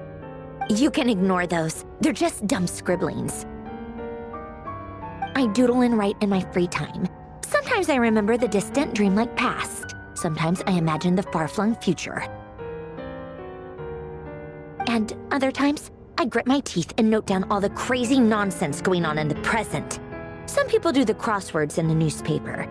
This is my equivalent of that. Trying to predict the future is like daydreaming, and writing about the present just makes me furious. The past is my favorite. If nothing else, it's already set in stone, so I don't have to rack my brains trying to figure it all out. Huh. Although, having said that, the only vaguely interesting memory in my past is probably that guy they call Lord Artificer. Who else? Pretty much all the mecha and Fontaine are his personal handiwork. Wait, are you saying you know him? Like, personally? As a friend? I mean, I guess we were friendly enough. Yep. In fact, I'm probably the only normal person left who knew him at all.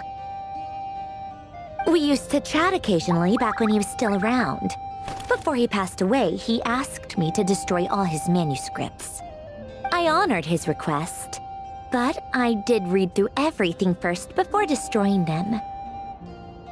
I mean, I couldn't let the genius of Lord Artificer Alain Guillotin disappear like that. Would have been such a waste. So, that's where the formulas in your notebook are from? I just told you, those are my equivalent of crossword puzzles.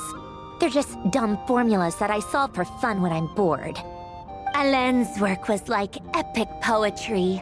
The formulas in my notebook are just silly little riddles in comparison. Not that there's anything bad about them.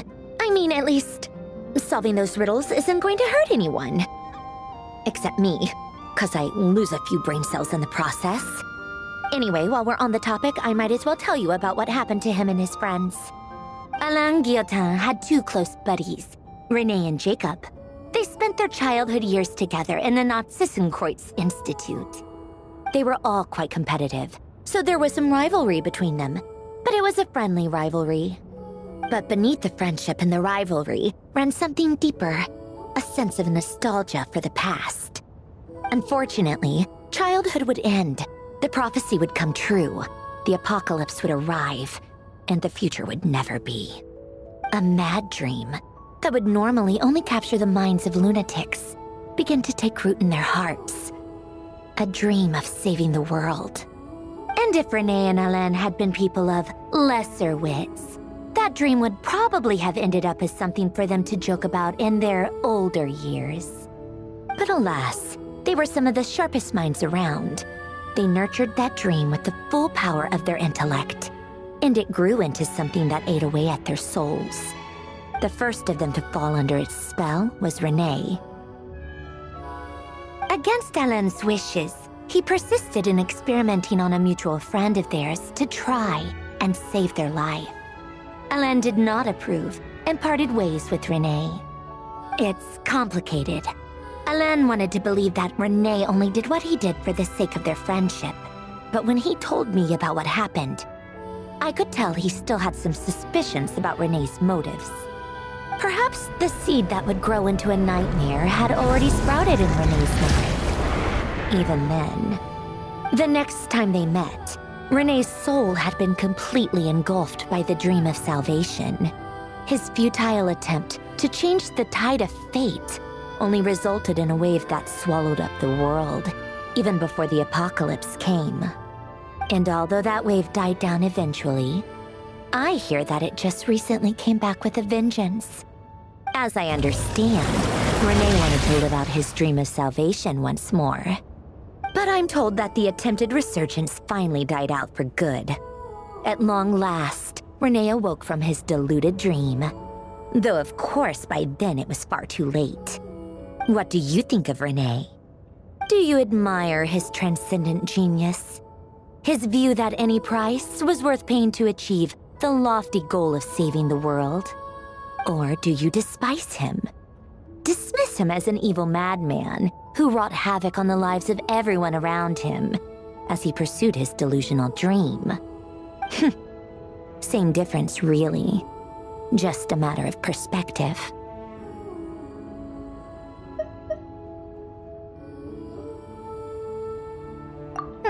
What a cop-out.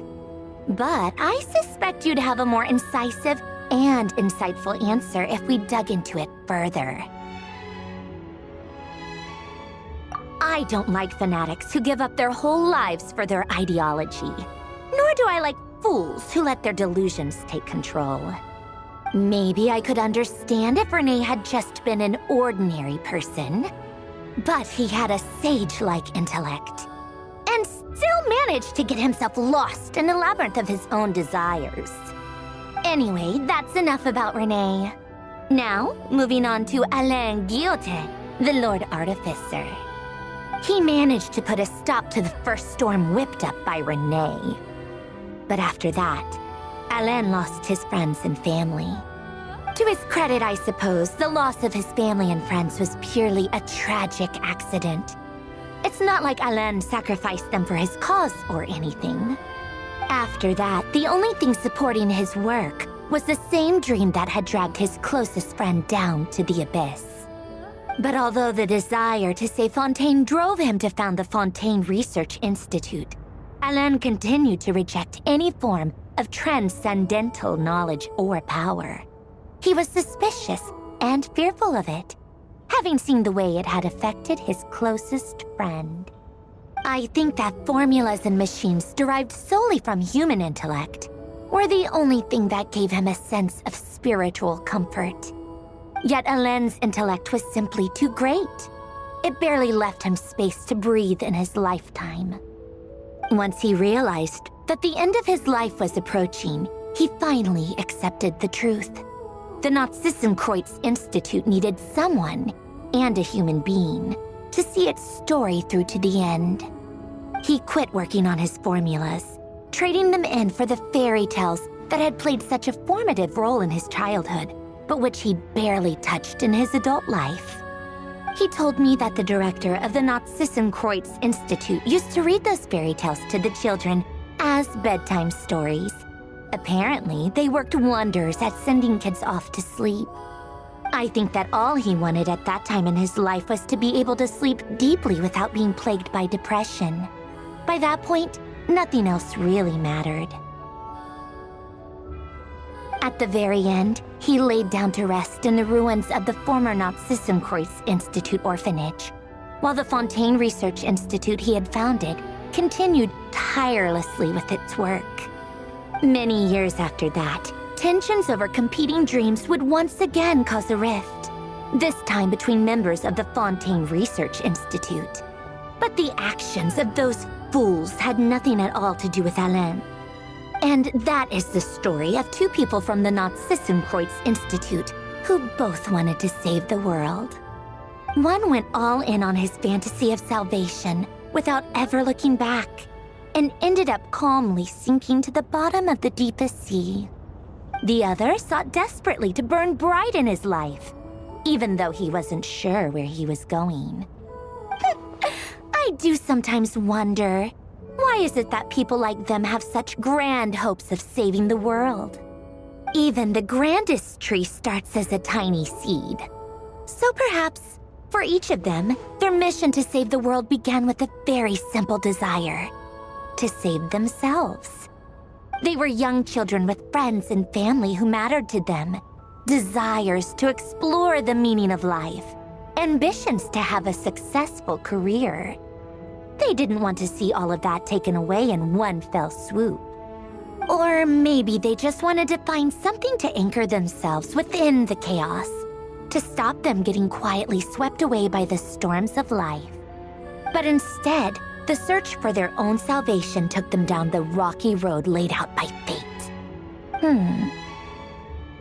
Do you think the desire to save oneself is enough of a justification to try and save the world.